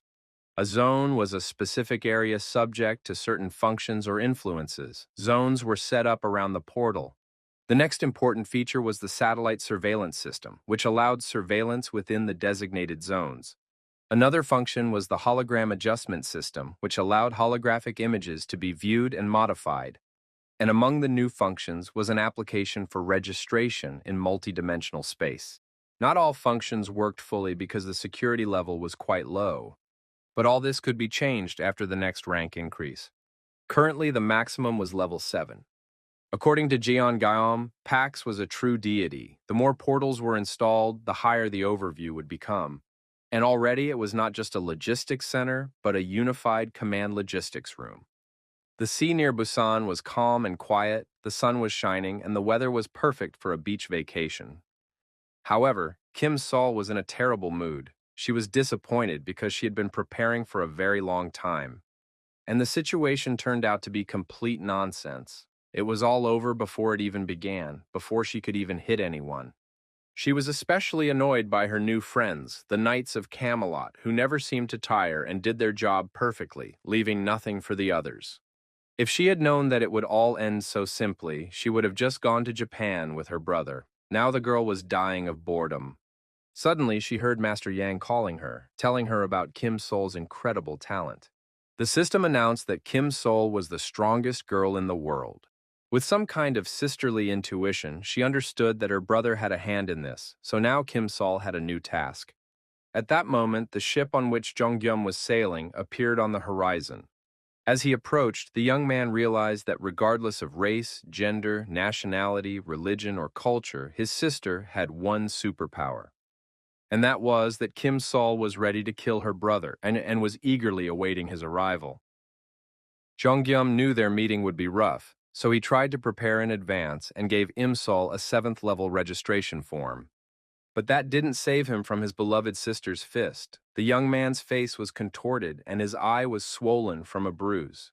Another disappointment befell them when, after reading the registration conditions, it turned out that there was a requirement. The organization must have at least 50,000 members. Pax explained that the system had a function for creating groups where new members could be lured and invited. Previously registered members cannot join other groups or create their own, so in order to increase the level, it is necessary to attract new people. This was crazy because it was simply unrealistic to gather such a huge number of people. The streets of Fukuoka were a terrible sight. They were still littered with wrecked cars, houses, debris, and the bodies of slain monsters. But soon, a new creature appeared among the houses, a giant goblin. Its fangs protruded from its jaw, its nose resembled that of a gorilla, and its gaze did not bode well. The creature reached the square where its kin had been just a moment ago, and now only bloody stains remained. The smell of blood attracted it. Finding nothing to feed on, the monster stopped and suddenly saw a boy behind one of the houses. The boy was wounded and frozen in fear at the sight of such a huge monster. But before the monster could do anything nasty, it collapsed dead at the boy's feet, the sword sticking out of its back. The boy was barely catching his breath, still breathing heavily from the horror and realizing that life goes on, when suddenly a notification appeared before his eyes. It said that a sword had been delivered to his location and that the boy could now join the PAX group. To do so, he had to submit an application. Now PAX had not only been updated, but also significantly improved its artificial intelligence. It could distinguish between enemies and allies within the reach of the portals, as well as independently assess the situation and provide the necessary assistance. Thus, the process of attracting new members to the group has moved forward. By attracting more and more people, they managed to improve their deferred ability, increase the delivery range, and expand the radius of the portals. After sorting things out in Fukuoka, the young man decided to go to Busan. After installing the portal in Busan, Guillaume headed to the next city and installed a portal there as well, but suddenly Pax reported an unexpected problem. People were unexpectedly gathering near the portals, pushing and shoving, creating crowds and inconveniences. It was necessary to restore order to prevent criminal situations from arising. At this stage, everything did not look too dangerous, but the number of people continued to grow, which meant that criminal tension was also increasing. Chongyom asked the military to take control of the portals. There were blind spots outside the portals, and this was inevitable, but the young man understood if the military rejected this proposal. However, the lieutenant colonel gladly agreed because he saw it as the first step toward rebuilding the nation, and that was what the army had to deal with, so he planned to immediately give orders to the units. Chongyam told him which cities already had portals, but also added that there would be more every day and therefore more people would be needed. There was a problem with resources, but the lieutenant colonel had an idea about that too, since it was all being done for a good cause, to help other peaceful people. Park So-yeon was put in charge of the portal area because she was the representative for Busan. While the military would oversee the portal itself, there would still be some blind spots outside the zone, so it was necessary to extend control to the surrounding area. However, there was a shortage of human resources. Yum wanted to ask the girl to help manage the territory in cooperation with the military. In turn, he promised to provide everything necessary for this. Thanks to the cooperation between the military and the local awakened, the staffing problem was solved, and the chaos around the portals began to gradually stabilize. The military distributed food and essential items, offering to join PAX and receive another set after joining. This advertising worked perfectly, and the number of participants in the group grew. Soon, Jonggyom had enough members to upgrade the subspace. Unexpectedly, Pax reported a new problem. A creature from another dimension had been discovered with no intention of attacking. Pax wanted to know what to do with this creature. The presence of such an unusual but non-hostile creature from another dimension greatly surprised the young man. It was unclear how it had appeared on Earth and how it had managed to survive among so many monsters. Chong decided to see this monster with his own eyes and was simply amazed by its cuteness. The alien creature resembled something between a cat and a squirrel. It was incredibly cute and charming. The creature looked at Guillaume, stretched its paws along its body, and asked in a trembling voice to be spared. It said it had nowhere else to go and promised to hide and not bother anyone, if only it were allowed to live. The young man realized that this fluffy creature was nothing like a killer monster. Guillaume agreed to listen to the creature's story and then decide its fate. Struggling to hold back tears, their new friend began to tell his story. His home dimension had been completely destroyed by an invasion of monsters, and while searching for a new refuge, he had made his way to Earth along with other creatures. This was quite understandable and explainable because it was not only Earth that was under attack from hostile civilizations. Other dimensions had also suffered destruction, and if humans were unable to protect themselves in the future, they would become refugees themselves. The creature said that he had many relatives and that he was their leader and had led his people to a mountainous area. However, it turned out to be very dangerous there.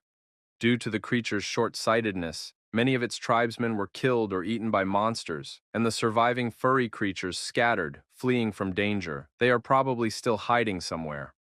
The creature was going to find its kin by smell because they have a highly developed sense of smell, thanks to which they are able to hide from monsters.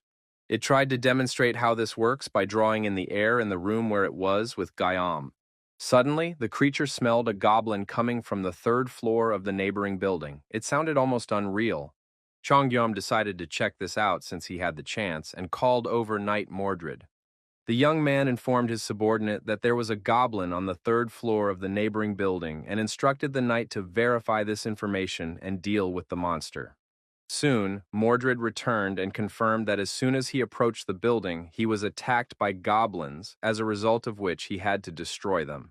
As proof, the knight presented his master with a severed head. Fluffy was simply incredible. He was able to identify the goblins solely by their smell. It was an amazing ability, and the young man recognized that his new friend's abilities were truly remarkable. The only problem was that the creature was completely defenseless. Chong offered Fluffy a helping hand and protection, as it was an easy target for attacks from other creatures. The young man said that humans had also suffered greatly from the invasions and that they were all victims. Therefore, if the furry creature did not mind, Guillaume suggested that they live together. Guillaume promised to help find friends, and in return, the furry creature promised to help humans. Thus, the leader of the furry civilization joined Pax along with his people. The furry creature said his name was Solon, and he was a representative of the Manon tribe. He was happy to help the Earthlings using his abilities. Chong was amazed at the number of tribe members, and now he had enough participants to achieve a new rank. It was a real stroke of luck. Representatives of different civilizations shook hands and paws. The number of Pax members had grown, and the young man was happy. However, this meant that he now had a responsibility and had to find all the Manons, all 10,000 of them.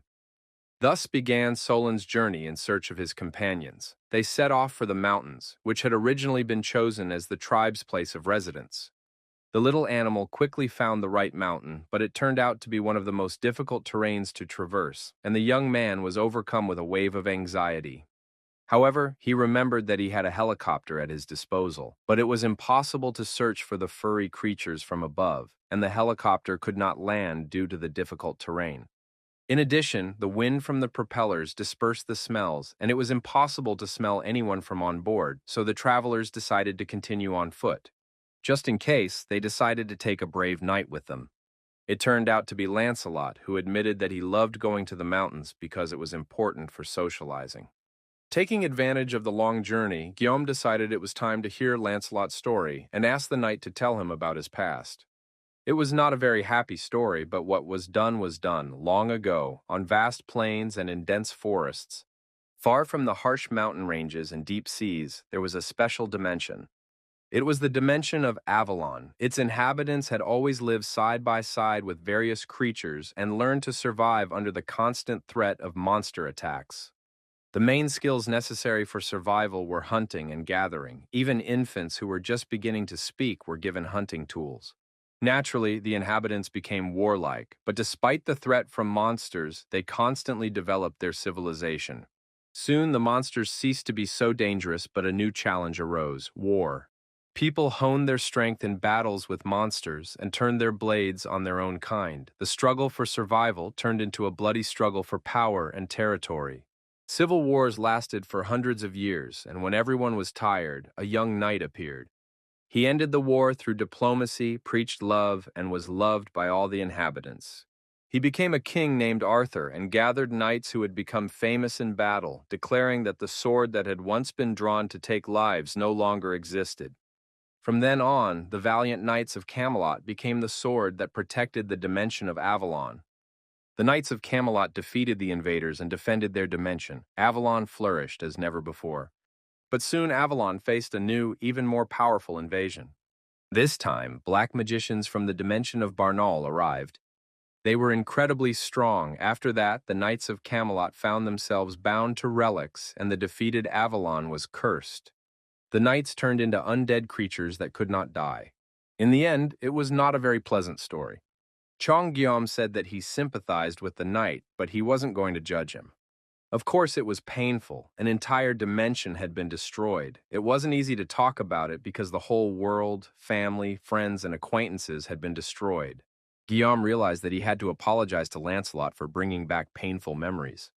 While he was searching for the right words to apologize and comfort him, the fluffy Solon stood up on his paws and began to sniff. The young man foolishly asked the knight if there was any way to save the dimension of Avalon. It sounded silly, like asking at a funeral if it was possible to resurrect the deceased. Lancelot remained true to his knightly honor and told his master that there was no way to do so. There was not even a way to get to the dimension of Avalon. The Chamber of Commerce does not open its gates to anyone except invaders, and it is impossible to bring the dead back to life. Solon, listening to this difficult conversation, continued to sniff and look around the bushes. Lancelot told his master that his obedience was a forced submission imposed by a curse, but his feelings and will belonged to him alone. And the knight was sincerely satisfied that his master, Guillaume, was not an invader. It had been that way from the beginning, and the other knights would probably agree, for they too appreciated this fact. But suddenly the fluffy creature caught a new scent and silenced the chattering people. Solon rushed into the grass, and after a while, another fluffy face appeared from behind the bushes. It was a touching reunion of kindred spirits, accompanied by warm embraces and streams of happy tears.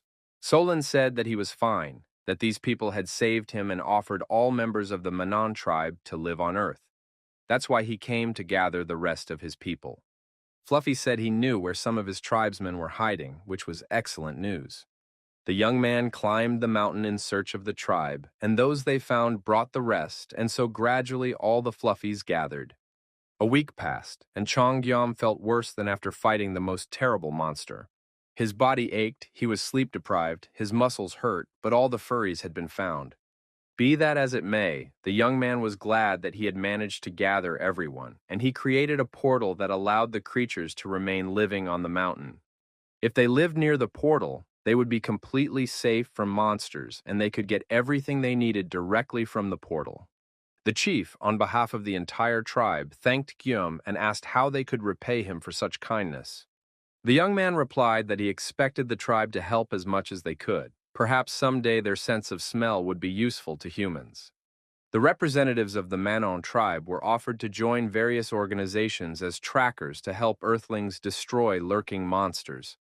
The furry tribe decided to demonstrate their abilities. Sitting on people's shoulders, the animals accurately pointed out where the monsters were hiding. Thanks to their guidance, many monsters were discovered in various basements and abandoned warehouses. A week after the furries joined the humans, news of monster attacks became increasingly rare. Of course, it was not yet possible to destroy all the monsters, but the number of victims had decreased significantly. However, despite the success, the young man could not relax. Pax reported that the Chamber of Commerce had issued new documents stating that some dimensions would soon be merged. Jean Guillaume gathered all the key representatives of the Korean office, and Pax outlined the contents of the new documents. The Chamber of Commerce had two goals: on the one hand, to increase profits in Korea and Japan, and on the other, to reduce the number of rank holders. The continent of Elfheim would be moved to the Pacific Ocean and forced to go to war in 7 days. An official announcement about the battle with Korea and Japan would come later. The document was distributed within the Chamber of Commerce, and thanks to the fact that the young man had taken over the office, he received the information before anyone else. In any case, they would have to fight again. However, the phrase forced to enter into battle caught his attention, which meant that the newcomers from the continent of Elfheim would be forced to become invaders. Perhaps they too had suffered from the invasion and were now being drawn into an unwanted war. Maybe it would be possible to clear up the misunderstanding and prevent the conflict. Unfortunately, there was no way to contact the representatives of Elfheim. This had to be done before the battle began, but they could only appear on Earth at the last moment. However, Pax reported that the dimension of Elfheim had already been transferred to the Pacific Ocean. This was excellent news, and Jean Guillaume decided to go to the negotiations immediately. But what if the inhabitants of Elfheim thought differently? What if they were a primitive life form and wanted to start a war of conquest? It was worth considering such a scenario. Far away in the Pacific Ocean, on one of the many islands, it was quite gloomy. A funny, toothless little elf looked at his reflection in the water and realized that few people on Earth were dirtier than he was. His little sister also thought the water here was dirty, but still better than in their home universe. There were probably places even worse than this, so there was no need to be upset. On the other hand, the children had never left Elfheim, and even if a dirty place existed, it would be deserted and no one would want to live there. Or maybe someone used to live there, but they were all dead now. The children's thoughts were interrupted by the appearance of an adult elf. She said that the chairwoman had urged the children to do this. Nothing on Earth should be thrown away, but the children decided to ignore the chairwoman's words. The boy tried to explain that he just wanted to clean up the place, but the woman warned him to be as careful as possible in everything he did and not to do anything without permission. Chong Gyom watched what was happening on the shore through binoculars from aboard the ship. He saw that the adult elf was very annoyed. Lancelot said in surprise that it was the first time he had seen such a miracle in action. The elf boy had just cleaned the sea. It turns out that purification is a special talent of elves. They cleanse the environment because they believe that all of nature is fundamentally interconnected. They have very kind hearts, and for some reason it seemed to the young man that elves think the same way as humans. Although the adult elf looked reliable, there was still hope that he would become an ally and they would not have to fight each other. Chonggyam declared that he did not want to fight and was friendly. The elves had not yet left the beach when they noticed something approaching them from afar. It was probably from the Chamber of Commerce. They wanted to know how ready the elves were for war. After all, just a couple of days ago, the Chamber of Commerce had warned of war, but suddenly the elf realized that some object was flying toward them at tremendous speed.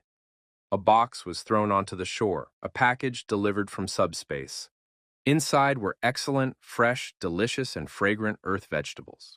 Soon, Cheon-gyom himself arrived. He sealed the friendly gesture with a firm handshake, and the elf noted that the young man must be a wonderful person. Elves were noble creatures who guarded the gifts of Mother Nature. The man introduced himself as Eden. When the elves realized that they were dealing with a representative from Korea, they immediately guessed that this was the man with whom they were about to go to war. Jeonggyum immediately assured them that he had no intention of fighting Elfheim and explained that it was all the Chamber of Commerce's idea and that he had come to tell the elves the truth. Such a strange-looking man greatly surprised Eden, who was meeting a representative of Earth's civilization for the first time who thought the same way as the elves. Eden warned that it was not him but the chairman named Eli who should be told the truth, and the elves volunteered to escort the guest across the island. It would take 3 days to get there because the capital was located in the middle of the island, but this option was completely unsuitable for Gom, so he used Yeonsu's abilities. The elves were overjoyed. They had never ridden in a car before, let alone at such a tremendous speed. Less than an hour later, the car entered the capital of Elfheim and stopped on one of the streets. The city looked sad and abandoned, just like the island's nature. Eden suggested continuing on foot so as not to frighten the population, but Gaiam sent the driver into subspace just in case and summoned Lancelot to accompany him. Soon, a strange company consisting of an elf, a human, and a skeleton knight was walking through the streets of the city, which was as decrepit as the earth itself. The townspeople looked as bad as the town itself, decrepit, old, wrinkled, covered in age spots. Chongyom analyzed the situation and noted that all the houses and buildings were old, and there was not a single person or creature of large build. It was a harsh place to live, which they were trying to turn into a cozy rural town. The young man hoped that this was some kind of outskirts and that the capital of the state would be much more beautiful, but Eden announced that they had already arrived. The main palace was a very old building with a dome covered in holes and cracks. Dirty, shriveled old men sat on the floor, engaged in old men's conversations. Their clothes were torn, and their bodies were old and dirty. This place was more like a nursing home in some poor place, but not a capital city. It turned out to be the symbol of the elves, the Council of Galadon. What the young man thought was a nursing home turned out to be the local parliament and the rural village, the capital. One of the old men sitting there, just as shabby, leathery, and miserable, was talking to the chairman at that moment. She was scolding the old men for throwing away trash, even though she had strictly forbidden them to do so. The old people believed that Mother Nature would take everything away, but Mother Nature could not take away an iron can, so the chairwoman scolded the old man.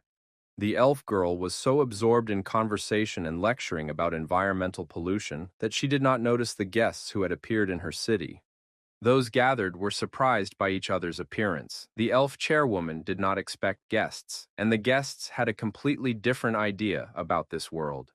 The chairwoman announced that she understood that humans did not want war, but they should not worry because she promised that the elves would not leave Elfheim.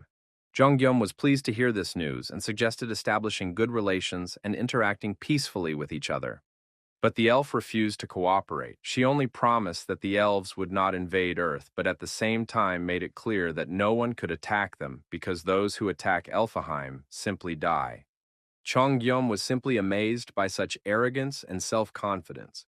At that moment, Lancelot joined the conversation and, addressing the elf, said that the girl had made a mistake in front of the gentleman who had come to talk about peace. The elf's words were tantamount to ignoring the gentleman who represented the people and spoke of peace, and Lancelot demanded an immediate apology. But before the poor knight could finish his angry speech, he was struck in the head with a blow. As a result of this blow, the knight flew a great distance and crashed into the wall of the building. The elf took the knight by the head and said that humans live an average of 100 years, and in those 100 years, elves only become adults. The longer elves live, the more they have to fight for survival, and as a result, most of them are at the 6th level. Among the elders, such as the one who is throwing out the trash, there are many who have reached the 5th rank. Saying this, the girl dragged the knight by the hand across the asphalt without any effort. She said that the humans had come to discuss peace, but had drawn their swords, so she would not apologize. In general, she had already encountered many deceivers, but she was willing to give them a chance if they bowed their heads before her and apologized. In that case, she would spare their lives. The elf pulled Lancelot's arm away and stood over his torn body, waiting and looking at Guillaume. Although resentment, anger, and unwillingness to obey raged in his head, the young man knelt down, bowed low, apologized to the elf, and asked her to release Lancelot. After the word please was added to the request, the girl listened. Then she accused Guillaume of not being worthy of being called a lord if he bowed his head so easily, but that, she said, was not her problem. Let people decide for themselves whom to obey. The elf repeated once again that they would not invade Earth, and any enemy that attacked them would be mercilessly destroyed, and anyone who approached them would be considered an invader. Chongyum believed that such narrow-mindedness hindered the elves because, fearing interaction with other beings, they rejected help even when it was really needed. Goodness is good, and receiving help is also good. Therefore, one should not be proud, but allow one's people to live better. The young man's words touched the elf and made her think. She decided to tell the guest the truth about her people. Chongyum was very tense because after what he had seen, he was afraid to trust anyone and thought that the elves might put him in prison or even kill him, but the young man decided to trust her anyway. And as they walked through the city, a real mental storm raged in the young man's head. He thought up ways to retreat, tried to keep his cool and a clear head, and learned to trust the elves. They walked along the shore and saw a girl shooting a bow and arrow in the distance. When she fired, the arrow hit the target precisely, and everything around them was illuminated by a powerful magical force. The elf leader explained that this was one of the students who had been failing and had problems with shooting, so she was training extra. The girl was behind her peers and was now practicing her shooting, because elves are always ready for war, even though they never invade other territories. Gyom was amazed. Such a failing student had broken through a stone target with her shot. After a while, they reached the place the elf wanted to show the boy. A small, crooked tree grew at her feet. The elf explained that it was the world tree. There are places in Elfheim that are steeped in curses, and it is this tree that supports the elves, helping them to survive. The curse constantly spoils the lives of elves, even though they are among the most peaceful and kind creatures. Once upon a time, long ago, this world tree was huge and shone with a dazzling light. This light protected all elves and gave them shelter, but many years ago, the world tree began to gradually shrink. The elves lost battles with other dimensions, and when they were defeated, a curse was placed on the continent of Elfheim. Since then, the world tree has resisted and gradually died. But thanks to its resistance, the elves could still harvest at least a small crop. They no longer hope for a large one. Chongyum was amazed at how calm the girl was about this curse and the whole situation. He immediately began to find out who had cast the curse on all the elves and whether he could help them. After all, even despite the difference in rank, he was able to help in other ways. The elf did not want to tell him because they had only recently found out who was responsible for spreading the curse. But still, the elf believed the young man's kind eyes and confessed that it was the work of the black magicians from Barnol, the very ones Lancelot had told her about. The elf showed him a magic ball in her hand, the power of nature. The magicians from Barnol feared the natural energy emanating from the world tree and avoided elves who used this power. Some elves are born with a talent for natural energy. They have horns on their heads and are called high elves. Most of the high elves were killed by the magicians of Barnol. Of course, some high elves survived, but they disappeared after moving to Earth. The young man was very upset when he heard this story and promised to report immediately if he saw an elf with horns. And now the world tree, deprived of the high elves, is simply dying. And with it, the entire elven people are falling into decline because they can no longer grow their own food. After that, the girl said that their conversation was over, and now Eden would escort the guest back. As he left, Cheongyam glanced once more at the world tree and thought about how amazing it was. Just one tree had been fighting the curse all this time, and the young man decided that the problem could be solved by cloning the tree. He tried to do so, but nothing came of it because there was no such plant in the logistics center, and the corresponding category did not work. To duplicate the tree, he needed to use the save option, but he didn't have enough magic stones for that. The young man decided to think about this problem later, but before the elf chairwoman left him, he wanted to give her a gift. It was not a gift for Eli personally, but for her entire people, a treat. The delivery option was activated, and a huge amount of vegetables immediately appeared in the central square of the elven city. The young man said that he asked for nothing in return and that sometimes you can just do good deeds as a gift. He quickly said goodbye to the elf and went to his subspace where Sato was waiting for him. Sato said that he had almost cleared all of Japan of fish people, but there was one place left that he couldn't handle. Fish people had settled in the Sapporo area, seized the core of the gate, and fled to the sea, where a huge kraken appeared to protect them. The elf leader realized that despite the difference in rank, they could help each other in other ways. Thoughts swirled in her head. If the guy was just giving away such a huge amount of food, then people really did have enough food. The girl was afraid that it would turn out to be a trap or that he would end up demanding some kind of special payment.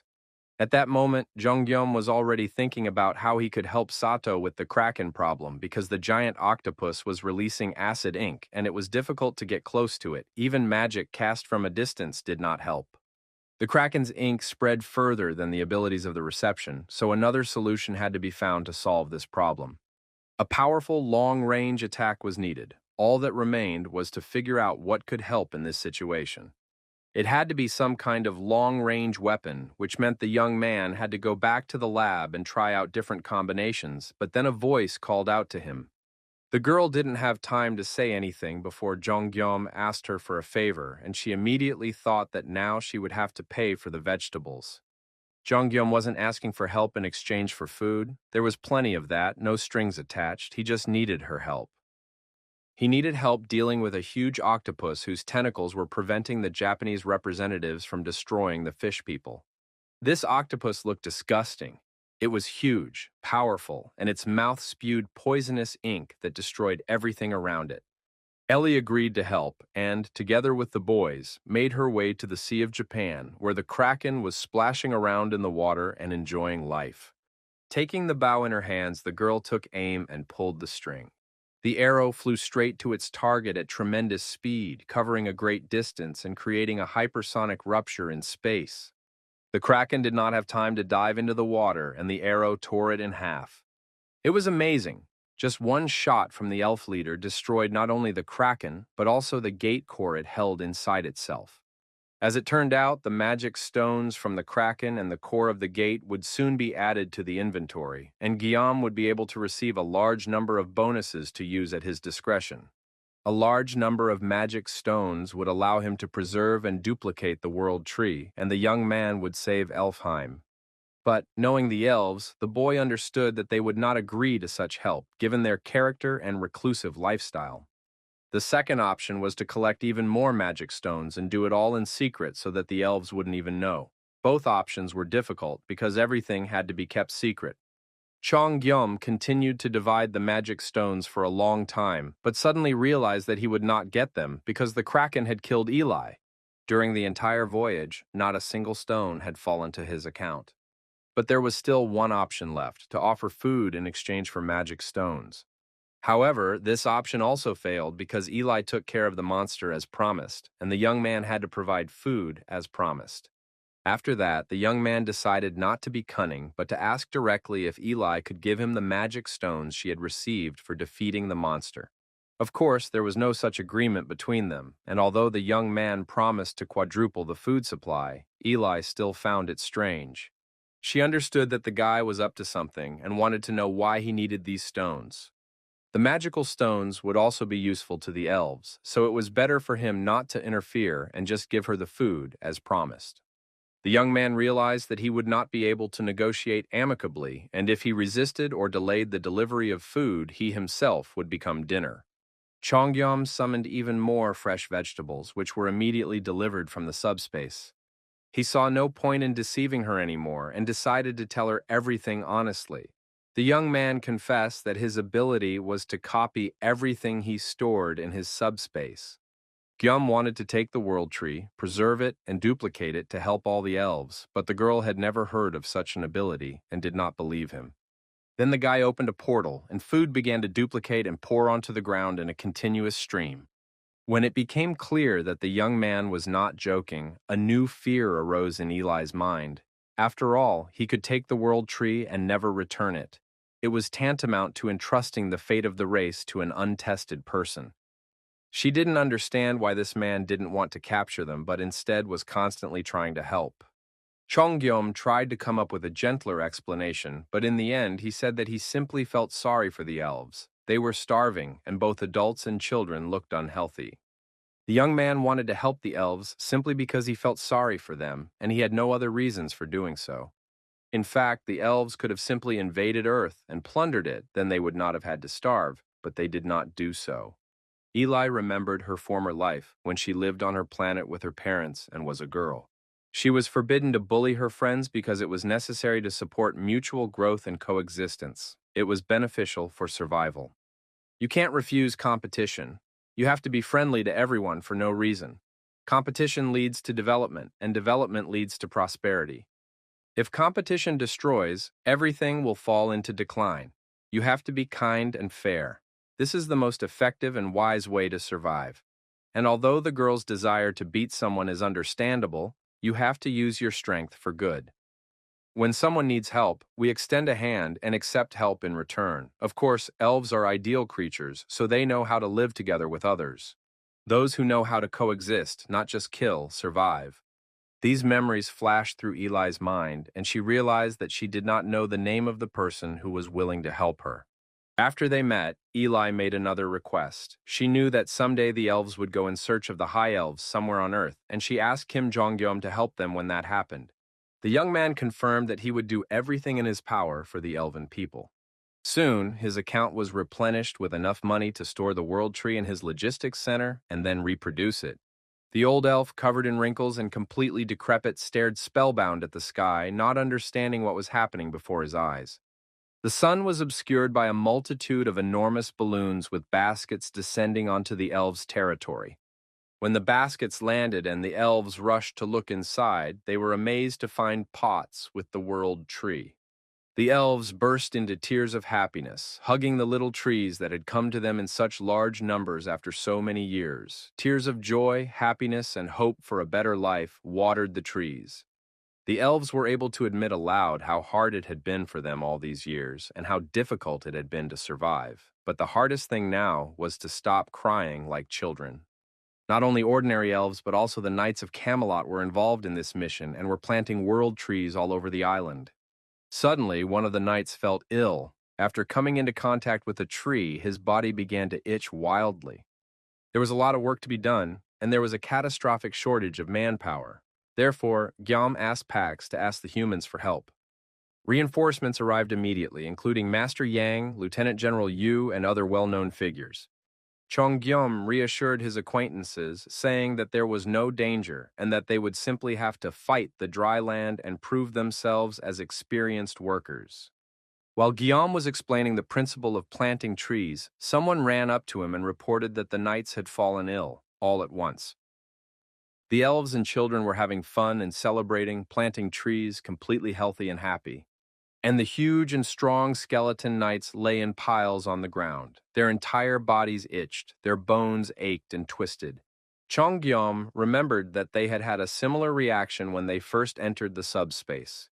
It turned out that the power of the world tree was healing the knights, and the young man decided to send them all to Camelot immediately. But then the oldest elf of the entire people approached him and said that he could handle the situation himself. It was known that the natural energy of the world tree never harmed anyone, but sometimes it could act like a curse. At such moments, one simply had to change its properties, and the old man placed his wrinkled hand on one of the knights. The energy had to be transformed so that it would suit these brave warriors. The old man went around to all the knights, placing his hand on them and changing the energy. He made it so that the fighters would feel good. The knights reported to their lord that they already felt great. Nothing hurt or itched. This was excellent news. Eli said that there was a 6th rank among the elves, but the 6th rank monsters in China looked terrible. Looking at the old man, you would never guess his level. The old man believed that all forces, heavenly and earthly, never remain static. Nature moves just like people, so there must be a solution for every situation. He believed that there must be a way to restore the knight's human form. This news literally shocked Guillaume, who rushed after the old man and asked him to explain in more detail. The old man said that the dark force they were observing was indeed very powerful and opposed the very principles of life. In order to return the knights to their former state, it would take as much effort as it takes to draw living water. It was difficult, but possible.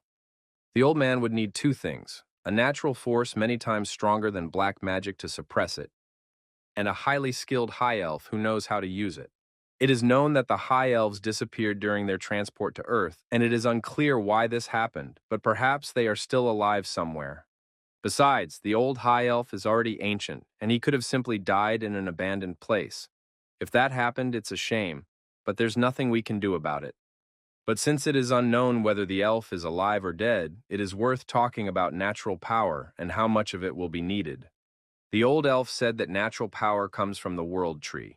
Therefore, we need to wait about 150 years, because the small trees that are abundant now are too weak. However, this does not mean that there is no way to accelerate the growth of these trees. You just need to restart the cycle of pain and recovery. That is, we need to break the tree and then heal it. But the difficulty is that the tree is incredibly strong. Physical damage does not even leave a scratch on it. Chongyam thought about what could cause pain and bring healing at the same time, and he came up with a brilliant idea. The young man believed he had the perfect place to carry out the entire operation: Camelot Castle. The life force of the world tree must have been incredible, and the cycle of stone production was significantly reduced. With the help of the magic stones accumulated in the castle and the 2 world trees, this process accelerated even more. There were already so many stones that it seemed pointless to count them. Jonghyom did not know how much Camelot would accelerate the growth of the world trees, but he understood that it would still take time. He began to wonder if it would be better to spend the stones he had obtained on something else. To begin with, the young man decided to improve Rakes's holy spear, but the improvement was unsuccessful because it required C-rank enhancement stones, and the young man only had D-rank stones.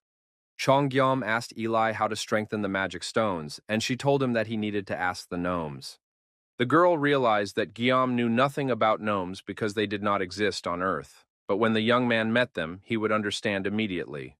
Without gnomes, it was impossible to increase the level of the stones, and it turned out that the stones produced by Camelot were practically useless. Ely, however, believed that gnomes might exist on Earth because elves were not the only creatures that had been subjected to spatial displacement. The level of the gnomes' world coincided with that of the elves' world. If a huge mountain appeared somewhere, then there were surely gnomes in it. He had to find it. Chongyam thanked the elf for the hint and wondered where he could find gnomes. The young man admired the sunset and thought that there were almost no serious problems left on Earth, and he was no longer needed to save people's lives. Chongyam decided it was time to go on a long journey. He shared his thoughts with Lieutenant General Yu, who looked wonderful in a farmer's hat and had already learned to plant trees in neat rows, just as he used to line up soldiers on the parade ground. Guillaume said that James wanted to go home and that the young man himself dreamed of getting some fresh air, and now he wanted to ask the military man if there were any particular difficulties with this journey.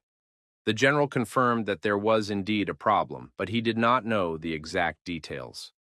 He only knew that the federal government of America had collapsed and the surviving state governments were sorting things out among themselves. But it wasn't about domestic politics. The real problem was the monsters looming over the Pacific Ocean.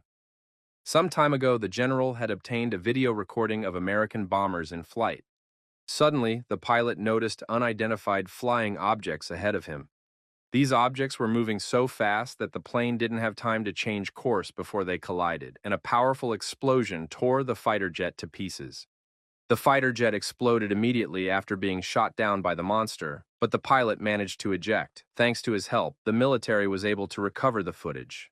After this incident, American troops in Korea made several more attempts to return home, but each time these attempts ended in tragedy.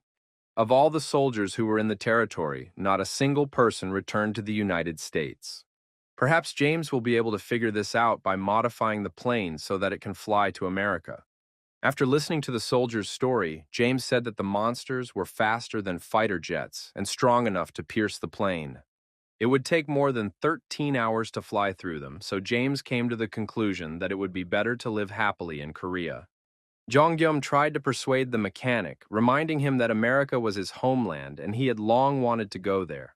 But James remained adamant. He knew that he could not modify the plane. It was necessary to build a new one. But the mechanic himself had a limit on modifications, and too many obstacles could not be overcome with modern technology. Even if he somehow overcame these difficulties and built the plane, it would take too much time. Therefore, it would be faster to cross the ocean. It was easier to remodel the ship, and everyone could set sail together. Guillaume liked this idea very much and decided to start preparing for the journey right away. The military intervened again, stating that if the ship sailed across the Pacific Ocean, it would be extremely risky. It would be better to fly by plane. The Pacific Ocean was not entirely calm either, but perhaps the problem was not related to monsters. After the apocalypse, the weather had changed dramatically, and the military had no information about how the ocean had transformed and what monsters had appeared in it. Chongyam did not believe that anything catastrophic could happen. His level was now high enough to deal with monsters without any problems. In extreme cases, he could hide in subspace. In addition, the young man said that he would go to America with reliable protection. His sister Kim Saul had formed a strong female friendship with the chairwoman of the elves, Eli. The girls were tired of planting flowers and trees and wanted to stretch their legs and perhaps find information about the lost high elves. Jonghyum warned the girls that the weather might deteriorate and that they should go inside the ship, but the beauties refused, saying that they were fine on the deck. Eli thanked him for his concern but reminded him that she was an elf and that many human problems posed no danger to her. Night fell, and a storm raged in the ocean. A thunderstorm began, and the sky lit up with flashes of lightning. The girls continued to enjoy the weather. Eli knew that such weather was normal for her dimension, but the joy on Kim Sol's face was striking. Jonghyun once again suggested that the girls go down to the hold, but they sent him away, and the young man decided to go to bed. By the middle of the night, the storm had reached tremendous strength. Waves were crashing over the ship, tossing it from side to side. Eli stood with her legs apart, balancing on the deck, which was constantly flooded with water. At one point, the elf was even surprised by such a powerful storm, as it was unusual even for Elfenheim. But the most surprising thing was that Kim Sol was still happily facing all the hardships and whims of the elements. The girl enjoyed the storm, and the higher the waves rose, the stronger her admiration became. I wonder if such waves were typical for Earth or if they were a rarity. Ellie didn't want to show the Earth representative that she was bothered by the weather, so the girls spent the whole night on deck, buffeted by the wind and drenched by rain and seawater. However, Ellie did not know that the Pacific Ocean was the birthplace of typhoons and hurricanes. Due to the compression of measurements, unprecedented geological shifts occurred and Earth's climate became extreme.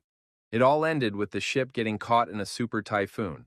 The elf barely held back and made a tremendous effort to survive that sleepless, stormy night.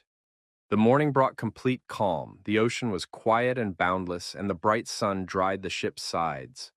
Chong-gyom went up on deck and found the girls in the same place, safe and sound, but quite battered and dirty. The girls said that nothing terrible had happened during the night, and that they had even enjoyed what had happened. Gyum went down to the wheelhouse and realized that they had already arrived, even though they had only left Korea the night before. Yongsu had also improved his ability, but that wasn't the point. As the soldier had said, something had changed dramatically. The distance between Korea and America had shortened. How serious must the changes have been if they had traveled a distance that was supposed to take a week in just one night? With such drastic climate shifts, it seemed like a disaster. Despite not feeling well, everyone arrived safely at their destination. Yeon-soo went to rest after a night at the helm. They were now in California, but their plan was to get to New York to find James's family. But for now, they had to look around and be extremely careful. Jonghyum suggested moving slowly and gathering information, trying to behave normally and not attract attention. Jonghyum tried to send the girls into subspace, but Kim's sister said she would kill him immediately if he moved her back to planting trees. Realizing that arguing with the girls was useless, Guillaume asked them to change their clothes so they wouldn't stand out among the locals. Guillaume tried to look around and get a feel for the general atmosphere in the city while the girls were busy changing their clothes. But the streets of the city told him nothing. They looked completely deserted. There was not a single person in sight, let alone monsters. But then a wall with announcements caught the young man's attention. Chong-gyeom began to study them, trying to understand what was happening in the country. He soon discovered that the states had begun to compete with each other, and the forces had divided into two factions at war with each other. It was still unclear where all the people were, but then the young man's attention was drawn to an announcement about a mine found in the Grand Canyon in Arizona. This mine was relatively close to California, and the young man decided that it was worth starting his search there. At that moment, his companions were already ready to travel across the United States. The girls said they tried to dress as inconspicuously as possible.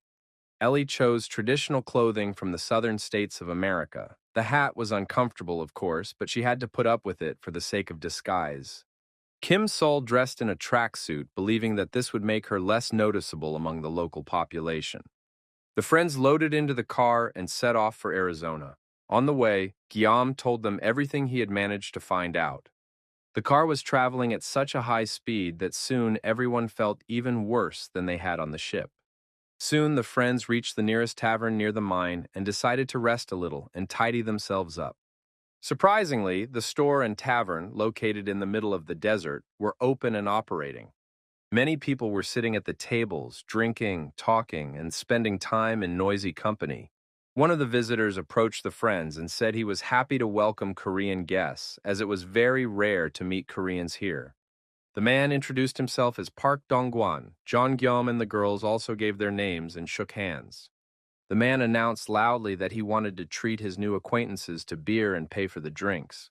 Then he leaned over and quickly spoke in Korean, asking the young people to listen carefully. They were probably surprised by his friendliness, but the man was doing this for their sake. There were aggressive people with weapons all around them, just waiting for a reason to start a fight. One wrong move and the young people would be dead. These gangsters had reinforced bullets that could penetrate anything.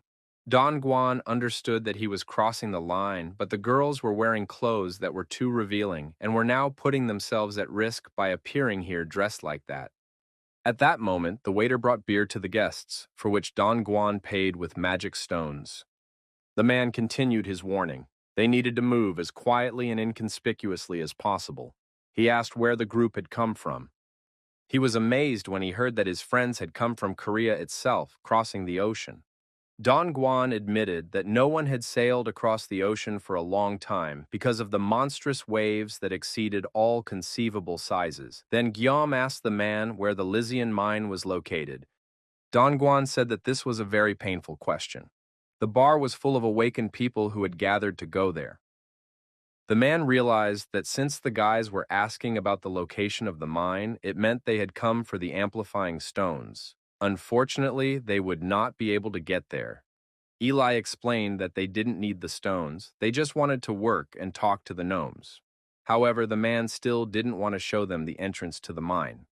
At that moment, their conversation was interrupted by a stranger who said that they would die as soon as they entered the mine. The stranger was armed with a gun. He said he had heard the entire conversation and understood that the girls had the power stones. He demanded that they hand them over, promising information about the entrance to the mine in return. He allowed the girls not to give up the stones, hinting that they could pay in another way. It could have been a perfect deal if Kim Sol hadn't taken the man's words as a request to die from a single blow. She did not deny him this pleasure, and in the next moment, all the tavern patrons looked up in horror. There was a hole in the ceiling, perfectly matching the body of the insolent man who had broken through the tavern roof. Mr. Park was amazed by the strength of the girl he had just tried to save and realized how foolish he looked. It seemed that these guys really had come from Korea. Don Guan rushed after his Korean friends, sensing that there was something special about them, as if he had been waiting for them his whole life. The man said that if they really wanted to get to the mine, they needed to listen to his story. If they went there without knowing the exact location, they would wander around all day and find nothing. Don Guan promised to show them the way. However, he urged them to listen to the story first and then decide if they really wanted to go to the mine. The Lysian mine appeared in Arizona and was full of power stones. Awakened people from all over the country flocked there in search of fortune. When Don Guan was still young, he and his friend Gordon also decided to go to the mine to replenish their supply of power stones. They hoped they would be alone there, but there were many such fortune seekers. When they arrived, they saw that a huge crowd had gathered. The line to enter the mine stretched for several dozen people, and everyone was rushing to get inside to be the first to reach the stones. Inside, the mine was a complex labyrinth inhabited by monsters and divided into many levels. Suddenly, small people who called themselves gnomes came out to meet the people. The gnomes admitted that they lived in the mines and did not know what dimension they were in. If the people had come for the power stones, the gnomes were ready to show them where to find them. The gnomes warned them to be extremely careful. If the humans needed anything, they could turn to them for help. But instead of cooperating, the humans immediately began to divide up the territory and quarrel. Then accusations of stealing the power stones began to fly. Some men began to drive others out of their areas, claiming these zones as their own. They accused each other of theft and laziness, quarreled and argued until the work came to a complete standstill. Fights broke out between people. While some were fighting, others were stealing stones. Soon, firearms were brought into play. At some point, it became clear that some unknown creature had appeared, and people realized that they needed to flee the mine. The gnomes also heard the noise and decided that the people were just quarreling. When they went out to where the people were mining stones, they saw the fierce quarrels and fights taking place between them. At that moment, one of the awakened men pointed his weapon at the gnomes and ordered them to hand over all the power stones they had. The gnomes did not understand why the people were so greedy and cruel. After all, there were plenty of stones around, but at that moment a shot rang out and one man killed a gnome. The sound of the shot echoed throughout the mine and attracted the attention of a goblin who lived peacefully inside the mountain. The goblin followed the sound and saw the bodies of the dead men, and next to them were bags of power stones that no one needed anymore. The goblin devoured a couple of people and then ate all the power stones. The effect was quick and stunning. He turned into a huge goblin and set off in search of the rest of the people. At that moment, Don Guan and his friend Gordon got lost in the darkness of the mine and couldn't find the exit, when suddenly a huge monster rushed after them. The men ran and finally reached the exit, but when they were almost there, the goblin's huge paw dragged Gordon back into the mine. From that moment on, no one ever entered or left the mine again. But if the Koreans decide to go there, Don Guan would like to join them. He couldn't muster the courage to go there alone, but he wanted to find his friend. John Guillaume said they would look for the gnomes, and Mr. Park would look for his friend. It was decided to leave immediately. Inside the mine, it was quite eerie. The ground was covered with pools of blood. The mine was indeed huge and consisted of a multi-level network of passages, but there were no signs of life. Guillaume realized that they would be wandering around the mine for a long time if they didn't enlist the help of Solin, a fluffy creature from the Manon tribe. Solin sniffed and told the group to move forward. Suddenly, the animal sensed something approaching rapidly. It was moving at an incredible speed, and it was clear that an ordinary person, Gordon, could not move like that. Gnomes couldn't run fast either because their limbs were short, so it became clear that there was a monster ahead.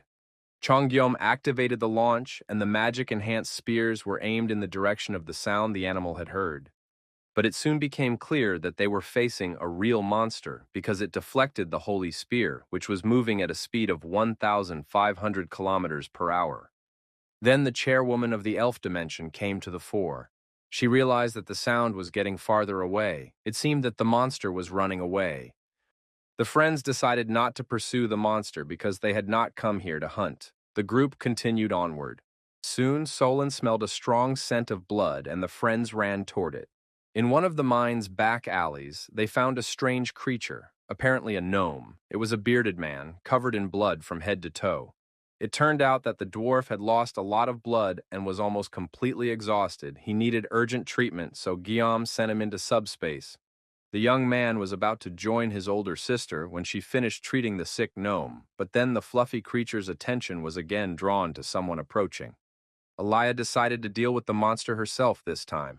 She did not reveal herself until the monster approached, drawn by the smell of humans and blood.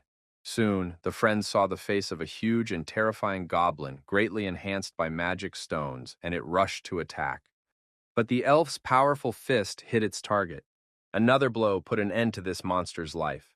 Soon, its lifeless body lay on the floor of the mine. However, Aaliyah was dissatisfied with this encounter. She thought she had imagined the monster to be stronger. It was strange that her senses had failed her. At that moment, the dwarf came to his senses in the subspace. Seeing many unfamiliar faces around him, the dwarf was initially frightened and tried to jump up and run away. Chongyum explained to him that this was a completely safe subspace, told him that they had found him in the mine and brought him here. The doctor noted that the dwarf's injuries were serious, so it was better for him to lie down and recover. Elia introduced herself and said that she was the leader of the elves, adding that she had already killed the monster that was in the mine. The dwarf was surprised that the elven elder was cooperating with humans. However, it was a long story, and right now it was more important to find out what had happened inside the mine. Don Guan asked the gnome if he had seen a man named Gordon inside, his lost friend. The dwarf replied with a question: how many monsters had been killed inside the mine? Elia confirmed that she had destroyed one, but it was smaller in size. The larger monster, she said, was Gordon himself. After that, the gnome began his story. At the moment when a man named Gordon did not manage to run out of the mine, he was captured by a goblin. The monster did not devour him immediately, but threw him back into the depths of the mine because it was not hungry at that moment. As the goblin moved through the tunnels, it saw the power stones and began to eat them. Gordon took advantage of the fact that the goblin was busy with the stones and quietly managed to escape. Soon he heard the voice of a dwarf nearby who was also hiding in the mine. Together they managed to escape, and the dwarf, who knew his way around the underground passages, led the man to a stone storage room belonging to the dwarves. Inside the storeroom were huge reserves of power stones, which the gnomes used in mining the mine. They decided to hide in this storeroom and wait until people came to the mine and destroyed the goblin. The men became friends and got to know each other better. The dwarf's name was Brock, and Gordon thanked him for saving his life. The dwarf explained that the monster was an ordinary goblin who had become hungry, stumbled upon the bodies of dead humans, and used the power stones to transform himself into a monster. Now he was obsessed with magic and power stones. The goblin had finally gone mad. It was decided to simply wait because people would soon learn that this territory was occupied, gather together, and destroy the monsters. The gnome said that if this place was occupied, then a defender would soon appear who could solve all their problems. This defender looks like a large moving stone. The Chamber of Commerce probably placed it somewhere in the mine, so they needed to find this stone. It would protect them from the monster. But the problem was that the gnome did not know exactly where this stone was, and the mine was simply gigantic. Gordon said that unfortunately he couldn't move fast enough to escape from the goblin, and he didn't know where to find the protective stone either. He hoped that people would soon come to clear the dungeon and rescue them, but fortunately he had plenty of food in his pockets. Gordon and the dwarf spent several days like this, eating chocolate bars and listening to the man's stories about his childhood. Rescue did not come. They had lost track of time and there was almost no food or water left. Then Gordon turned to the dwarf and said that he had the only idea for salvation. Earlier, the dwarf had said that if you ate a magical strengthening stone, you could turn into a monster. Gordon's brilliant idea was precisely that. He announced that he would eat the strengthening stones and turn into a monster. Then he would deal with the monster that lived in the mine, and Brock would be able to escape. This idea seemed more interesting to the gnome than Gordon's children's stories. However, the gnome then tried to dissuade the man because the act was extremely reckless. No one knew how many magic and power stones he would need to eat to gain the strength to fight the monster. Moreover, after that, the man would no longer be able to become human. He would forever remain a monster, living only by his instincts. But Gordon saw no other way out. He was very hungry and soon ready to start chewing on his own fingers. He believed that at least one of them would survive, and that was the best they could do because they had nothing left to lose. The dwarf offered to cut off his hand to feed his new companion, just so that he would not turn into a monster. But Gordon could not accept such a sacrifice. He did not want to remain a human with the soul of a monster. Besides, Gordon wanted to do it primarily for himself. Before ending up in the mine, he was already on the verge of death. A pack of huge, monstrous dogs attacked the city and devoured everyone in sight. But Gordon was lucky. His friend saved him. That friend's name was Park Dongquan. He had saved Gordon's life many times, and now the man didn't want his friend to regret it. Gordon wanted to apologize to his friend and also see his family. The dwarf couldn't believe that a human was willing to go so far. But the man said it was his last wish. Brock said that simply eating the stones would not change anything. The monster would die of overload rather than transform, so the dwarf decided to grind the stones. Taking his hammer, he crushed the strengthening and magic stones, turning them into powder. He then gave the powder to Gordon, and the man made his final request. If he did not die and continued to live as a monster, he wanted the dwarf to kill him when he returned. After all, it was his conscious decision, but he did not want to live in that form. After that, the man began to take the powder, scooping it up with his hands and stuffing it into his mouth. And Brock the dwarf, promising the man to fulfill his last wish, ran away with all his little legs. Running out into the mine corridors, he was attacked by a goblin who was waiting for his victims. He heard the sound of a hammer and was ready to attack. However, before the goblin could grab the dwarf, he was stopped by the hand of an even larger monster. This new monster with a green, devilish gaze was none other than Gordon, who had turned into a monster. He had completely lost his human essence and rushed to attack the goblin. After that, the dwarf did not remain conscious for long, but fortunately, the monster seemed to be distracted by the goblin it was holding in its hands. Don Guan was very upset to hear such a story about the fate of his friend.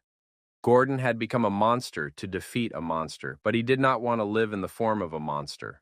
It was necessary to calm his soul and destroy his body so that he would no longer suffer. Only Aaliyah could accomplish this task. However, the available weapons were not capable of killing the monster, so Jeongyeom had to create an S-class enhancement stone. The gnome Brock explained that this required 10 ordinary stones with identical properties. It was desirable for the stones to possess the property of holiness. In other words, Rakes's sacred spear could not be strengthened. Guns and bullets were also unsuitable. They were inferior to rifles in terms of firepower and range, but they were easier to carry. Without much effort, the young man made the pistol more powerful, but the test results disappointed him. In the end, it turned out that the pistol could only be improved slightly, and after firing, it fell apart. However, this was not a problem. It was possible to create multiple pistols for a single shot. The next step was for Jeong-gyeom to announce to his knights that they would now begin pistol shooting training. At that time, Dongguan asked the young man if he could participate in the expedition to fulfill his friend's last wish. Jeong-gyeom agreed, even though it was very dangerous, but he set a condition. Dongguan had to carry the fluffy creature on his shoulder. Soon, the expedition consisting of Aliyah, Jeong-gyeom, Dongguan, and the fluffy creature descended into the mine. Soon, Solin's sensitive nose detected the monster's approach. Soon, the furry creature's sensitive nose detected the monster's approach. It turned out to be extremely fast. Out of the darkness, a monster ran towards them at incredible speed, a goblin who was once a beautiful man named Gordon. Shedding bitter tears, Dongguan fulfilled his friend's last request with his own hands and shot him with an improved pistol capable of dealing with such a monster. The shot was accurate, and after the goblin's death, a pair of reinforced magic stones remained. A dwarf named Brock took on a very important and responsible task. Now his mine was free of monsters and goblins, and he could live there again. The dwarf wanted to pay tribute to a man named Gordon, who sacrificed his life and turned into a goblin, realizing that only one of them would survive. He left this world, leaving behind warm memories. The huge blue magic stone, which was larger than ordinary crystals, turned out to be a summoning stone. With its help, it was possible to summon guards. Even the dwarf had never seen such a stone before. Brock suggested that everyone try to activate this summoning stone together. I explained that the summoning stone should summon a guardian, and that a guardian is a golem that protects the occupied territory. Simply put, it was a huge doll hiding in the mines and acting as their guardian. The process of activating the stone began. No one appeared before the company. However, there was some noise in the distance, and the ground shook slightly. To be more precise, it was necessary to go towards these sounds and figure it out on the spot. What they saw amazed everyone present. Somewhere in the distant underground, deep in the mine, there was movement accompanied by a bright glow. Soon the guards approached and appeared before the company. They were 5 golems whose figures resembled stone cosmonauts. They amazed those present with their gigantic size. People barely reached their knees, and bright blue eyes burned on the faces of these guards. The defenders of the territory were indeed enormous. There were a huge number of magic stones around them. There were very few at the entrance to the mine, but deep inside, the reserves were astonishing.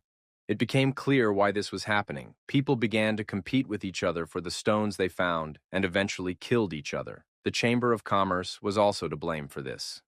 There are several such occupied territories in America. It was surprising that they were apparently originally intended to increase competition. It turns out that the Chamber of Commerce planned all this and even placed the number of stones inside the mine with the aim of pitting people against each other. It was terrible and disgusting, but one thing is clear: the Chamber of Commerce was trying to create invaders. Or, as I believed, the Chamber of Commerce was using this method to weed out and select the strong awakened ones, whom they then planned to use for their own purposes to capture the Earth dimension. The gnome Brock handed Gyo a stone and suggested activating it so that we could communicate with the defenders of the mine.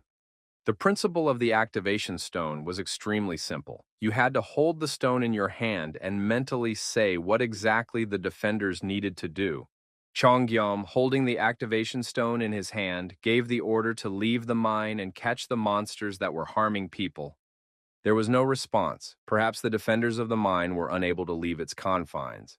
The gnome believed that they had not completed the task, not because they did not want to, but because they simply could not do it. They were only allowed to act within the mine. So far, this stone had proved completely useless. Even an ordinary magic crystal would have been more useful to the young man. Dongguan said that Gyeom could take any stones in any quantity, even all of them, because Dongguan would not demand a reward for killing the mine monster. He was happy to see his friend and fulfill his last request. The man would always remember how he got these stones, and he had no desire to do so. He did not want to carry the thought in his heart that he had obtained the stones by killing his friend. It was all a personal tragedy, and he did not want to insult his friend's memory by taking them. If John Guillaume took all the magic stones and used them for something useful, Gordon's sacrifice would be noble. The young man accepted the offered reward without hesitation and immediately set about activating his subspace and checking the data. The number of stones turned out to be simply staggering. The young man had never even dreamed that there would be more than 100,000 of them. Don Guan, seizing the moment, began to ask Elia about the creation of the invaders by the Chamber of Commerce. The elf believed that winning and receiving rewards gave people the feeling that they could become stronger. In this way, the Chamber of Commerce on Earth turned the awakened into invaders. Don Guan said that there are several occupied zones in America where two huge factions are at war. If one of the forces wins and receives rewards, it will be able to invade other places. Zhonggyum believed that this could not be allowed to happen. Even if they all worked together now, they would not be able to overcome the situation. The tragedy must be prevented. Zhonggyum wanted to try to stop the war. It was a noble desire, but hardly feasible. It seemed quite ridiculous. With a squad of 5 people, dealing with hundreds of thousands of people was no joke. Although Guillaume had incredible abilities, he could hardly cope alone.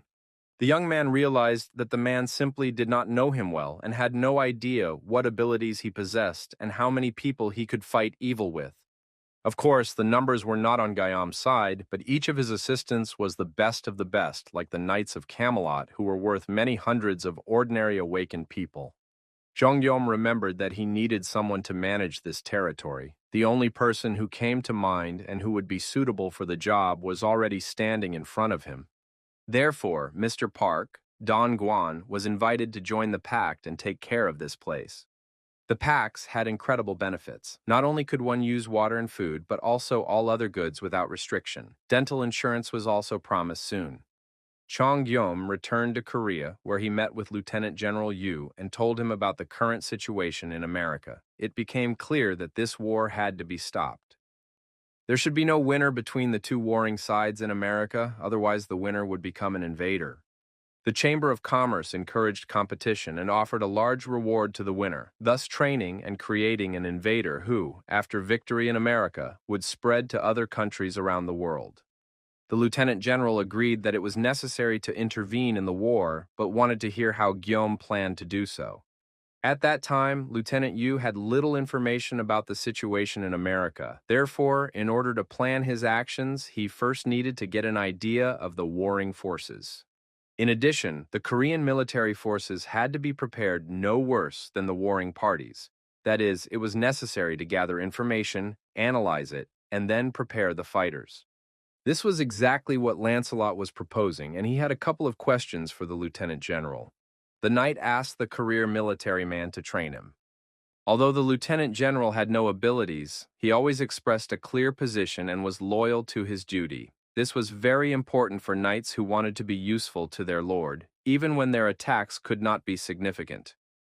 Chonggyom already foresaw the possibility that the war would soon reach a new level and the knights would become useless, so he created special items. The knights had already learned how to use pistols and other firearms, but now they needed to acquire knowledge of tactics and combat strategy. The Lieutenant General listened to the knight's request and after a while was ready with an answer. To turn the Knights of Camelot into a special rapid response unit, he changed his approach slightly and warned the knights that the training would not be easy. Later, the general shared his plan, explaining the direction the knights' training would take and how best to strengthen their abilities. Soon, the fighters began training, and while his trusted friend and comrade Lancelot was busy, Chong Gyom focused on other matters. He tested his abilities, but it turned out that nothing had changed except for a slight increase in his health regeneration speed. Travel through portals, the feedback system, and many other activities had been unlocked, but none of them directly helped in battle. Zhonggyum asked James to help him figure out the firepower. The childish mechanic decided that the young man had come up with another silly request. Chonggyum tried to laugh it off and asked if James was satisfied with the living conditions in the subspace. James had a difficult sense of humor. He said that everything was fine and that he was now creating an automatic machine for grilling. Gyum asked James to build robots. They should be robots like in movies and comics, ones that look powerful and have lots of missiles.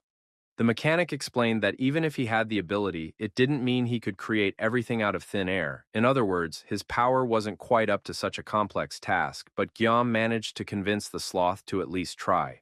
After the robot issue was resolved, the young man and the furry Solon went back to America.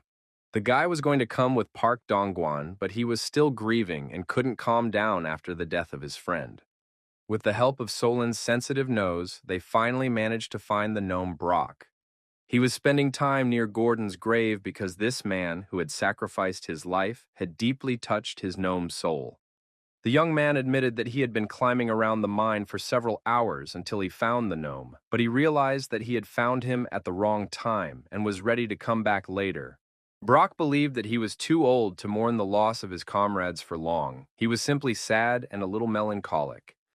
But when a gnome is crafting something, these feelings quickly dissipate, and he gladly agreed to the young man's request to live and work inside the Cheonggyeom subspace. James pored over the drawings, inventing and sketching new types of weapons. Working alongside him was Brock the dwarf, who was tasked with bringing these drawings to life. A big guy from the hospital named Sun Hyung-gu also got an invite from Guillaume to help out in the war in America. The bully was ready to support the young man in everything, but he had a few questions. If he joined the war, he would have to interact with other awakened ones and representatives of the regions. Hyung-gu believed that few awakened ones would agree to participate in the war in America because the situation in Korea had already stabilized, but monsters still appeared without warning. Near the portals, the young man's abilities helped to deal with the monsters, but the huge number of blind spots required the participation of other awakened ones. Now they had to choose between defending their region and intervening in the American war.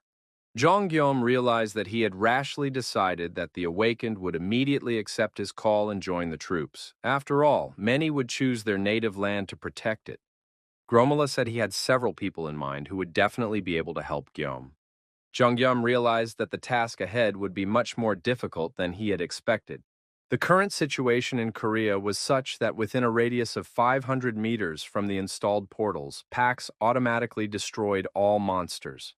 Areas outside this radius were controlled on foot by regional representatives, the Awakened, and the Army. Of course, it would be foolish to ask them to help America instead of protecting their own region. The situation in Korea needed to be dealt with, and the country completely liberated. Then the Awakened would agree to act elsewhere. Perhaps James should be tasked with developing automatic hunter drones. Chong Gyom decided to re-examine his skills. He realized that it was impossible to increase the zone, since it corresponded to the transmission range. However, it was possible to create a communication channel and use it to expand the radius of influence. Pax explained that a channel could be devised to receive feedback on products and expressed his willingness to take on the task with pleasure. Soon, automatic rescue and support numbers were created, and the Awakened began to distribute them to people. But many saw a catch in this because they understood that nothing in the world is free, and once Pax gained popularity, he would try to take everything back. Perhaps that was true, but it was still better than dying. Now help was available not only near the portals. They said that Pax provided support outside the portals as well, and that was, of course, just amazing because monsters appeared periodically. Once upon a time, people's lives were very difficult. At any moment, one of their comrades could be killed. To survive, you had to save yourself, and many sacrificed their lives for others. This was noble, of course, but everyone wanted to survive. Therefore, if help arrived quickly, there would be a chance of rescue. A huge lizard held a man in its teeth, and it was clear that his chances of survival were slim, as were those of the entire group of people. But the man had a phone with an emergency call button in his hand, and he managed to activate the signal at the last moment. A few moments later, a noise of unknown origin caught the girl's attention. Kim Sol appeared at tremendous speed and instantly destroyed the monster with her fists, saving the people. Jong Gyum was able to unlock new abilities that significantly sped up and made life easier. Moving between portals now allowed him to go from one portal to another without returning to subspace. Food delivery was expanded, the radius around the portals increased, and it was now possible to leave reviews about it. Pax could now receive automatic location information. This ability could also be used as an emergency call. This is how the rescue button was created. The system determined the location and sent a request to a defender who was free at that moment. The defender received information about the location and headed there to deal with the monster and save the people. The Fluffies also participated in the rescue operation. They worked as navigators and thus help arrived at the scene of the battle with the monster. Even people who would surely have died in previous situations were now being rescued and receiving medical treatment. James was very skeptical of his new partner and watched him silently for 3 whole days. The gnome Brock worked silently, completely ignoring James and making no attempt to communicate. The mechanic didn't know if the gnome took breaks to sleep and eat because the little man worked constantly. Did he really enjoy it? Was it possible to do something day and night? James himself lost enthusiasm and interest very quickly. Soon, the young man realized that he needed to return to his roots and once again experience the anticipation he felt while waiting for the results of his inventions. The gnome Brock finally finished making what he had planned. It turned out to be an amplifying stone with powerful properties.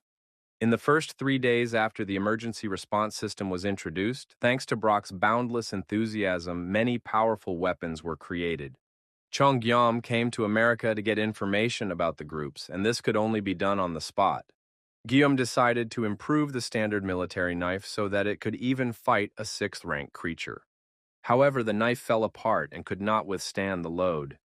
The gnome believed that ordinary weapons could not be improved. The strengthening power of the stone was too great, so the weapon had to be special in order to remain intact. A truly unusual weapon could become a special weapon. Pak Dongguan stopped grieving and appeared before the young man with a gift. He handed the boy a weapon found on a raider at the Lysian mine. The Southerners attacked unexpectedly, but the mine guards dealt with them, and Dongguan took the weapon. There was something strange about it, and the man decided to test it in practice. He fired it into the distance. A huge, powerful stream of magical energy struck everyone, but there were no bullets in the weapon at all. It was clear at first glance that this was a weapon of the gnomes, for few creatures are capable of creating such a thing. However, it was strange that the weapon ended up in the hands of the Southerners. Gnomes never harmed others, for they were a people who feared death above all else. They did not participate in wars and did not manufacture weapons. However, perhaps this was forced cooperation, not voluntary. If the Southerners really had such a powerful arsenal, they would soon be able to defeat the Northerners and expand beyond the borders of their country. There was very little time left, and Jongjum wanted to find out where the Northern forces were stationed. The young man believed that it was necessary to unite with the Northerners, so he decided to go and find out for himself. Chicago was a sad picture of a metropolis destroyed by monsters, with its infrastructure destroyed and streets empty. Huge goblins and monsters roamed Chicago. They were angry and hungry, scouring the streets in search of anything to eat. Suddenly, a hand grenade was thrown from behind a wall toward the goblins. It couldn't cause serious damage, but it did manage to stop and delay the goblins. Taking advantage of their confusion, the people took up positions and prepared for battle. In the battle, they used baseball bats and sticks. It was clear that their arsenal was extremely weak. A pack of wolf-like monsters was already rushing to the goblins' aid. They were fast, and the people were unable to cope with them, so an urgent order to retreat was given. But the speed of these monsters was too great, and it soon became clear that not everyone would be able to escape. One of the men tripped on some rocks and fell. He had already resigned himself to the fact that he could no longer escape and prepared to die. The monster's huge jaw was about to close on his body when suddenly the monster was wounded. The creature fell dead, and the same fate befell the rest of them. They all collapsed to the ground. People watched this miracle in amazement, not believing their eyes and realizing that they were still alive. When all the monsters were destroyed, a group of people appeared in the distance, attracting the attention of the residents of Chicago. The strangers approached, and 3 saviors appeared before the people, John Gyom and 2 knights equipped with powerful firearms. The voice of the ghost knight announced that the people had nothing to fear, even though they were standing in front of skeletons. Knight Mordred addressed the people and said that his master wanted to talk to them.